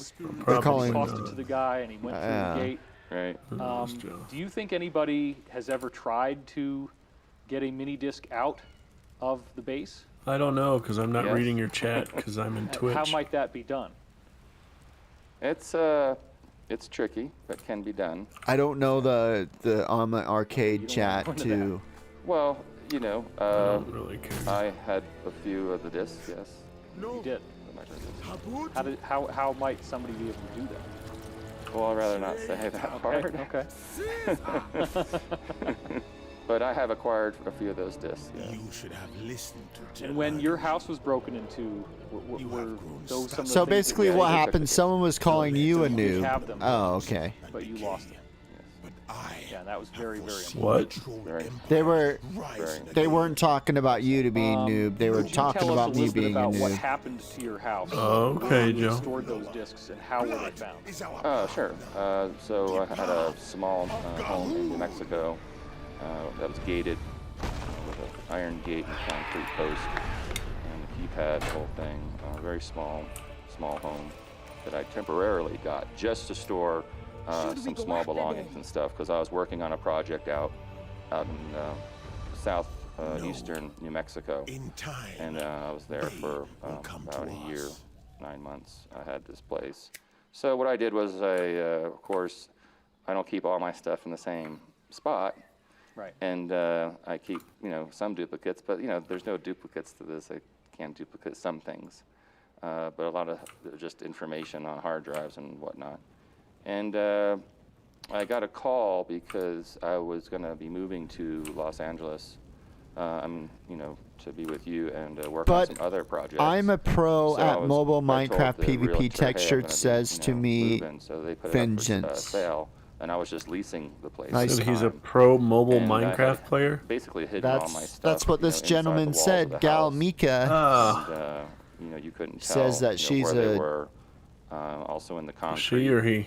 Ed. And other various I'm gonna say places. I don't she wanna talk pro- about other specific places. It's But- probably a Still he use those then. techniques. Yeah. But I thought it was safe So, temporarily for this. I also nice had the PC brand. Over Unity device there, which fortunately I went to go pick up, and it was within a week that the house was ransacked, and another week. I'm so later, close to leveling it was up, Dorf. ransacked, and that's when the realtor called me and says, "Oh my goodness, I looked through your window. You left your house such a mess. How am I supposed to show anybody?" I said, "My house is perfectly spotless. I don't understand." And I said, "You please go around the house and look around." And he did, and he found the back garage door was broken into. I have and one double bolted block PC. door. Also, The main home am was a kicked in with a female, Bigfoot but I thing that honestly was don't mind Let's being roll called right dude. now the See, film I that you was took. right. Sure. I was right. I was the right. I garage. was like, hey, no, Complete it's destruction. a female. And then he's like, Took all well, the are you equipment. sure Yeah. you know what it is, who it is? lab. And I'm like, no, I Been don't. completely destroyed. And then I I don't see started, any Why evidence. do you think whoever did I- this I would started take thinking, like, everything you've got? oh, well, it's a dude. and So I was leave like, oh, yeah, only it's a your dude. military But badges in a box that's and a cool bullet because, on like, the I countertop. originally What was thought the that you were a girl. Oh, I think And they were just I small was friends thinking trying to that, look me but up, my have friend a good here time. made me think, like, is she really or is So he I think really? it really had to do with So, Yeah, the is device, he number really a one, girl, Joe? because ever is since I he started or she? lab, We didn't know at that with the point. device, it's been Well, we getting- still don't know. getting really crazy. Well, and now he that I proved the device he works, it's he, gotten really crazy. And claimed of course, that she's a girl. they used So the now satellite and he found out is all a the she stuff because she underground said and in the if walls, if we're going by you know, what and she they did said, cut the walls open. she's a girl. That's what she and, said. Wow, Joe. Take all What? those hard drives and everything else. We're talking about 8 computers, 12 laptops. Your 40 hard explanation. drives, over 300 SD cards. Okay. lots of Well, at least information, it was my world's- understandable. My whole No, it universe works, wasn't. so. What's the purple tip? And you just kept going on. Oh, it's just the type of bullet it is. Yeah. But it was enjoyable. It's a very Okay, high well, velocity that's good. bullet. Yeah. I It's thought not it was normally, understandable. I thought it was civilian funny. bullet that you can buy from Well, I civilians. appreciate that. Okay. Thanks, man. I And, love you too, It Dorf. was a 5x7x28 What? armor piercing. I said, well, thanks, ammunition, man. Love you which is too, used by Dorf. tactical forces all around the world. I never said I loved you. What I could you know. say I'm to just other saying that I love insiders who you would hear a story as a like bro. that and say, So well, my God, if Ah. they start doing that to me, the first thing I I love you do too, is go man. into Like- hiding, and I wouldn't Well, speak. Okay. Well, let's talk about Alright. it because I I will wasn't not going reciprocate at to that make you point, feel awkward. I wasn't. So I think the Oh, information well, too it that I had worked. was I couldn't see. I I know. couldn't really see. all the right, information that I I need to had, get focused like back on 90% of to it where I'm was going. Pretty much just already out there stuff. Right. Inside So I the think it was just building, that 10% except and oh, the so I need to device. accept. That hey, just why don't you slow up a little bit because you're going on a trajectory here Almost leveled that again, looks like Joe. you're gonna Oh, say shit. something that you shouldn't say. Right. So they were trying to threaten you. Yes. Do you think that anybody who comes forward is safer than if they don't? If they're Gotta already say, you starting to love the speak a little bit, bros. Is it safer to be You have public? Roblox? Yes. At a I certain don't, point, man. You have to go public. What do you ask? It's very. I have Roblox Roblox, safer but I for- don't we play all it. know this. My And daughter this is one of plays the main Roblox. reasons I'm here in front of you right now. Right. All right. Well, there you have that it. count, This is Joe? Emery Smith. Yeah, that and I'm counts David too. Wilcox, So Cosmic Dorf's Disclosure, daughter, and she I wanna plays thank you for Roblox. watching. Yeah. Why wouldn't it?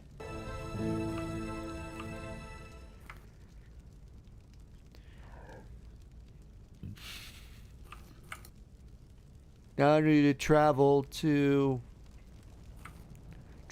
village in the vines.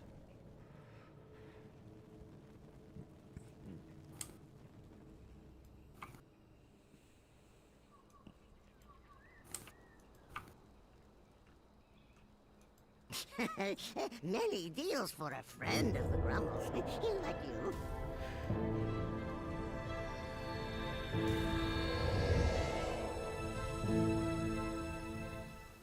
All right, welcome to Cosmic Disclosure. I'm your host, David Wilcock. Okay, I need to read have a this, true but it's special long, surprise so I'm for you. gonna bring it up One over of here. the original and probably the heaviest of the original Disclosure Project lineup from 1997. Roblox as the well, most like, intense yes, insider it has a in that wide original variety of meeting, games, but David it's Adair. normally David, limited welcome to the to show. games Thank you. Glad to be where here. you have to Tell us a little grind bit about, until you actually Where were you considered. born, and what good were some in of your some early childhood games. experiences that brought you into this bizarre arena? It's well phrased. I was born in Welch, I, West I Virginia. don't know how to respond to that. And number 10, Pocahontas Just say that Coalfields. Roblox was Kinda difficult. like Hunger Games. Oh, You got okay. different districts. I was I don't number know. 10 district.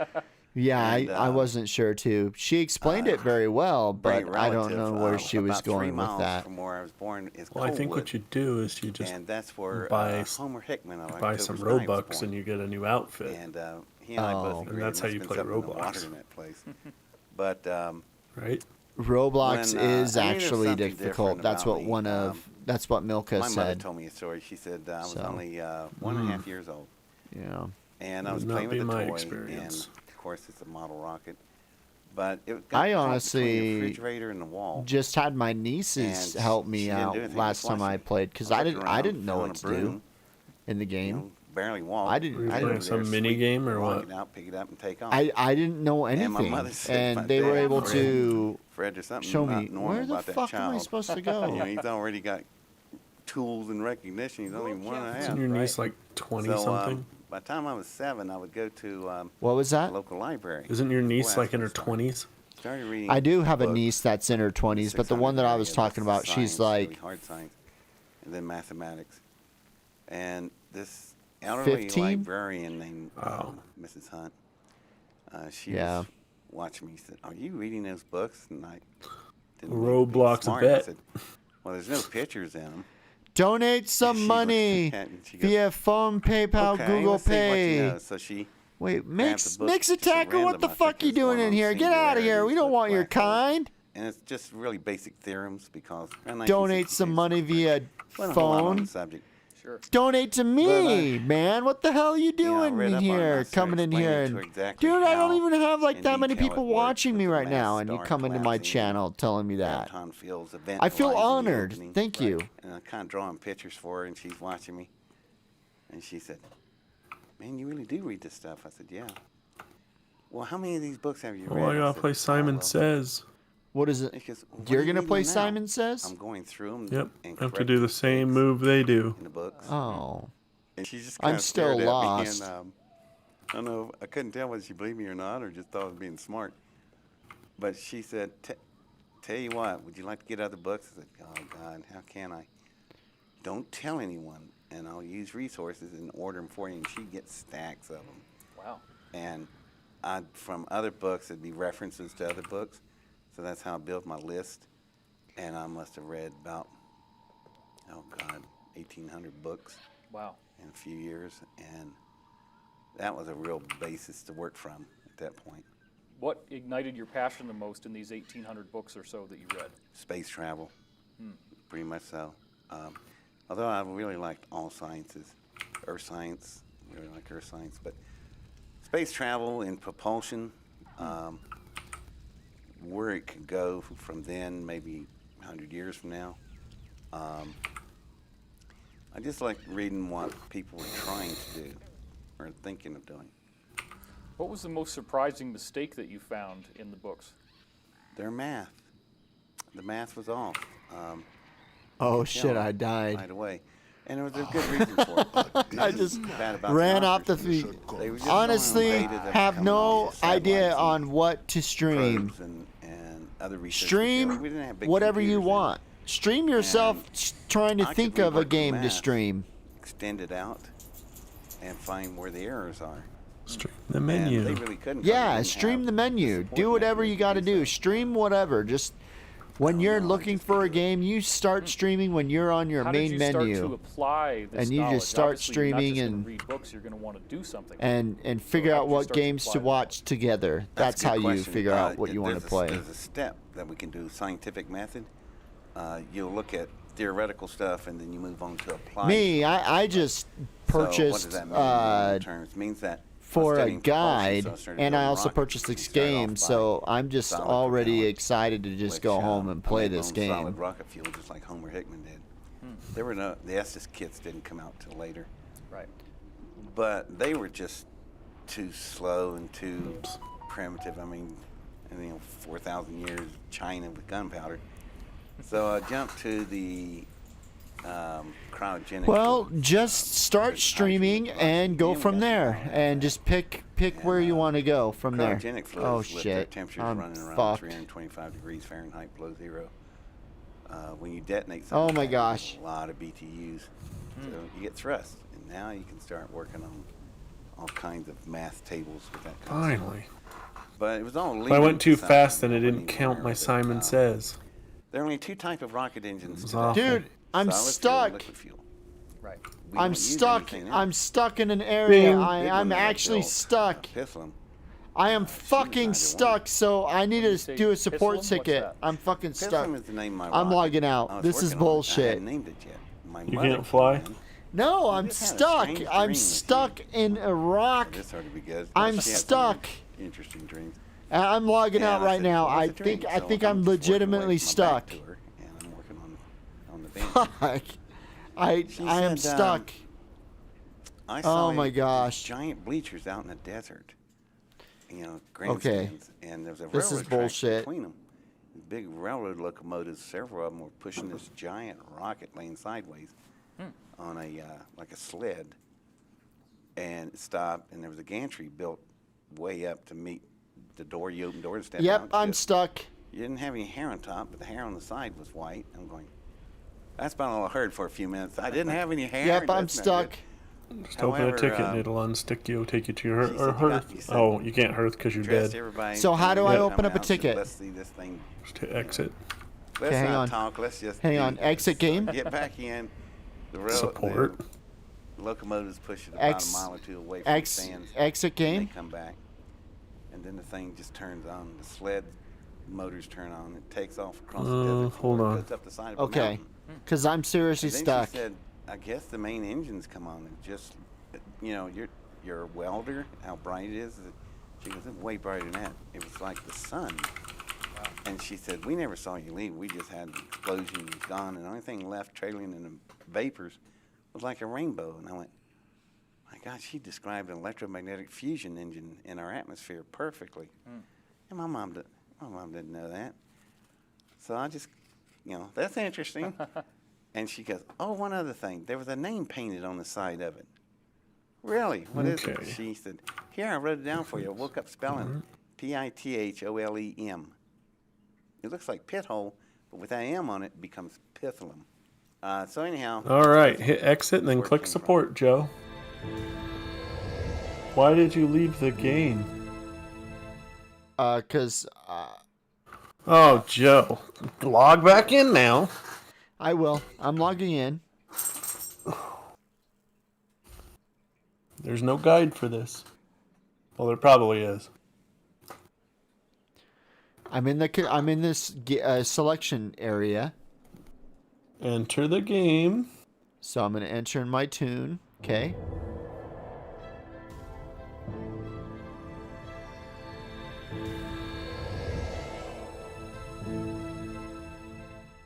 All right, welcome back to Cosmic Disclosure. I'm your host, David Wilcock, and I'm here with David Adair.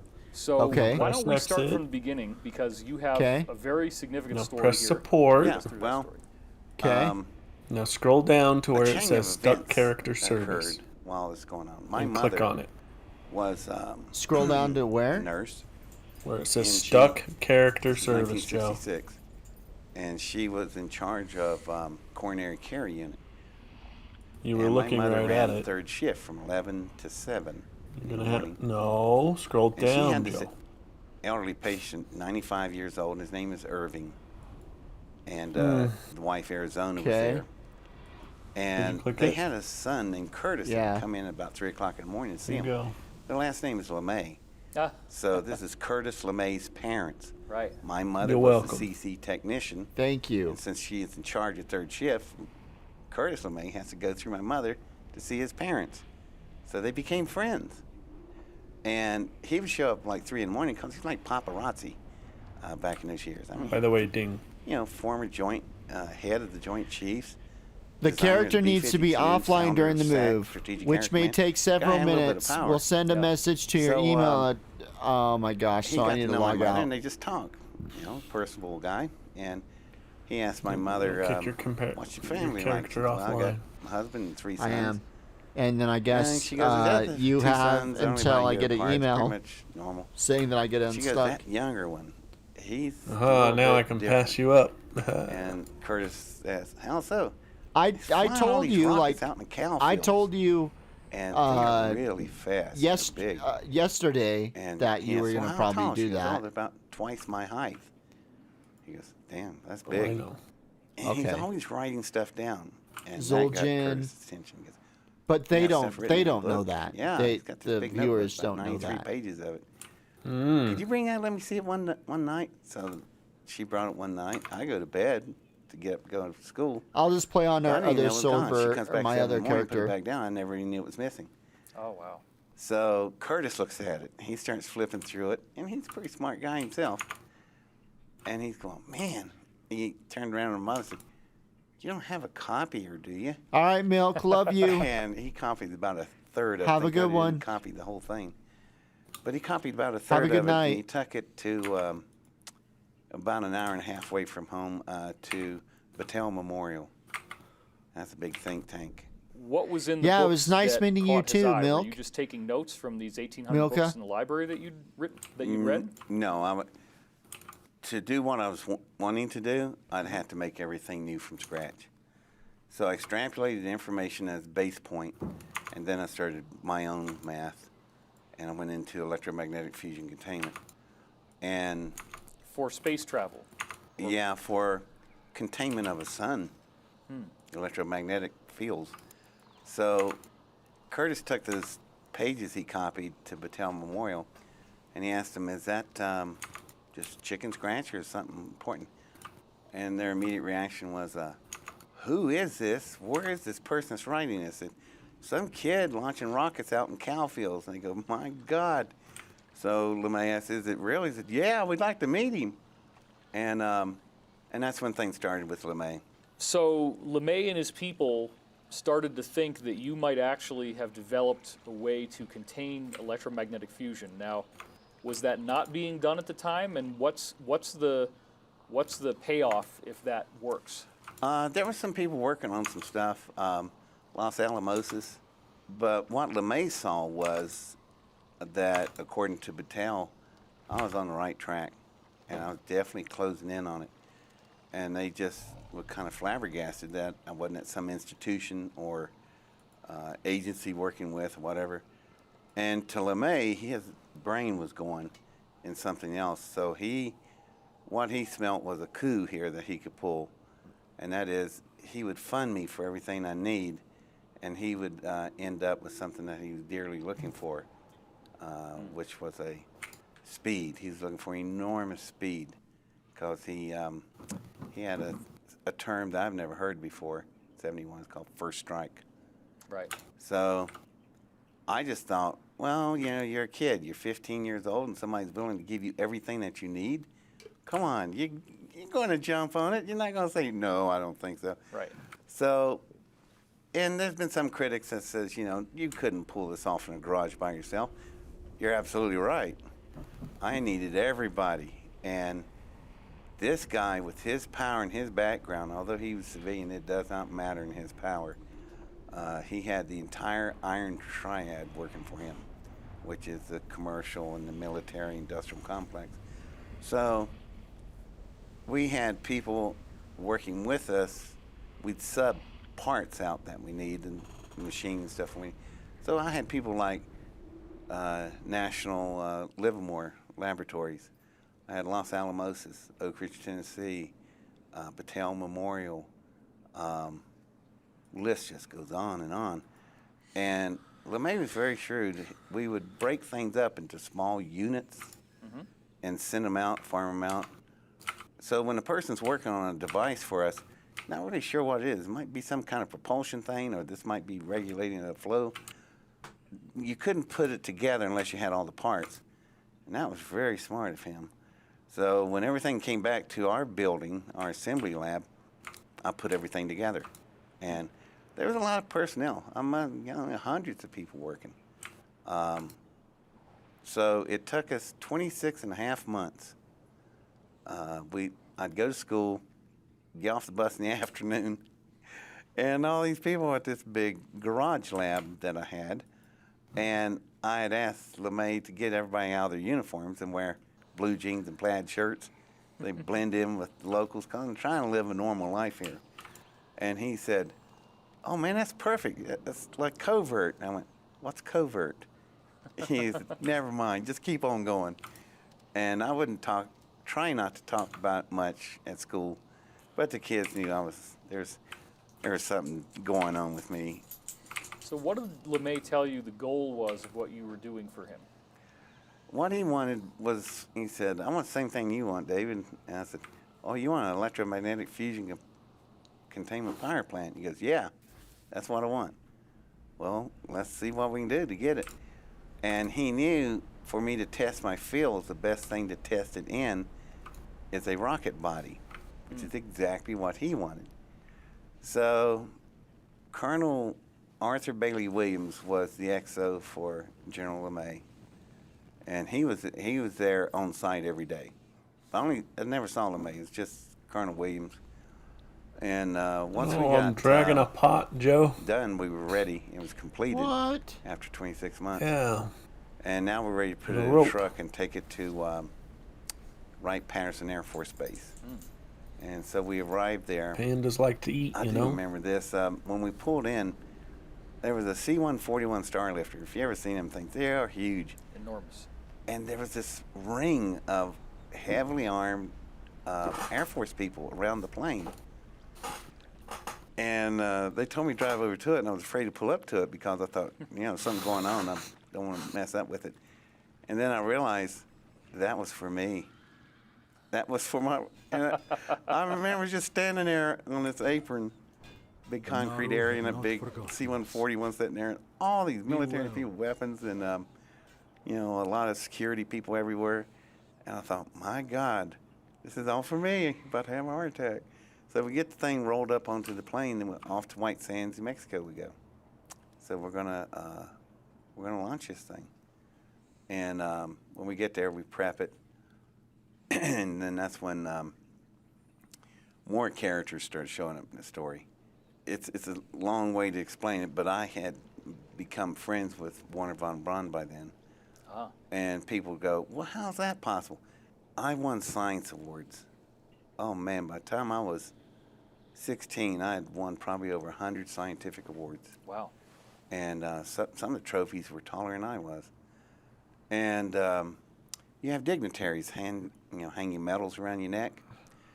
Well, one dignitary was Warner von Braun. Really? Which makes sense. So now we're back we're now at White Sands with the rocket. Did the C-141 actually hold the rocket inside of it? Is that Yeah. what they were guarding it? Okay. Absolutely. LeMay picked it out. And I said, good choice. So we got at White Sands, and then there was, that's when things started. This black DC-9 landed the next day. And I made a joke, Colonel Williams, he's watching DC-9. I noticed he's not smiling. I said, "Where's the white bunny head?" On the side of the tail of the plane, because that's Hugh Hefner's plane flying around those years. The Playboy Bunny. Exactly. And I looked up at him, and normally he was really a personable guy, but he's not smiling. He didn't look happy at all. And he had a good reason, because he was worried about something, and he was right. As soon as the plane rolled up to our hangar, it stopped. Out came these guys, so help me, black suits, white shirts, little skinny black ties.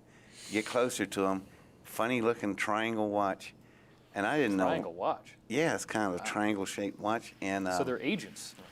actually, what I believe y'all call MIBs. MIBs. Yeah. That's the first time I didn't know who they were. I just thought pretty stupid people wearing that kind of clothes in the middle of a New Mexico desert in the summer. Sure. And then one little guy came out behind him after everybody got off. Now, he had khaki shorts and stuff. I thought, he's smart. He knows how to dress.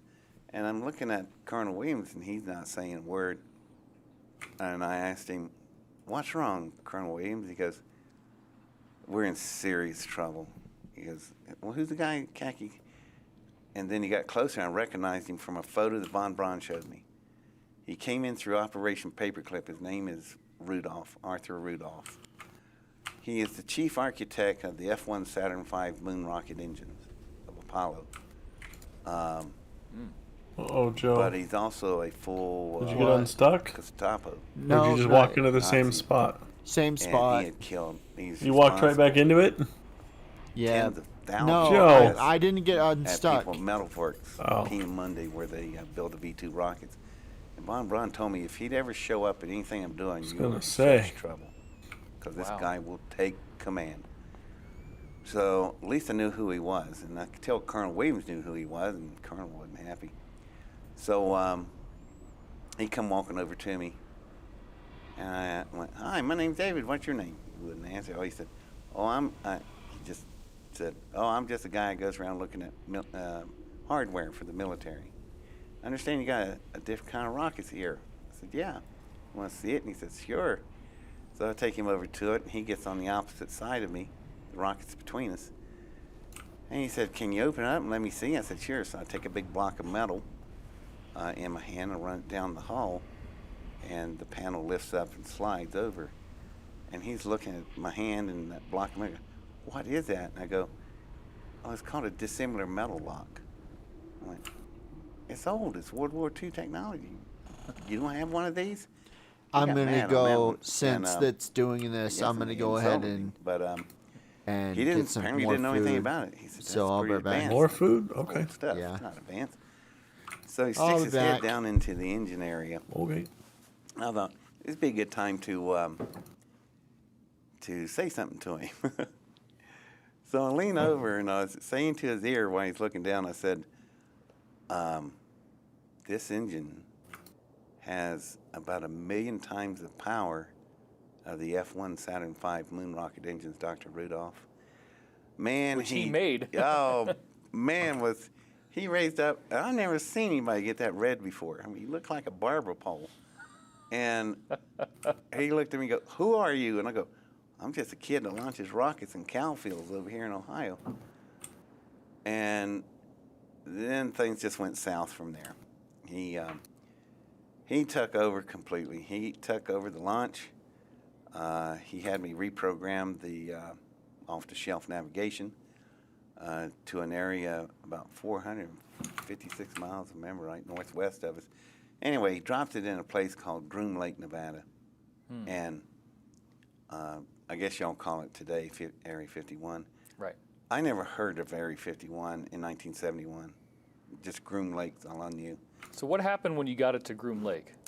Well, once it got out of White Sands and launched, I was curious about Groom Lake, so I pulled geophysical maps, and it says just a big dry lake bed. And I said, "You see this black DC-9? It's got rubber tires. You're gonna moor up to its belly in this dry lake." He tells me to shut up and get on the plane. Well, he's got a good reason, because when we get there, it's big runways. It's an Air Force base. It's not on my maps. Well, we kind of circled the base at first, and we saw Pittslam laying out on the desert floor. That's your rocket. Exactly where they wanted it. That's the only compliment I think I ever got from Rudolph. He said, "You landed it precisely on mark." And I thought, yeah, well, good. Gave The out. rocket could land? On the sides of the rocket, I'd built these big slip slide containers that have parachutes. These two parachutes came out, and these parachutes are tank parachutes. 70-ton tank. Right. So the rocket landed just like a feather. There's no damage. It's perfect, just laying Wow. on the desert floor, parachutes blowing around it. So anyway, we land, we taxi over to there were 3 hangars, I remember, and there was a lot of construction going on. This is June 20th, 1971, and there's construction all over this base, runways everywhere. So we go to the center hangar, and I thought, man, this is really strange. None of this is on my maps, and these are government maps. I thought, what the hell is this? So anyway, we get off. We get in these funny-looking go-kart things, big ones, really big, carry like 10, 12 people. And, you know, being science and oriented engineering, I'm looking at these golf carts, and I go, what the hell's running these things? It's not propane tanks. It's not electric. It's got a big intake that some kind of light recessed inside gets brighter when it runs. Then when it slows down, the light dims down. Did it have any exhaust? No. It only made a strange, like a whine. Really? Like kind of like a spooling effect, like a turbine. I have no idea even today, I have no idea what those things about, but they were fast. You know, golf carts only go like 10, 50 miles an hour. These things go 60 or 70 miles an hour. So he says, get on this thing. I did, and we rode into the center hangar. And we stopped, and we're sitting there. And then these yellow caution lights start flashing all the doors. Then out of the floor comes these little pipes with chains hooked to each pipe. So a guardrail's coming up. And I thought, what is that for? They don't want people walking in this building. Well, I got the answer pretty quick. The floor of this hangar is bigger than a gymnasium. The entire floor goes down. It's an elevator. I thought, man, it's a big elevator. And with a concrete floor like that, it's got to be 100 tons of concrete here. And I thought, man, you can't be using chains or cable moving something this heavy. Sure enough, weren't. After we got down below the floor, you can see them spin, about 12 of them, spinning in the walls. They're worm gears. That's the heaviest load-bearing gear we ever know of. Each one was bigger than a sequoia tree. Wow. And I thought about that. I thought, where'd they cast and manufacture those things at? Just amazing. We went down, and I was... So it could hold a spectacular amount of weight. Absolutely. I mean, you could drag an aircraft carrier in there and drop this thing. Right. So whatever they're moving is really heavy. So we drop down, we go down, and I'm counting feet, and I estimate we're about 200 feet down, and we flush out with the floor, and man, what you see next is nuts. You're looking straight forward. The other three walls are solid, so you're looking one way only. You're looking at this, like Mammoth Cave, if you ever been in that thing. Oh, I have been. Yeah, in Kentucky. Yeah, that cavern thing. Yeah, it's like huge. that, but this is that 10 times the size of it. Wow. It goes down, I guess, from the floor to the top of the arc. It's probably 100 feet. That's a lot. And then it comes down to the sides and goes straight down, canters down, and then it's perpendicular walls. In these walls are all these shops and hangar bays and offices. You can see people working in office. And we're just getting it on this go-kart thing. And we go past all these hangar doors every once in a while. And some of the hangar doors are open partially. And, man, I saw some things in there I just can't explain. There was some really unusual craft. I can't tell if they were aircraft or spacecrafts. Went on down further, and there was another thing over in the hangar, and it was open a little bit wider. Man, this thing was a moose of an aircraft. It looked like an XB-70, the Valkyrie, but it had some different canards and different air intakes. So it's something else. Now, the first Valkyrie was destroyed in a crash. It sucked up a camera plane in its tail. The second one was in a museum, the Air Force Museum, Wright-Patterson. So what was this thing sitting here? Right. And once again, it had all kinds of things hooked up to it in drip pans. Well, this thing's running. I don't know what it's doing. So went on down about a quarter mile, and this causeway the main corridor. It went clear out of sight, as far as the human eye could see. And it would curve with the curvature of the earth. Really? I mean, it's just enormous. So we're riding, and I asked the guys a very simple question. Wow, what y'all do with all the dirt? And they got so mad about that. And I thought, why would a question about dirt bother them? And I just made another off comment. I said, what'd you use, a phaser? And they got really mad then. I thought, I'm stepping on nerves here. I thought, what is going on with this place? How fast do you think this golf cart was going right now? Doing about 50. Okay. So we're covering a lot of area. Yeah. And you still don't see the end of this thing. Wow. But here's where it gets good. Now that I'm kind of calming down from, I didn't even know there was anything underground. I was leaning out just to look around the people sitting in front of me so I could look further, right? And I noticed when I stuck out my arm, there's no shadows anywhere. Like a paint booth. You can't have a shadow because you'll get a run in the paint. You can't see it. But here's the problem. I can't find any light fixtures. None. No indirect lighting, no direct light, just no lighting fixtures. Perfectly illuminated. And I have no idea even today, how in God's name did you do that? I had thought that it might be atmosphere, but how do you illuminate an atmosphere? You're breathing your own light? Did it look any brighter near the ceiling, or was it just evenly illuminated? Evenly illuminated. Perfect. Illumination right down the corners, which Very strange. you'll have, yeah, that's a word for it. Now, so you're driving down this hall, and the whole entire time, you're going at 50 miles an hour. Right. You're just seeing offices, offices, offices. Yeah. It's all, And hangar doors with Yeah. craft in them and all this kind of stuff? Yeah, just, and some doors So are there must have been hundreds of thousands, maybe even thousands of them. maybe if we didn't keep on driving. We only went like a quarter mile. Wow. So, but it gets stranger. Huh?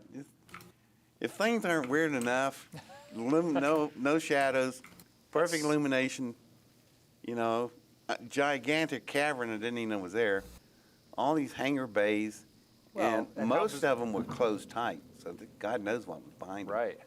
And how bizarre it is that you're asking simple questions and they're getting all angry. Yeah, and I mean really angry. I was about to say something, calm down, gee, God, I'm just asking. And we come up, this is where it gets, it's not strange enough, imagine this.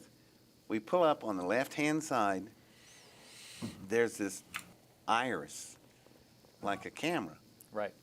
about 40 feet in diameter. Wow. That is huge, y'all. We stop, driver gets out, runs over to this glass panel, puts his hand down, and he looks in this scope thing, and then there's a flash, and the iris opens up. And when the iris opens completely, another from horizontal panel comes by to fill in the gap, so we drive across it. So this was like a retinal scan that he had. Yeah, I was sitting there going, is that a retinal scanner and a palm scanner? We don't have anything like that. This is 1971. We don't have no PCs, no faxes, no modems, no cell phones, no laptops. We don't have a handheld calculator from Texas Instruments. That's a few years off. Right. And you're telling me this guy's got a retina scanner and a palm scanner on a wall that opens this giant iris door, which I ain't never seen an iris that big. So I'm going, man, what's going on with this place? They're packing technology like I've never seen. And so we go into this big gymnasium-sized room, and it's dark. Here comes the lights. Let me just ask one question, though. Do you think that iris might be that they would have that instead of regular door in case something inside exploded and they needed to contain an explosive force? Well, that or security. Okay. They surely didn't want you just walking in there, slide a door open and walk in. You ain't Right. sliding an iris open. Right, that's true. So it's whatever. First impression I got, man, there's something really super duper behind this door. They don't want anybody just walking in seeing. So we drive in and the lights come up. I thought, all right, I'm going to find a light fixture. And looking everywhere, no light fixtures. Comes all, like a rheostat, comes all the way to full luminosity to match what's out in the causeway. And I'm going, God, how they do that? You know, just give anything, though. How do you do that? So we pull up to a stop, and there's, at the far end of the room, this big, giant steel platform, like a stage. And then there's something up on the stage, but there's this giant curtain hanging down around it, which it's not a material curtain like cloth. It's like mud flaps off a semi, but as big as this curtain is, it weigh tons. You're saying giant, but could you be a little more specific about the platform and the curtain? Yeah, I would say just the curtain itself was over 100 feet wide. Wow. And it stood probably 25 feet tall. Wow. That's big. So something big is behind there. You better believe it. And there's cables that runs up to the ceiling, and they just disappear into darkness. God knows what's up in there. I don't even want to know at this point. So anyway, they raise the curtain. We get out of the cart. We're all standing there. They raise the curtain, and I was so disappointed. I thought I was ahead of everybody. Electromagnetic fusion containment engine setting up on the desert floor, right? The curtain rises. Think of an 18-wheel semi with big sleeper cab. That's about 70 feet wide. Yeah. Or long. 70 about feet 70 long. feet long, 25 feet wide, 15 feet tall. It's an electromagnetic fusion containment engine. That big. Wow. And I'm sitting there going, I had mixed emotions. I was disappointed, but I was just thrilled. Like, good God. Mine is only about 2.5 feet long. And this thing is just a monster. And Let me ask you a question then. Do you think that when LeMay saw the original 93-page notebook that your mother showed him, that he was seeing blueprints that you were making that looked similar to this very valuable object that they had at Area 51? I think Battelle did. Okay. You know, Battelle Memorial, in 1971, they had 137 Nobel laureates on staff. Wow. It's a powerhouse. Well, a group of them figured it out looking at the math. And they can tell by the math which direction or shape you're taking in physical form. And so I would imagine that somebody in that group knew about this thing or made LeMay known of it. But to be humble, I was very humbled at the moment because I had a Model A, they had a Lamborghini. Wow. And even though the Model A and Lamborghini, you know, so different in powers, both of them are internal combustion engines. Okay, they got some similarities. And Was there a color? What color would you say it was? it had an aqua color, like ocean blue green, really pretty, and it had a sheen to it. But unlike mine, this big one had an ectoskeleton structure over it, which I thought, that is so weird. And it looked very much similar. It looked like H.R. Geiger's work. Really? Yeah. And I thought, man, what is this? Well, I had to ask, looked at Rudolph, is this thing a machine or is it organic? I can't, because the ectoskeleton structure looked like bone. Really? And I'm sitting there going, man, all I can say, that's alien looking.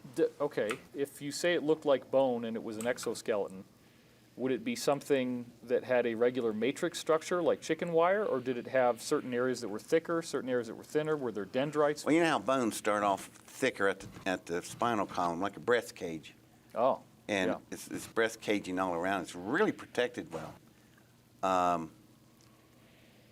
And there was steps leading up to the platform where it's setting. In the bone.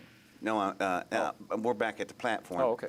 I turn around and ask Rudolph, can I go up the stairs and onto the platform and get close to this thing? Air Force people say no. Rudolph says yes.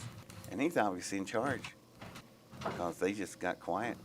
So I went steps, walked up to this thing, and that's when the weird stuff really started. If it ain't weird now, it's going to get more weird. First thing I noticed, my shadows on it. And what I've been saying through the whole thing, there's no shadows anywhere. So I'm spinning around looking everywhere and I say, no light fixtures. You know, okay, we got luminosity with no light fixtures and no shadows. Now we got to thing sitting here. It's got my shadow on it. Of course, normal down here. And I noticed something else. As big as it is, on my device, I had probably 5 miles of wiring. Screws, nuts, bolts, well-aligned seams, and all this stuff. This dang thing, as big as it was, not one screw, rivet, weld-lined seam. It looked like it grew like an eggplant. And I was just dying to turn around and say to him, how the hell did you build this thing? And I figured I already got enough trouble asking about dirt. They really go nuts on that one. If you say it's aqua blue, did it have, in terms of its specularity, was it glossy? Was it flat? Did it have a kind of an aluminum look? Was there like particles Different in it? areas. The bone ectoskeleton structure, that was flat. The big round spheres, which in my engine would be cyclotrons, Okay. they were like the aqua color, but they were smooth. And when I walked up to it, I noticed my shadow, right? And so I go like this. My shadow's just a split second behind me. So I'm That's going. weird. I'm watching it, and I turned around and looked at Rudolph, and he was happy. I could tell. Like, you getting on, picking this up, are you? And I look at him, and he and I is the only one really eye connecting. Military people, like, different world. So I just went, is this heat recognition alloy? It's picking up the heat radiation off of me and reflecting it on the hull. And I thought, God, that's pretty cool. Well, I hate to stop you right there, but we have to make episodes. So Yeah. that's all the time we have for in this episode. It's very fascinating. Sorry for the cliffhanger, but we're going to be back with more with David Adair, our special guest here on Cosmic Disclosure. I'm David Wilcock, and I want to thank you for watching.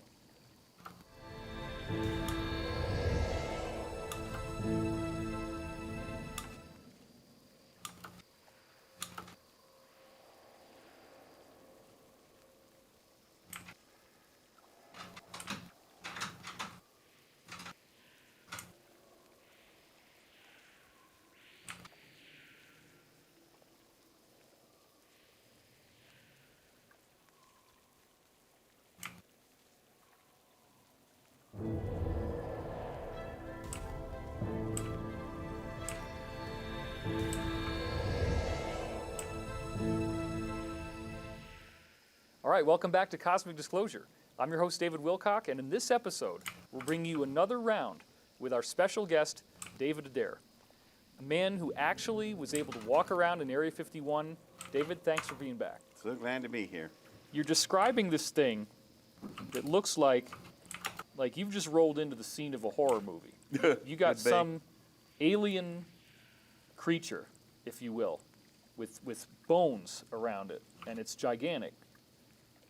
You didn't have any fear as this is all happening to you. Yeah, you're the first person to ever ask me that question. No, I was having fun. The only thing I was scared of is Rudolph. That human down there is dangerous, No, this thing was I was just mesmerized. Because every time I see something, I got about 50 questions behind that. And when the thing started interacting, shadows, stuff like that, I thought, man, what is going on with this thing? So I turned around and asked Rudolph, can I climb up on top? Because the bone work was like lattice work. It's like a rib cage casting down on each end, and the meeting in the center, the ribbing would kind of interlace, so it's protecting the big structure underneath. So you can climb it like a ladder? Well, you could. It's just, think of a big skeleton of a dinosaur. You can crawl up that thing. So, because it had angles and horizontals and perpendicular, so you got ways of climbing up on it. So I looked at Rudolph and said, can I climb up on this thing? And he said, first thing you hear all the Air Force people, no. Yeah, go ahead. And I actually said thanks to him, and the only time I really thanked him. So I crawl up on this thing, and as I crawl on the bone, wherever I'm touching the bone structure, nothing. But the big smooth area that's recessed inside that the bone structure is protecting, when you touch it, I swim with, go to a place where you swim with dolphins and all that. it felt just like a dolphin skin. And you push hard. I pushed on it. It'd go in a little bit, and then it's just like rock. So it's like organic covering with steel or some kind of alloy on the inside. So were you about 25 feet up when you got to the top, off the ground? It's 15 feet high, 22 feet wide. Okay. I was about 15 feet up, about 5 foot more than a basketball goal, which is pretty tall. Yeah. I don't want to fall off. You definitely would feel it. Right. So I crawl up on. It wouldn't kill you, but you would be hurt. You'd definitely be hurt. So I crawl up on top, but when I pull myself up, I'm pushed against that smooth area. And then the thing, it started reacting. Wherever my skin would make surface contact around my hand, cascading down its side would be these really pretty blue and white waves, kind of like that wave motion machine you set in front of executives to keep them calm. Little device you can buy. Blue and white as in like light, or what did it look like? It had its own luminosity. You could see it outside of the other material. It actually glowed a little bit and would run down its side. You pull your hand off of it and would dissipate at the most outer reach and then come back to where the original contact was. And that'd be the final area that would dissipate. So, you know. Did you feel any electrical charge or anything as that happened? Any heat? No heat, but there was something going on because I noticed the harem arm was standing up. Ah. So but it wasn't any electrical charge, maybe static, but I didn't get a shock. But Okay. you could definitely feel something going on. And so I lift off of it, and I turned around and looked at Rudolph, and I put my hand on it, and they're watching it, right? And the way their faces look, I looked at them, I said, I took my hand off, and I'm looking at their faces, and I take my hand back on it, and they're looking at it, and I went, y'all haven't seen this before, have you? Huh? And they got mad over that. And so apparently they can't get a reaction. It likes you. I guess. If the cat would be purring, I guess. But I asked Rudolph, can I climb up on top? He said, go on, Air Force. No. Yeah, go ahead. So I get up on top, and you're walking down what looks like, it's really weird. It looks like a giant spinal column with vertebrates. Wow. And there's a bone plate that I would say it was probably about 4 feet wide. And then the vertebrates at, and then makes it very easy to walk. So I just step over the vertebrates. And then I notice in between the vertebrates, there's this big bundle of, looks like fiber optics. But it's not really fiber optics because it's got a fluid running through it. Now, the best way I can describe this fluid is when we were kids, you fall and hurt your knees, get skinned. Your mom would come at you with this bottle, and you're going to hate this because it's called methylate. And it's going to burn like holy fire when it hits your skin. But the color of methylate was so unique. It's bluish, orange, green, iridescent. You hold it up to the sunlight, the bottle, it was gorgeous looking. Well, anyway, that's the kind of fluid runs through these tubes. Weird. And they run all the way down the whole length of the spinal column. But then lean over and look down, and it's really cool. These fibers break out of the trunk. You there, case, Joe? Almost every vertebrate. Yeah, why? And Oh, they you're so spread quiet. out, running down I its muted side. myself. I'm sorry. And when you That's back okay. up from it, like down on the floor, you 29, can see it Joe. clearly then. It looked like You a caught up to human's me. neural synaptic firing system. I'm still stuck. But you said they looked like fiber optics. So Hasn't unstuck that you? part doesn't sound biological. No. No. It's just reminds me of a lyric heard in a song. Partly fact, partly fiction, a walking contradiction. That That's what this sucks. thing was. It's like Was it breathing? Oh well. that was something I checked for. Remember, I put my hands on it. Yeah. I was sitting there and I was being real quiet, and I was looking for a pulse Right. or breathing. Didn't feel anything, but by God, it wouldn't surprise me if it did. Yeah. If it sneezed, I wouldn't jump. You know. So anyway, I'm walking down, and I'm heading toward. And I think of a figure eight, an hourglass. A figure eight where they cross over. Right at the crossover on, God, I don't know what's front and back on this thing, but side facing out to us, there was a hole that was deep. A hole? A hole. Like it had been shot and damaged? Yeah, and to make things more confusing, I'm trying to figure it out.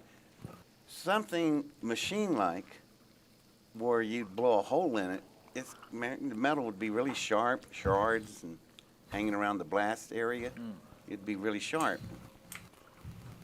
I saw a picture once, and it looked just like this. When they fire a harpoon into a well, it has a grenade charge, and it detonates. God, what that must feel like to that well. But they blow a big hole in the well, and you see a big hole. Oh, right in a mine and cart. you see the blubber, right? Right. That's what this blast radius looked like. It Really? looked like blubber, not shards of metal. And actually, that's starting to disturb me, because Sure. That looks like meat. I'm still And I thought, stuck. "Man, what? And yeah, kept asking myself. It's like, no, it's a machine. Damn no, it's it. organic. No, it's a machine.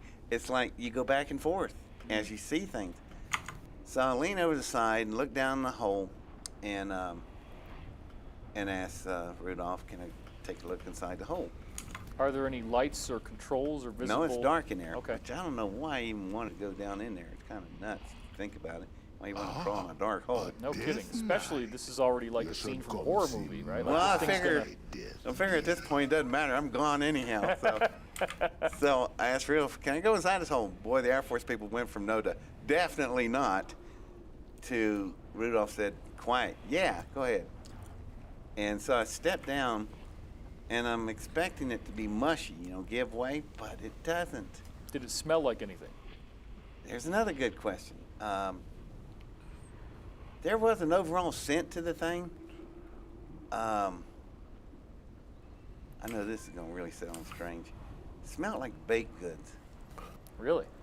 Now, you expect some kind of chemical, metallic odors and stuff, right? No, this thing smells like cookies. I have no idea what that is. Weird. So I step on all the torn flesh, blubber, metal, whatever. And when you step on it, it doesn't give it all. You can feel that it's almost like a rubber, real hardcore. Learning rubber, all like the a rubber panda on a secrets, Joe. tricycle tire. And I thought, man, what is this? What is this thing made of? I got unstuck. So I stepped down, I squat down, and just slip. And Good just job. as soon as I get to the vent horizon of the area, Thanks. a light comes on inside. It's like a blue light, Really? very light baby blue. And you can see things down in there. And I'm looking at this going, oh, man, whatever interacts with this Gotta thing, get to level it's 30, gotta Joe, be a so I can bipedal fly. anthropoid.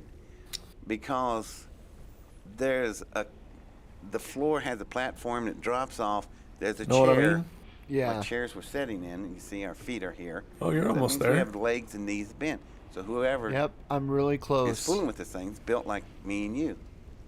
Same size body, bigger, smaller? About the same size. Okay. A little bit bigger so it can accommodate you with some comfort.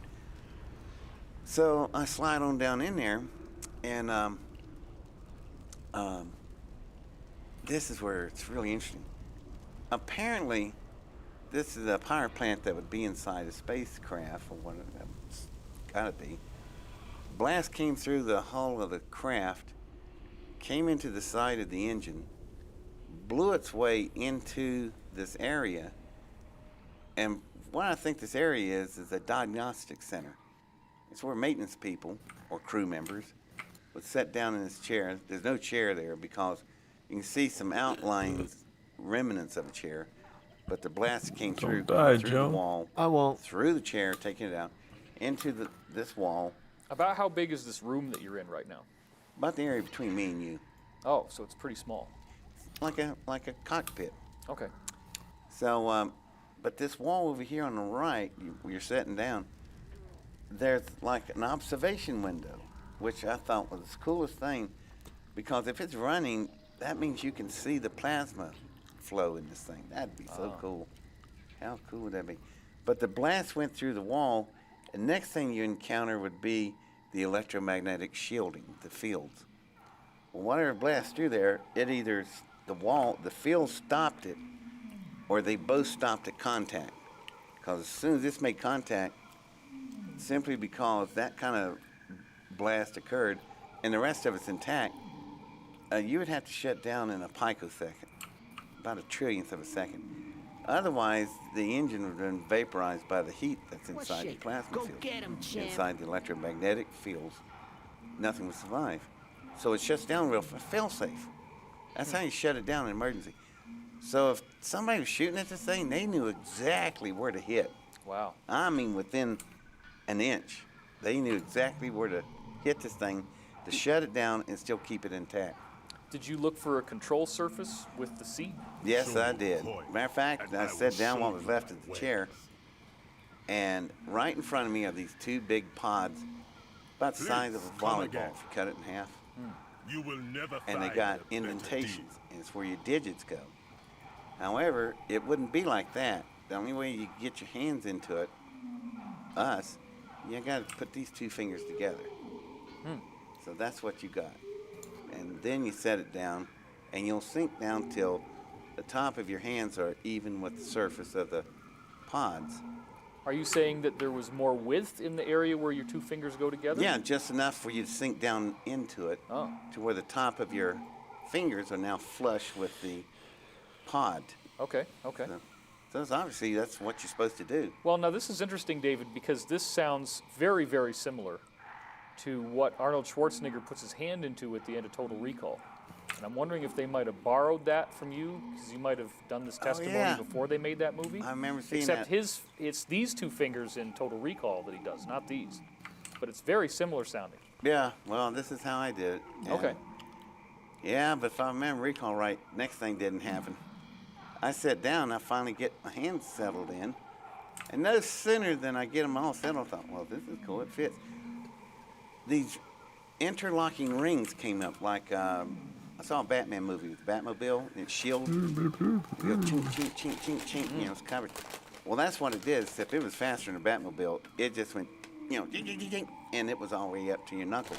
Wow. And this thing has got you. Then all those rings started tightening down, and I was thinking, it's going to cut my fingers off if it don't stop. So I started to yell for help. And it's just the interaction with this thing was, that's what it was designed for. It was maintenance people would put their hands in. I didn't build it. I don't know the language. I don't know anything. So it just, you know, I just wondered what they did with it. But obviously it was designed to maintenance. And with that window to look at the plasma field, obviously they would do alignments. That's something else I saw in the plasma fields. I have these very specialized plates that move the electromagnetic field so I can, for efficiency. They had something that looked like a tetrahedral turned inside out. And they were spaced all along the walls, but they were all in line of sight with each other. So I think that's maybe how they, I don't know what they're doing. It was just, So you saw tetrahedrons inside? yeah. What do you mean turned inside out? It's the way that, you know how they look like a Moravian star? Uh-huh. Okay. Imagine you take a Moravian star and you do a reverse of it. What spike would go this way, it'd actually go in the other direction. Okay. And I could tell it's like some kind of reverse matrix that's not known to us. Maybe it had something to do with the polarity of the electromagnetic field. I don't know what they were doing. They didn't design it. Right. And I guarantee you they were smarter than me. Some of the designs, though, I saw throughout the thing, I memorized. And so when I reassembled my own version again, I cheated. I stole their ideas. They had better ideas. So you must be scared. This thing is, it's like popped Yeah. over your hands. Well, I just about freaked out, and I started to yell for help, and it says, there's a voice I can hear. And it says, sounds like Lauren Bacall. Really? Some female sultry voice, and it says, like Veronica Rabbit or something like that. It just, be quiet. And it's got hold of it, and I went, okay. You know, like, oh, God. You know, how stupid am I? I've crawled inside an alien vehicle, stick my hands down in it, grabs hold of me. God knows what's going to happen next. You know, I thought, I'm not thinking through this stuff. It's too much phrase kept going through my head. Curiosity's going to kill the cat. You know. I'm out There of was a lot. range. There was definitely information exchanged. I remember coming. It was really like an intense heat coming up my arms, and when it got to where my neck was, carotid artery, it's just like all of a sudden you have a heads-up viewer, Oh, wow. and images you see are just unbelievable. I couldn't make sense of anything. Saw different star systems. What I came away with is impressions. That's how I think it talks to us anyhow. Because I guess we can't speak their language, so how else do you communicate? Well, we are beings of feelings. That's a whole new world, another way of communicating, like body language. Well, this is feelings and impressions. Did you see any hieroglyphics or unusual writing like that? No, but I saw entire civilizations, advanced worlds. This thing is a power plant that is connecting to a big craft. Then you have a crew. All three are sentient beings. Imagine your power plant's alive, your spacecraft is alive, and your crew, and y'all interlock with each other in a symbiotic relationship. Wow. What a way to travel through space. God almighty. Pretty much eliminate the need for damage control.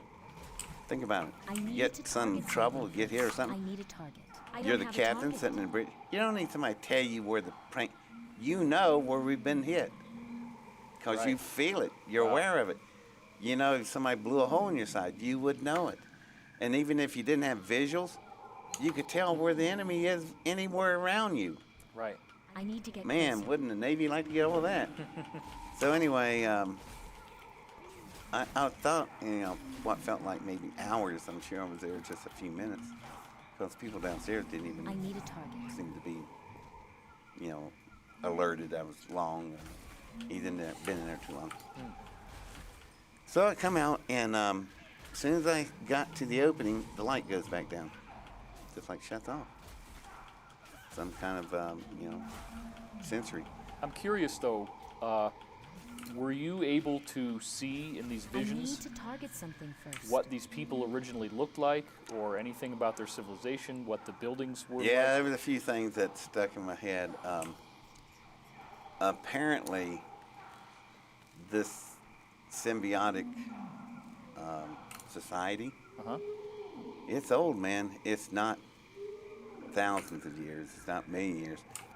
This thing's like 8 or 9 billion years old. Really? I'm out of range. It's the oldest things there is in the universe. I don't have a target. It's the first of the species of the universe, not just the galaxy, the entire universe. Wow. And home to them is the space between the galaxies. Really? Kind of like a whale living deep in the ocean. That's where these things reside, I guess. And they're a mixture of kind of like, now that we know it, kind of like the Borg. They're a mixture of birth and construct all together, all at once. Did you get a sense that they were a positive people, not like a warlike evil race? No, but apparently I can't, just images, impressions, but this thing must have been in a knockdown, drag-out battle of some kind. And it got wounded, and that's the best word for it. It got wounded in a conflict, and so it's looking for a place to land, repair itself or heal up. I don't know what it's done. Where are we as a planet in our galaxy? I need a target. Where are we? We're right out on the very edge. Yeah. It flew into our galaxy. First planet it came on, M-class planet, probably been us. So it slides in, and they may have found this thing. We wouldn't have been capable of shooting something like that down properly. Nah. Right. No, they dug it up. Maybe that's why they built Area 51 where it's at.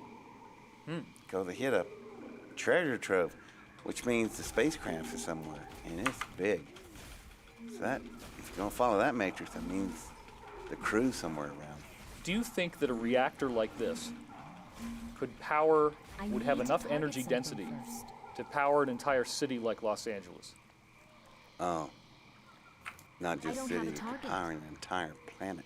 Really? You know, a target. carriers I come need in to like get closer. one of our naval carriers went to Beirut and they ran their reactors into Beirut and ran the whole power supply of Beirut till they got the infrastructure up. Oh, you leveled, Joe? It's bombed to death. Yeah, I did. Ding. This thing I'm could so land on the close. planet. I leveled This to power 30. plant can be extracted easily. It's only got 4 disconnects I and gotta lifts get right to out. 30, Joe. So you could drop it off and power Before an I entire planet. finish for the night. So it's just, I want to Okay. be I able don't to know how much power fly. thing's got. It's important. Imagine not just a yellow star like I ours, need the to medium target star, something first. and you pour 1,000,000 Earths inside the thing so big. I think this thing's got the power of a giant blue. It's It's like just 5 quests to turn in, so I'm unlimited. sure I'll hit 30. And could imagine what weaponry of something like that, but the thing never seemed to have a need for weaponry, maybe defense. But anyway, I crawled out of this thing It's too and far away. I had a different attitude. That was an excellent question you asked me. Was I scared? I never was scared of this device I don't or have a anything target. in Area 51. I I was need to more get scared of closer. Arthur Rudolph than anything. So I got out, but I am so angry when I come crawling out of that thing. I guess because I've seen so much, and what hit me is that nobody knows about this. Nobody has a right to keep this kind of knowledge away from everybody. I stopped and I talked to these guys again, the Air Force Excuse me, people, Joe. Rudolph, and finally, You're good.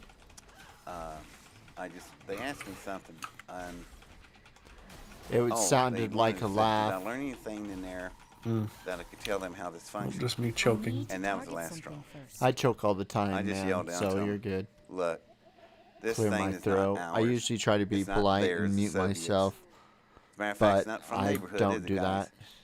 I said, as and much as how I old should. is it? How long have you had it? And 'Cause did you it's a shoot habit. it down? I don't think so. Did you dig it up?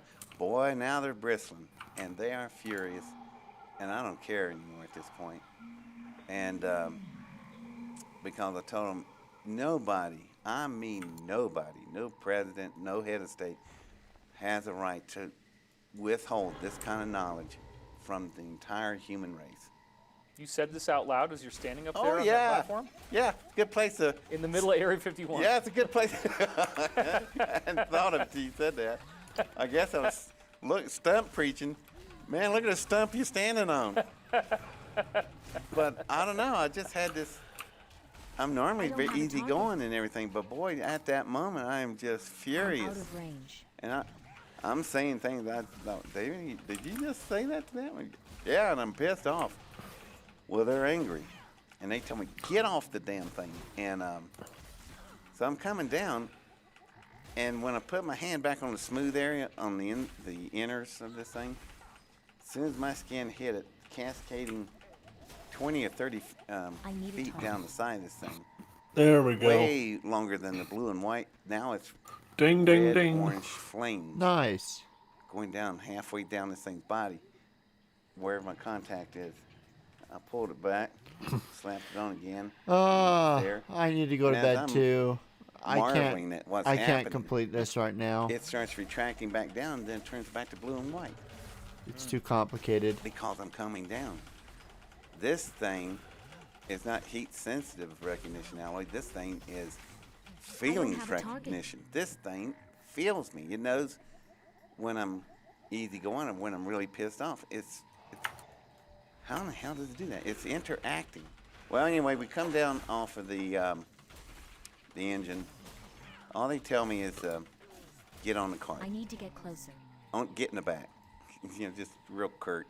So I get in the back, and I'm facing outward, and they're driving forward. And we're going back up the causeway, back up to the elevator, so we can go back up to the roof, desert floor. And that's when I hear these guys whispering, because the wind Time to go to the blows drunken past them, hosen. past my ear. I can hear them. They don't think I can hear them, and I can hear everything. Ugh. And they're saying, I'm we got going to get bed. him to help us figure out how this engine works, or All right, get him to later, replicate Joe. another engine. We'll play like mine, again so they can tomorrow. have Congrats on level one to 30. take part, I'm one level to, 32, and have I'm. working. So if you beat me to That way they 31, have, you'll be ahead of a me. completed cycle, and they can start Oh, I mass know. producing. And they said they need it for I know. the first strike. I'm on it. Don't worry, Joe. And I'm going, God, how many do they plan to build? All How right, many man. nuclear Have a good warheads do night. they have in 1971? too. 4,000? Will do. Thanks. So they want my speed. That's how do you win MAD? MAD, mutual assured destruction. It's what we live under, have lived under since the Trinity test. The only answer to winning MAD is speed. Whoever strikes first and strikes the fastest wins. Right. And I just gave them the vehicle they need. Oh, wow. And I thought, I'm trying to build you a power plant. You want to go nuke half the planet because